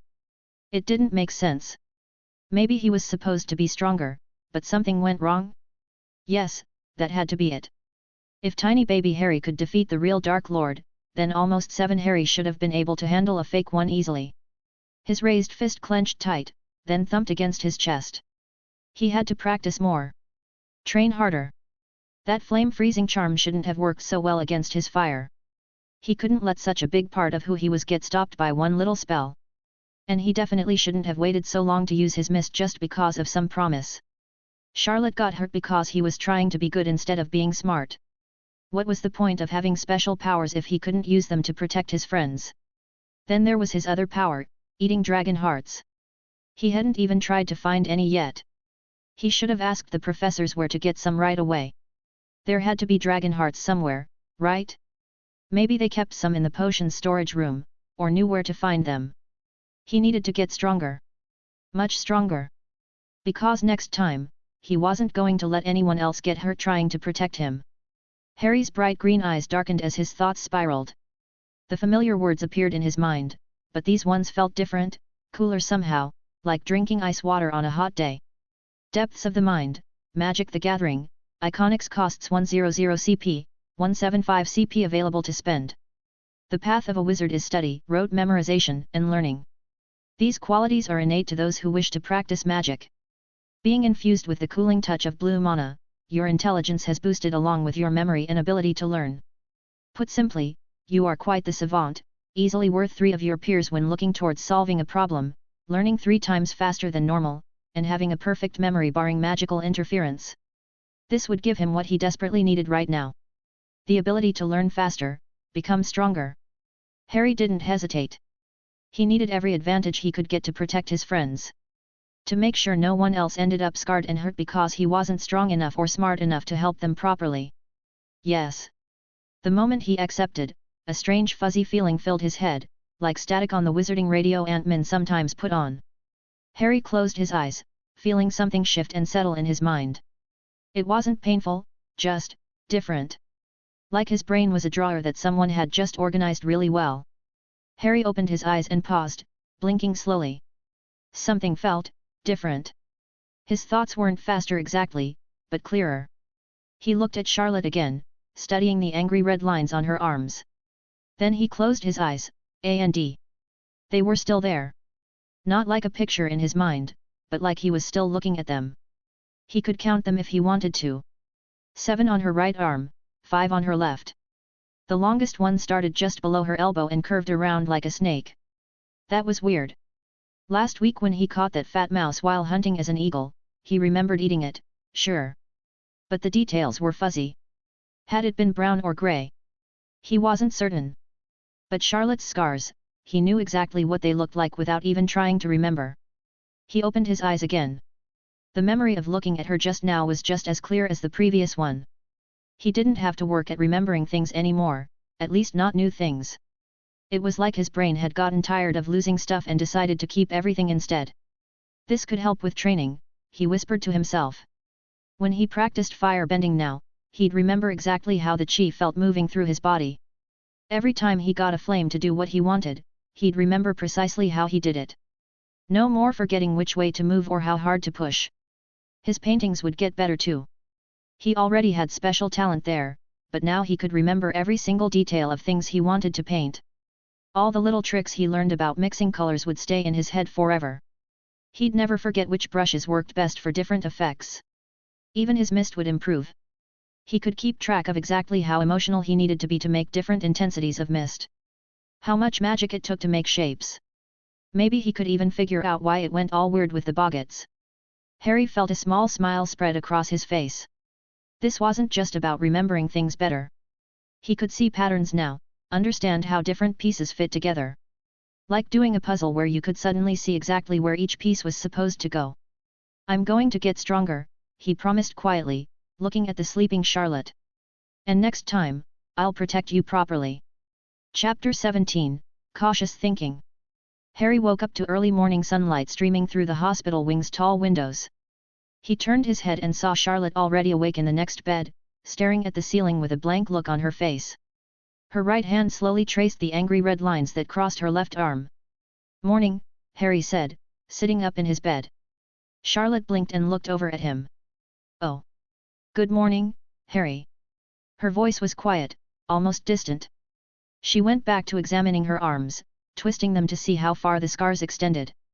"Does it still hurt?" Harry asked, swinging his legs over the side of the bed. "Not really. Just feels strange." Charlotte's fingers kept tracing the marks. "They go all the way down my legs too. Madame Pomfrey says they won't fade much more than this." Harry felt that familiar twist in his stomach. "I'll find a way to fix them. There has to be some kind of magic that..." "Dark magic scars can't be healed, Harry," Charlotte cut him off, finally meeting his eyes. "It's just how it works. Even really powerful healers can't fix them." "But I could," Harry started excitedly, thinking about how he might get an offer that allows him to heal her in the future.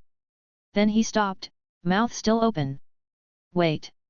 He shouldn't tell her about that, should he?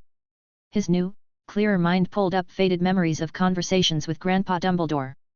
All those careful questions about where his powers came from. The way Grandpa's eyes had looked when he mentioned occlumency lessons to protect Harry's mind. There were bad people who wanted to hurt him. People like the Death Eaters of Voldemort. If they knew about the offers. "You could what?" Charlotte asked, raising an eyebrow. I'll figure something out," Harry said, less enthusiastically this time. "Even if it takes a really long time. There's got to be a way." Charlotte snorted. "You're sweet, Harry. But you don't need to fix everything. Sometimes things just happen." Before Harry could argue, Madame Pomfrey bustled in with her wand already drawn. She cast a few quick diagnostic spells over Harry, nodding to herself. "Well, Mr. Potter, you're free to go. Just some minor bruising, nothing serious. Though I expect you to come straight back if you feel dizzy or sick." She gave him a stern look that reminded him of Aunt Min. "Miss Whitewood needs rest, so off you go." Harry slid off the bed, but hesitated. He didn't want to leave Charlotte alone. "Can I come visit later?" After lunch, Madame Pomfrey said, already moving to check Charlotte's bandages. "And only for a short while, mind you." Harry dragged his feet as he left the hospital wing. For once, he didn't feel like flying. His new clearer thoughts made him want to just walk and think about everything that happened. The hallways were oddly quiet this morning, with only the occasional portrait whispering as he passed. Through the tall windows of the second-floor corridor, he spotted what looked like half the school gathered on the grounds below. Of course they'd want to see it, the mountain that got eaten by the mist-powered Super Boggart. Harry pushed open one of the windows, letting the cool morning air rush in. The crowd's excited chatter drifted up, along with pointing fingers aimed at the damaged mountainside. The crater looked even bigger in the daylight, a massive bite taken out of the rocky face. He transformed into his eagle form and launched himself through the window, riding the morning heated air up into a lazy circle above the gathered students. A flash of pink hair caught his attention.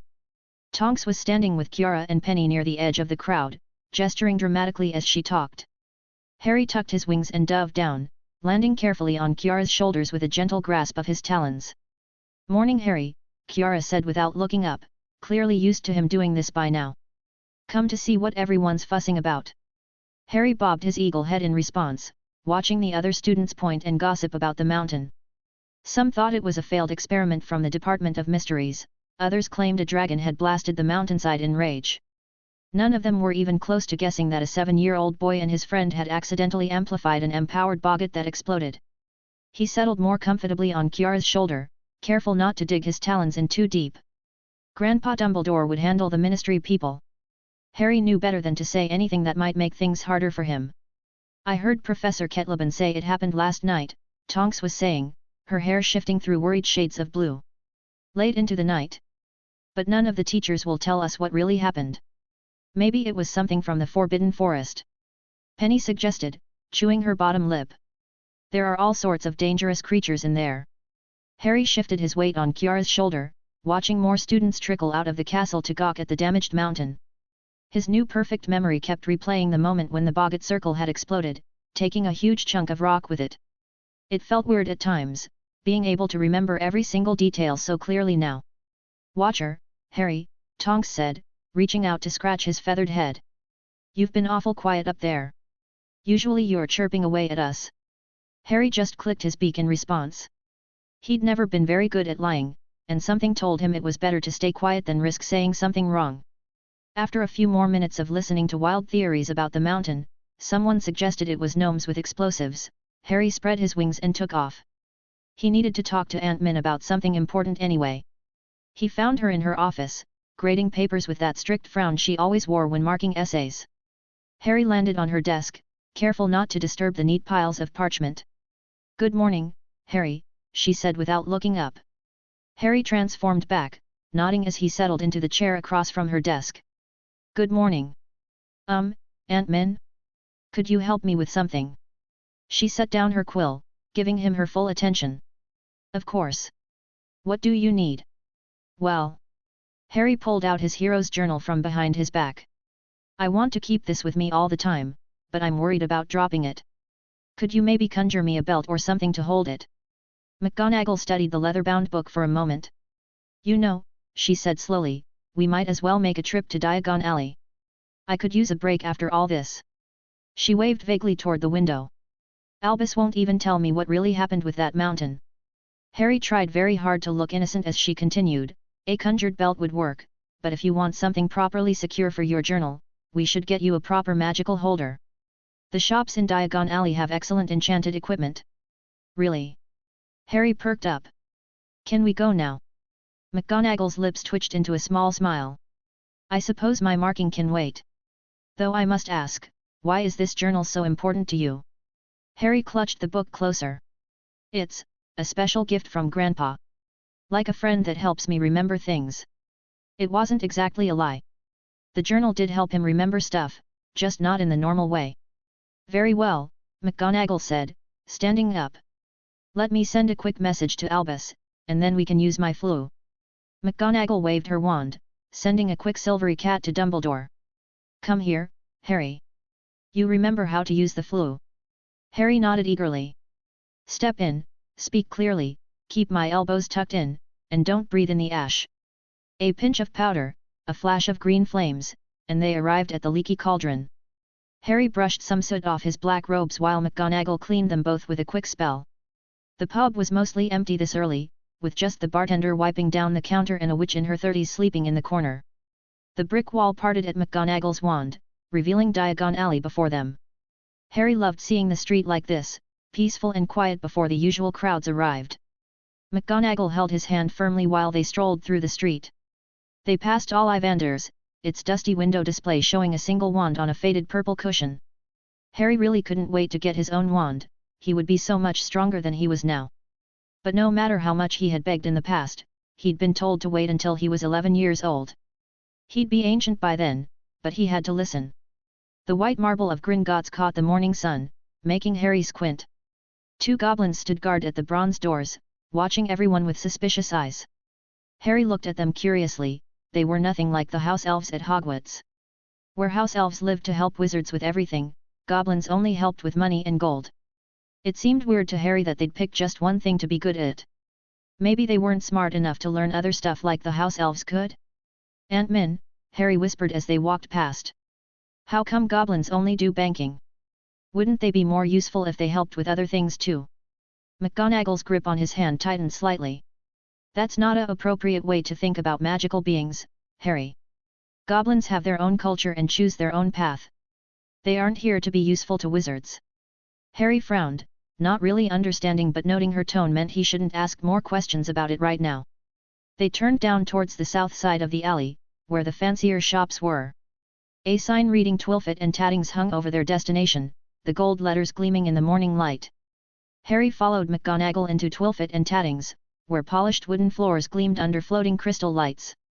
The air smelled like new leather and expensive cloth. Display cases lined the walls, showing off fancy bags and belts that sometimes moved on their own. A pretty young woman in dark blue robes stood near the entrance, arranging a display of furry scarves. She turned as the bell chimed, and her face lit up with recognition. Professor McGonagall! What a lovely surprise! Miss Ellis, McGonagall said warmly. How wonderful to see you! Still keeping up with your transfiguration, I hope. Of course.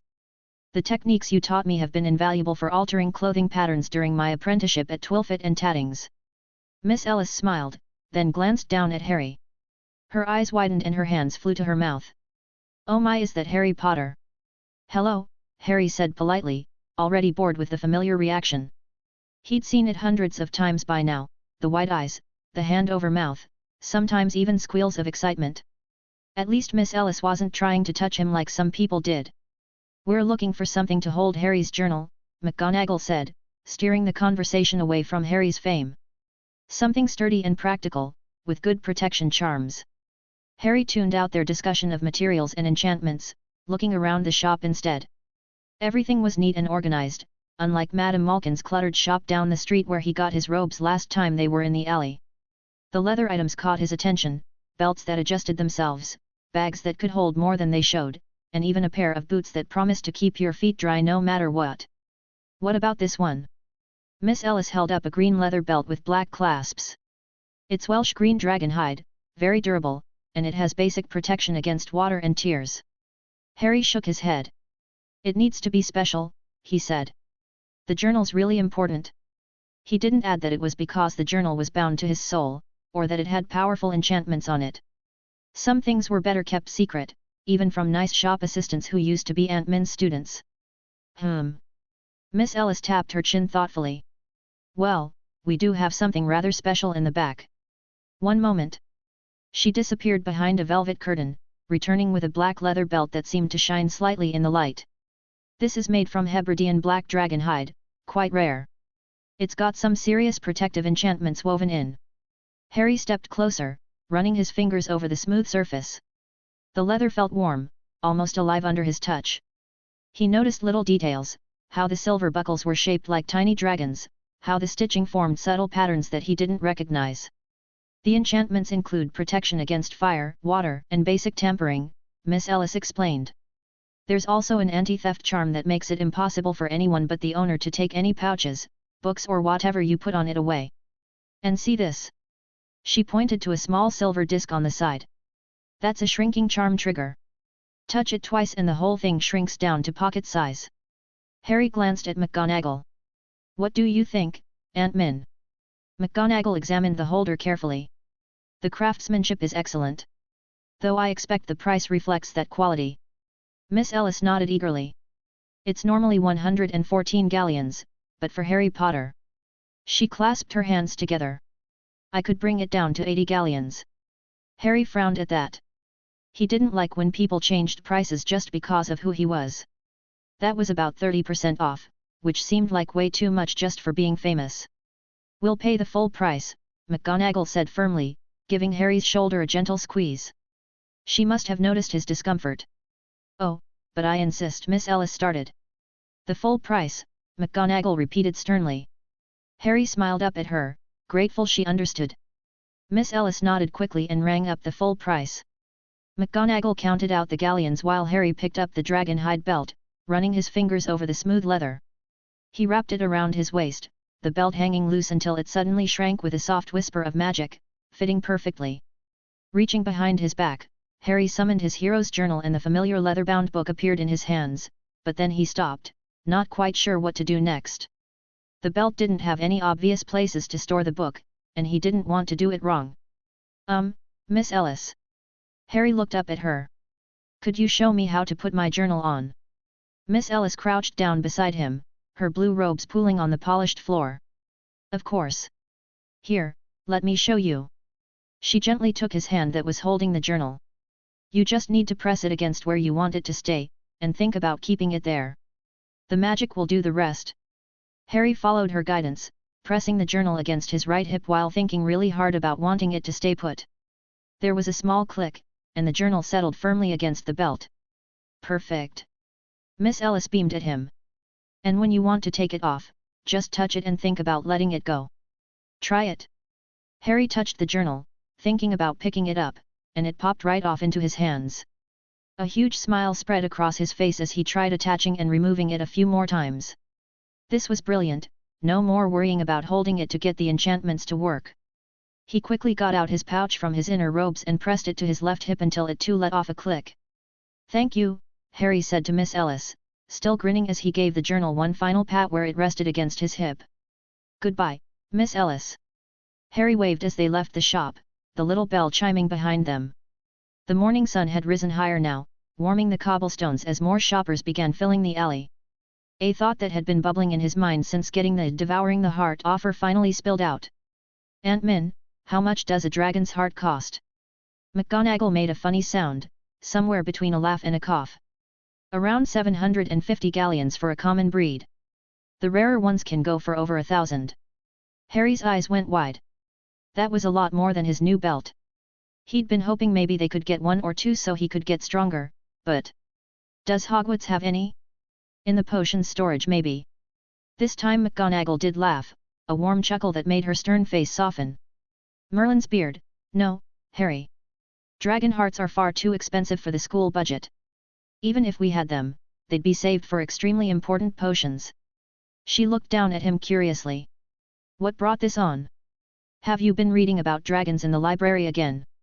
Harry shrugged, trying to look casual even as he thought of another way to get a dragon heart. Could he trade something valuable? But what did he have that was worth hundreds of galleons? Nothing really. Just wondering, he said finally. Since we got dragonhide for my belt. Made me think about what else you can get from dragons. McGonagall patted his shoulder. Well, if you're interested in dragons, perhaps we should visit the bookshop before heading back? I'm sure there are some age-appropriate books about them. Harry nodded eagerly. Even if he couldn't get a dragon heart right now, he could at least learn more about them. His perfect memory would help him remember everything he read, and maybe he'd find another way to get what he needed. And he'd never get tired of reading about dragons, they're amazing. Chapter 18, Foundational Control. 2 months later, August 1987. Harry soared over Hogwarts grounds, his wings catching the warm August updrafts. Below him was the newest addition to the castle's features, the Still Lake. Unlike the Great Lake with its gentle waves and occasional tentacle sightings, this body of water remained perfectly motionless, like black glass reflecting the sky above.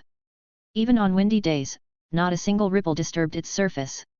All of the animals had taken to avoiding this part of the grounds entirely. Harry had watched from above as even the bolder creatures of the Forbidden Forest would approach, only to turn away at the water's edge. The house elves whispered that fish introduced to the lake would disappear without a trace within minutes. Harry banked around for another look at the Still Lake. Last month, he'd watched from the astronomy tower as a group of ministry wizards in fancy robes spent days working on the crater. They'd created a small stream that connected to the Great Lake, filling the massive hole with water. The weird part was how the water just stopped moving once it settled, no matter how much wind there was. Nobody had come to ask him or Charlotte about what really happened. Whatever story Grandpa Dumbledore told them must have worked, probably something complicated and boring that made the ministry people not want to ask too many questions. Adults were like that sometimes, they'd accept a boring answer over an interesting truth. At least the Boggarts were gone now. The black circle had sucked up every single one in the castle before it exploded. No more students running scared from their worst fears popping out of closets and cabinets. Harry turned away from the lake, trying not to think about how empty and wrong it felt. Even his eagle instincts didn't like flying over it.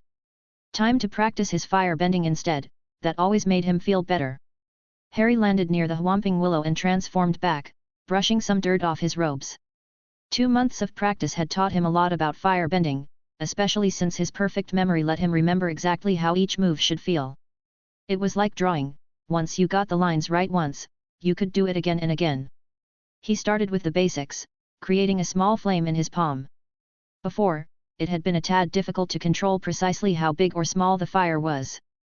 But after spending hours feeling how the chi moved through his body, like little rivers of energy, he could direct it better through more precise physical motions. The chi paths felt like warm threads running from his stomach to his hands and feet. Okay, Harry mumbled to himself, let's try the new stuff. He closed his fist and concentrated, mixing normal fire with the solid kind he'd discovered long ago. A bright orange whip extended from just under his closed hand, moving like a real rope made of flames. He'd figured out that using too much solid fire made it stiff and using too much normal fire made it fall apart. Getting the mix just right had taken lots of tries. The fire whip cracked through the air as Harry guided it in a figure-8 pattern. The practice target the house elves found, an old training dummy from somewhere in the castle, took the hit right across its stomach, leaving a deep black scorch mark on the metal armor. Now for the hard part, Harry said, crouching down like he'd practiced. The shield of fire was trickier. He had to pool the chi at his palms, like gathering water in his hands, then push it out in just the right way to make a wall of very solid flames. It worked against the rubber balls Uncle Phileas charmed to fly at him during practice, but it made him tired really fast. Harry swept his hand forward, feeling the familiar strain as the chi gathered and pushed outward. A semicircle of orange-red flames followed behind his hand, flickering but holding its shape. He managed to keep it up for 20 seconds before letting it fade away, his arm trembling slightly from the effort. He sat down on the grass to catch his breath, thinking about how far he'd come. The basic moves were easy now, making sparks, punching out fire jabs, even the incendio-like fire stream that used to tire him out. The fire lash and blazing rings had taken longer to master, but he had perfected them and didn't have to waste any energy when using both techniques. At least the chi mapping helped, Harry muttered, rubbing his arms where he could feel the warm paths of energy.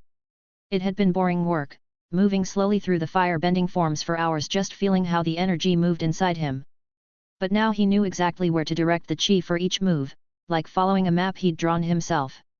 After practicing until his muscles ached, Harry headed to the library. Madame Pants had given up trying to shoo him away from the first-year sections, especially since he was far more careful with the books than most students. He'd already memorized and comprehended most of the standard first-year curriculum, though it felt hollow without being able to practice. Harry slumped in his chair, chin propped on his hand as he stared at the diagrams showing wand movements. The swish and flick pattern for Wingardium Leviosa looked simple enough, he could trace it perfectly with his finger thanks to all his drawing practice and it was figuratively engraved into his memory. But what did it feel like when magic flowed through a wand? Was it similar to how chi moved during fire bending, or completely different? It's like having all the ingredients but no cauldron, he grumbled, thinking of the potions books he'd read. He understood what each spell was supposed to do, how to say the words properly, and where to point the wand. But without being able to feel the magic, he couldn't know if his understanding was right. The books talked about magical intent a lot, especially in charms. You had to really want the spell to work, to picture what you wanted to happen. Harry thought he got that part, it was like when he painted, how he had to see the picture in his mind before deciding to put it on paper. But the books never explained how it felt when the magic actually happened.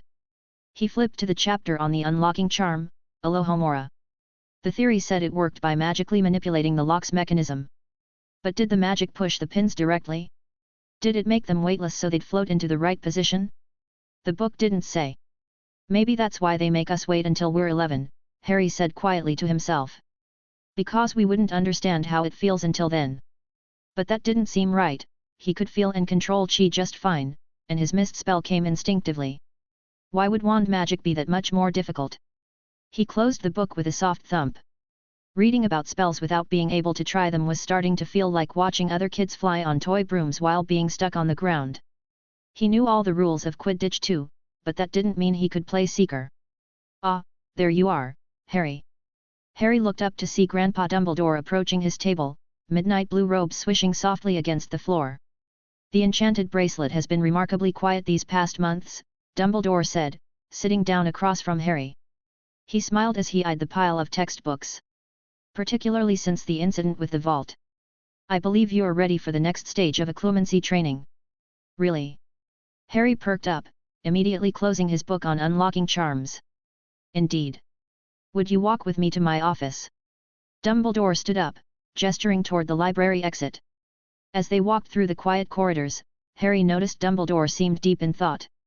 When they reached the Gargoyle Guardian, Dumbledore murmured sugar quills and led Harry up the spiral staircase. The office looked different than usual, two large purple cushions sat on the floor where the chairs normally were. Harry settled onto one while Dumbledore lowered himself onto the other with surprising grace for his old age. "Now Harry, I've been considering your request about the dragon hearts," Dumbledore began gently. "And?" Harry leaned forward eagerly. "I don't believe it would be wise to pursue that particular path right now." "But why not?" Harry couldn't keep the whine out of his voice. "It would make me stronger. I could protect." He cut himself off, face flushing. Dumbledore sighed softly.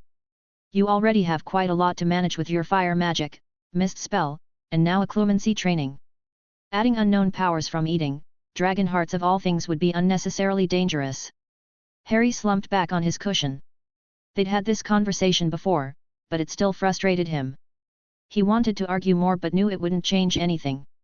"Speaking of training," Dumbledore continued, clearly changing topics, "your new eidetic memory will have interesting effects on your occlumency practice, both helpful and challenging." "Challenging?" Harry frowned. How could remembering things better make it harder? Dumbledore's eyes twinkled. "Well, think about it, when I ask you to empty your mind, you now have perfect recall of every thought and memory. It's rather like trying to clear a large library versus a single bookshelf. More books to put away, especially if they're not well organized." "Oh. Harry hadn't considered that. And since I remember everything so clearly now." "Exactly. It's harder to achieve the emotional distance needed when memories remain crystal clear. However," Dumbledore raised a finger, "we're fortunate that your perfect recall only began after receiving this gift. And you've shown remarkable stability these past 2 months, partly due to your enhanced intelligence, I suspect, but mostly because of what happened in the vault. You found a new purpose there, didn't you?" Harry felt his cheeks warm and nodded slightly, thinking of Charlotte's scars. "Excellent." Dumbledore clapped his hands together. "And there are benefits too. Your perfect memory will help you maintain specific mental shields once you learn them. You'll be better at organizing your thoughts, and more aware if someone tries to tamper with your memories. Though," he added thoughtfully, "the advanced techniques of hiding specific memories will come much later. Now then," Dumbledore reached into his robes and pulled out a small wooden box, "you've made excellent progress with the first foundational phase of occlumency. Your mind-clearing exercises have become quite consistent, and you've maintained admirable emotional control." Harry straightened up on his cushion, proud but trying not to show it too much. The breathing exercises and meditation had been boring at first, but they got easier and easier the more he did them until it was nearly effortless to clear his mind of thoughts. "Does this mean we're done with the White Room practice?" Harry asked. "Indeed. You're ready to begin the control phase." Dumbledore opened the box, revealing a thin red bracelet.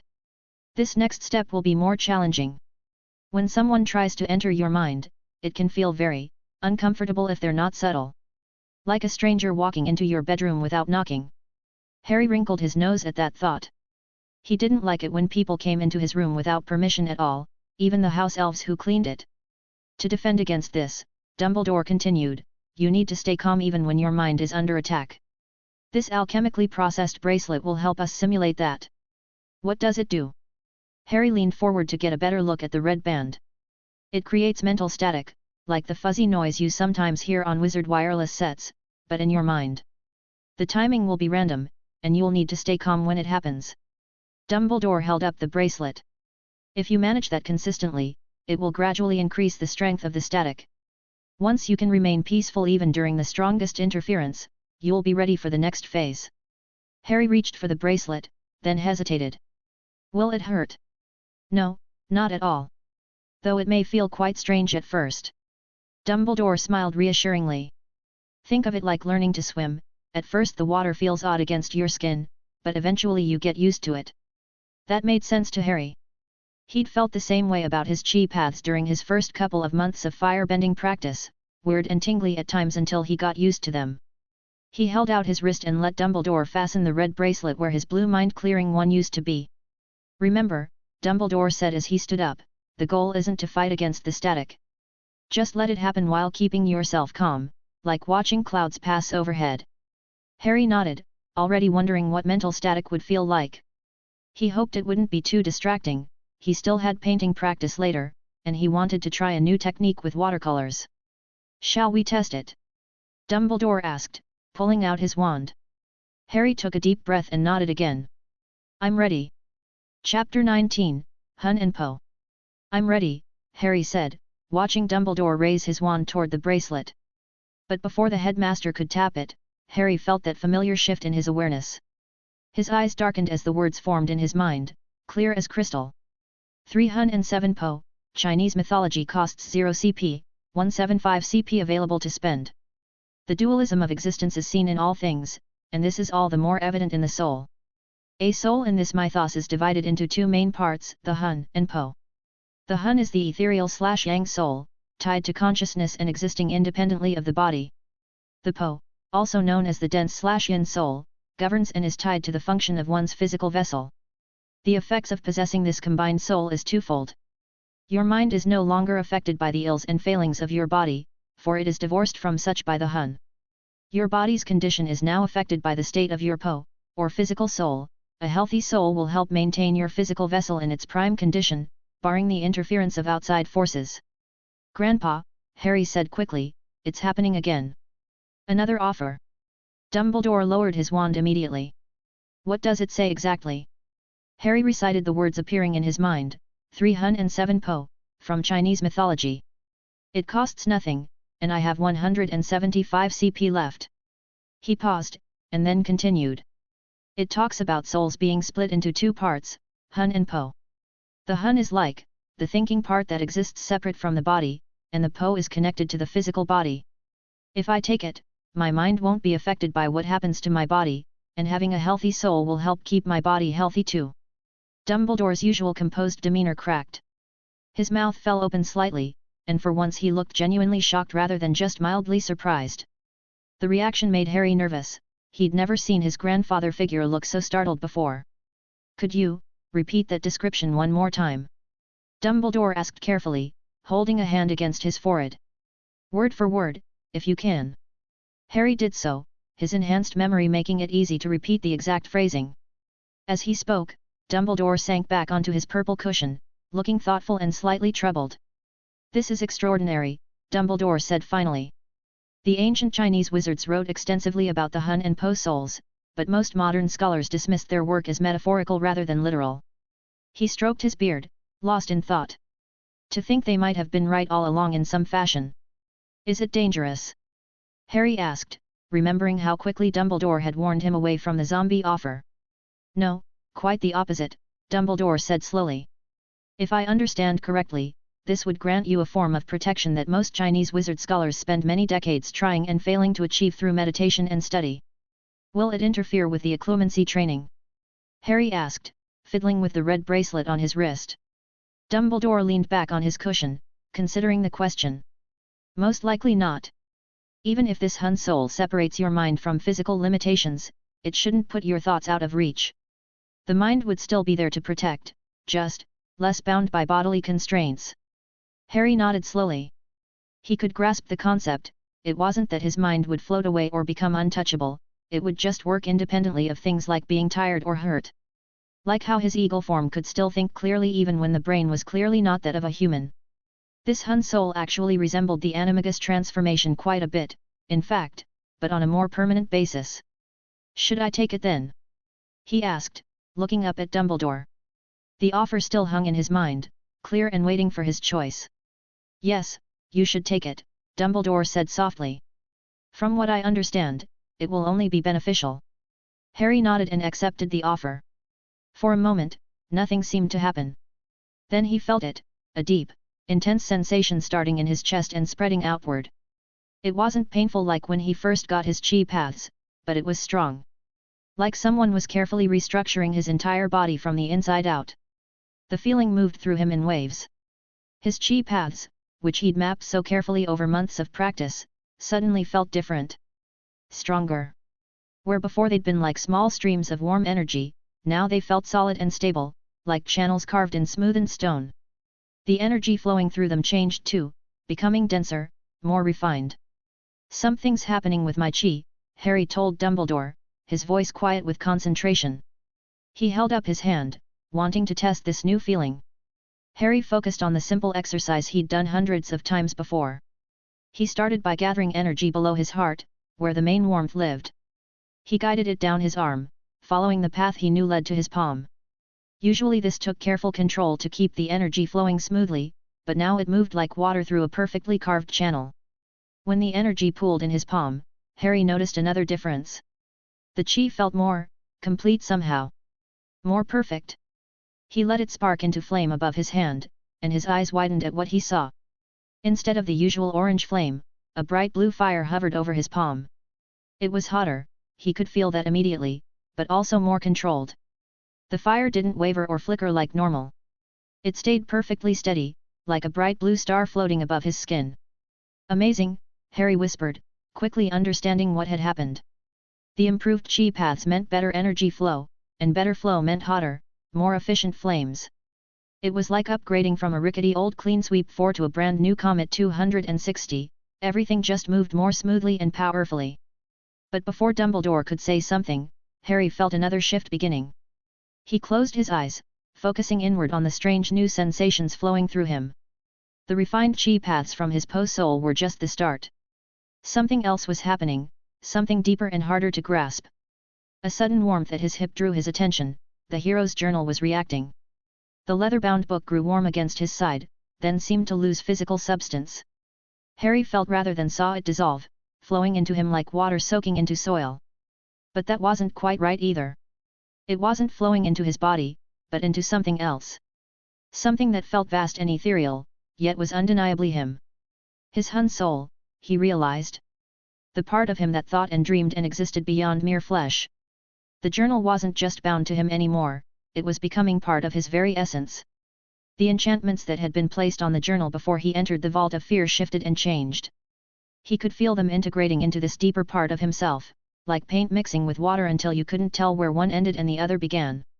The protections against poison and disease, and the resistance to magic, they weren't just enchantments anymore. They were innately part of him, flowing from his Hun soul into his Po soul and finally into his physical body.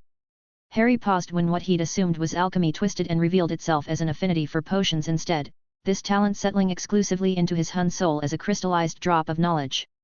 And there was more. The journal's ability to record and hint wasn't gone, it had evolved. Instead of just writing in a book, Harry could feel gentle nudges in his mind. It resembled having a friend tap your shoulder to point something out, except the friend was part of your soul and the shoulder was your thoughts. When the transformation settled, Harry opened his eyes and held out his hand. The hero's journal appeared in his palm, solid and real. But he knew better now. This wasn't the real hero's journal, not anymore. The true journal lived in his Hun soul, and this book was just how it chose to show itself in the physical world. A warm certainty rose up, confirming his understanding. This feeling had a distinct flavor to it, not his own thoughts, but the journal's way of saying yes. Harry opened his eyes once more and looked at Dumbledore, wondering how to explain what had just happened. How could he describe feeling his own soul split and reform? How could he put into words the way the hero's journal had become more than just an enchanted soul-bound book, but had rather become an innate part of him? The hero's journal changed, Harry said, running his fingers over the leather cover. It's not just a book anymore. It's part of me now. Like how being an eagle isn't just something I do, it's something I am. Dumbledore leaned forward on his cushion. What do you mean, my boy? Before, it was like having a special book that only I could read. Now it's more like... Harry scrunched up his face, trying to find the right words. Like having another part of myself that can give me hints. And all the special enchantments put on it, they're part of me too now. He closed his eyes, focusing on the new sensations. I can feel them. The protection against poison and disease, and the magic resistance, they're not just spells on a book anymore. They're mixed into my soul. He opened his eyes and looked at Dumbledore. Both parts of my soul. The Hun and the Po. And your fire bending. Dumbledore gestured to Harry's hand, where traces of blue flame still flickered. It's better now. Stronger. The chi paths feel different, more solid. Harry demonstrated by creating another small blue flame. See? The fire's blue now because the energy flows better. I had already mapped all of my chi paths before, but I can feel now that my control had still been lacking. Dumbledore stroked his beard thoughtfully. This is quite remarkable, Harry. These changes seem far more involved than any of your previous gifts. And what did it feel like, Harry? The soul transformation? Dumbledore asked, leaning forward with undisguised curiosity. His blue eyes sparkled behind his half-moon spectacles. Harry thought about it for a moment. Kind of like, when you're drawing and you can see the picture in your head, but then you actually start putting it on paper and it becomes real? Except instead of drawing, it was like something was drawing me. Making me more, me. Dumbledore's eyebrows shot up. You can actually feel both aspects of your soul. Yeah, Harry nodded, but I think it's because of the journal and my chi paths. The journal went into my Hun soul, the thinking part. And my chi paths feel like a reflection of my Po soul, the body part. So I can feel both of them changing and working. He shifted on his cushion, trying to put his thoughts in order. Plus, I think I can feel them because they just changed. Like how I learned to map my chi paths because I didn't have them before. If I was born with chi, it would just feel normal, and I wouldn't know what was chi and what wasn't. A remarkably astute observation, Dumbledore said softly. Most wizards who study soul magic spend decades trying to achieve such awareness of the soul. Harry shrugged. It's like when you get new shoes. At first you really notice them because they feel different from your old ones. But after a while, you stop noticing them at all. I can feel my soles right now because they're new and different, though I feel I won't forget because of my perfect memory. Speaking of noticing things, Harry said, bouncing a bit on his cushion, can we try the bracelet now? I want to see if the bracelet will work after this transformation of my soul. Dumbledore chuckled at his enthusiasm. Are you certain? This has been quite an eventful afternoon already. Yes. Harry looked at the red bracelet on his wrist in anticipation as the wand came closer and closer. Very well, Dumbledore said, tapping the red bracelet with his wand. At first, nothing happened. Then Harry felt it, like someone had poured static noise directly into his head. Not painful, but very strange, as if trying to think through many thoughts at the same time. His first instinct was to fight against it or push it away. But he remembered Dumbledore's advice about letting it happen. Harry took a deep breath and tried to stay calm, letting the static buzz through his thoughts without resisting it. That's when he noticed something interesting, though not unexpected. The static seemed to only affect his Hun soul, the thinking part. His chi paths and physical sensations remained clear and unchanged. It was like having noise in an upstairs room while the downstairs stayed quiet. I can feel where it's affecting me, Harry said, keeping his voice steady despite the weird sensation. It's only in my Hun soul, not the Po soul. Dumbledore leaned forward. The bracelet was designed to create general mental interference. The fact that you can distinguish which aspect of your soul it affects suggests your new dual soul nature is already providing benefits. The static grew stronger, becoming more like a loud buzz than gentle white noise.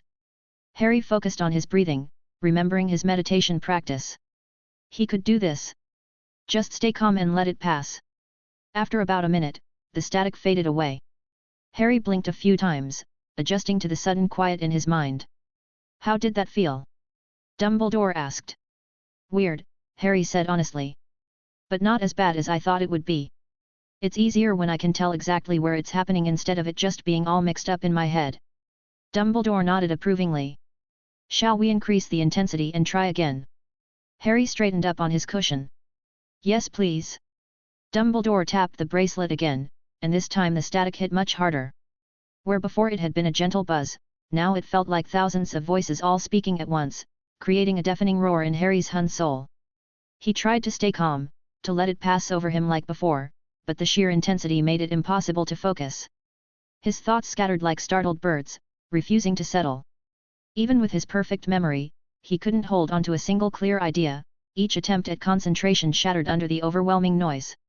I can't, Harry stammered, his hands gripping the cushion tightly. His Po soul remained steady, chi paths flowing smoothly, but his Hun soul felt like it was drowning in chaos. Breathe, Harry, Dumbledore's voice came from somewhere far away. Remember, you don't need to fight it. But Harry couldn't find the calm center he'd maintained before. The static was too loud, too overwhelming. It was like trying to meditate in the middle of a thunderstorm. His mind, recently so clear and precise, felt muddled and confused. Just when he thought he couldn't take any more, Dumbledore tapped the bracelet again and the static vanished. Harry slumped forward, breathing heavily. Well, Dumbledore said gently, I believe we've found your current limit. That was. Harry shook his head, trying to clear the lingering echoes of chaos. It was overwhelming. Indeed. Having separate souls may help you identify where the interference occurs, but it doesn't automatically grant immunity to its effects. Dumbledore conjured a glass of water and handed it to Harry. This is why we practice, to gradually build tolerance to such mental intrusions. Harry took a sip of water, noting how his hands were still slightly shaky. At least my post-soul stayed stable. My chi paths didn't get disrupted. A significant advantage, Dumbledore agreed. Harry nodded, already thinking about how to improve. Can we try again? Maybe if I start with meditation first. Dumbledore held up a hand. I think that's enough for now. Remember, Harry, the goal isn't to master everything at once. Progress takes time, even with your remarkable gifts. But... No buts, Dumbledore said firmly, though his eyes twinkled. Besides, I believe you have a painting session scheduled with Professor McGonagall this afternoon? It would be a shame to miss it because you've exhausted yourself with occlumency practice. My session with Ant-Man is the day after tomorrow at 2 p.m., Harry corrected automatically. Though I suppose I could use the free time this afternoon to practice capturing what the static felt like in my sketchbook. An excellent idea, Dumbledore said, standing up and vanishing the purple cushions with a wave of his wand. Sometimes expressing these experiences through art can help us understand them better. He was already imagining how he'd capture that chaotic feeling on canvas, maybe with swirling patterns in greys and silvers, or abstract shapes that seemed to change when you looked at them. Thank you, Grandpa, Harry said, getting up and heading toward the office door. He paused with his hand on the handle. Do you think my parents would be proud of how I'm learning all this? Dumbledore's expression softened. Without a doubt, my boy. Without a doubt. Chapter 20, Magic Instability. 2 days later, Harry sat cross-legged atop the dark tower, a small cage containing 5 mice placed carefully in front of him. He'd caught them earlier as an eagle, and while a small part of him felt bad about using them like this, he needed to understand how his mist had changed since receiving his Hun, ethereal/yang, and Po, dense/yin, souls. The morning air was crisp, and the tower's height ensured no one would accidentally walk into his experiment. Harry took a deep breath and began to gather his magic for the mist, just as he'd done countless times before. He stopped almost immediately, eyes flying open in surprise. That's different, he muttered, frowning slightly. The magic wasn't coming from inside him at all, he could feel it now, drawing in from the world around him like invisible streams flowing into his post-soul. Harry tilted his head, considering this discovery. He would have expected the magic to gather in his Hun soul since it dealt with thoughts and fear. Maybe he didn't understand yin and yang as well as he thought. He'll have to ask Grandpa about books on the subject later. That magic came from outside rather than from within was interesting, but Harry shrugged it off after a moment. It was probably just something they taught in Hogwarts that he hadn't learned yet from his daily reading. Let's try this again, he whispered, more carefully this time. He drew in the magical energy slowly, feeling it pool into his post-soul. That's when things got fuzzy. His Hun soul was instinctively doing something. Contributing to the gathered energy somehow, making it heavier.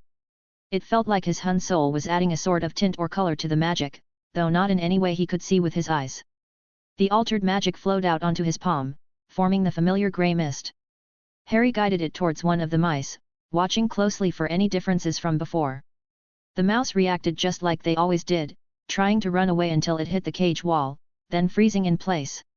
He could see its tiny chest still moving up and down rapidly, so it was just paralyzed with fear rather than hurt.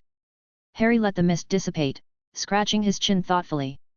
The effect seemed the same, but the process felt completely different now that he could sense where the magic came from and how it changed.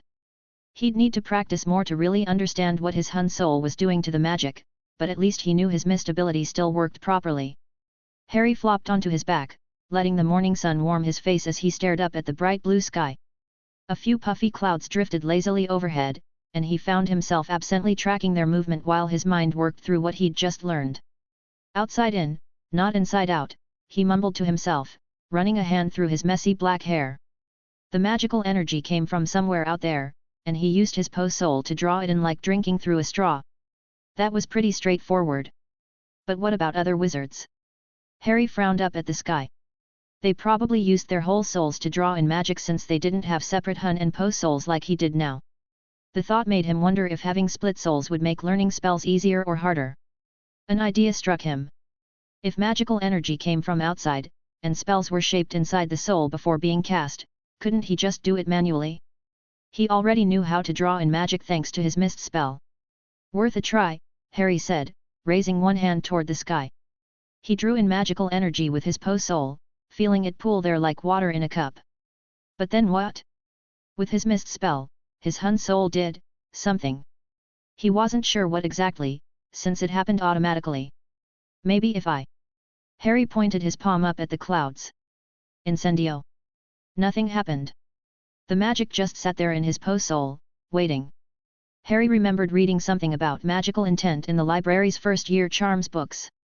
He tried again, this time picturing bright flames shooting from his palm as he spoke. Incendio. He felt his Hun soul stir, reaching out toward his Po soul like it was trying to grab something. But before anything could happen, the whole thing fell apart. The pooled magic burst out of him in an explosion of colorful sparks that made his skin tingle and his hair stand straight up. Several small rocks around him started floating and spinning in the air. Ow, Harry said, sitting up and trying to pat his hair back down. The tingling sensation refused to go away, and he had a feeling it would stick around for a while. Well, that hadn't worked quite like he'd hoped. But at least he'd learned something, his Hun soul definitely played a part in casting spells. Harry brushed off his robes and stood up, determined. Just because his first try failed didn't mean he should give up. After all, his firebending had taken lots of practice too. One more try, he muttered, gathering magical energy into his Po soul again. This time he tried to guide his Hun soul more carefully, like drawing with a very delicate brush. The magic responded differently this time. Instead of exploding outward, it twisted inward like water going down a drain. The shadows around him stretched like taffy, reaching toward him from all directions. Harry yelped and stumbled backward, but the shadows snapped back to normal almost instantly. For several minutes afterward, he felt strangely inside out, though looking down confirmed all his body parts were exactly where they should be. That was weird, Harry said, shaking his head. But he wasn't ready to quit yet. Maybe if he tried focusing more on the spell itself. His third attempt went wrong in a completely new way. The magical energy disappeared with a gentle pop, and suddenly everything smelled wrong. The morning air that had smelled like grass now reminded him of chocolate. When he sniffed his robes, instead of clean laundry they smelled like oranges. Harry wrinkled his nose. It wasn't bad exactly, just off. Come on, Harry said, getting frustrated. One more time. He gathered the magic again, trying to copy exactly what he'd read about the fire-making spell. This time the energy seemed to just fade away harmlessly. Harry was about to count that as progress when he blinked and felt something odd near his ears. Small, perfectly round soap bubbles were floating out of them. Every time he blinked, more bubbles appeared. They didn't make any noise when they popped, and they didn't leave his ears wet, but it was really annoying. After about 20 bubbles, Harry decided enough was enough. He sat back down, thinking about what he'd learned while waiting for the bubbles to stop. Each time he tried the spell, his Hun soul had reached for his Po soul like it was trying to grab or shape the magic there. But something kept going wrong at that exact moment, like two puzzle pieces that looked like they should fit but didn't quite line up. Maybe I should ask one of the professors about this, Harry said to himself, watching another bubble float past his nose. Before I turn myself into a tea kettle or something worse. The mice in their cage squeaked in what sounded like agreement and watched with fear shining in their little black eyes as Harry transformed into the golden eagle that captured them with his sharp talons.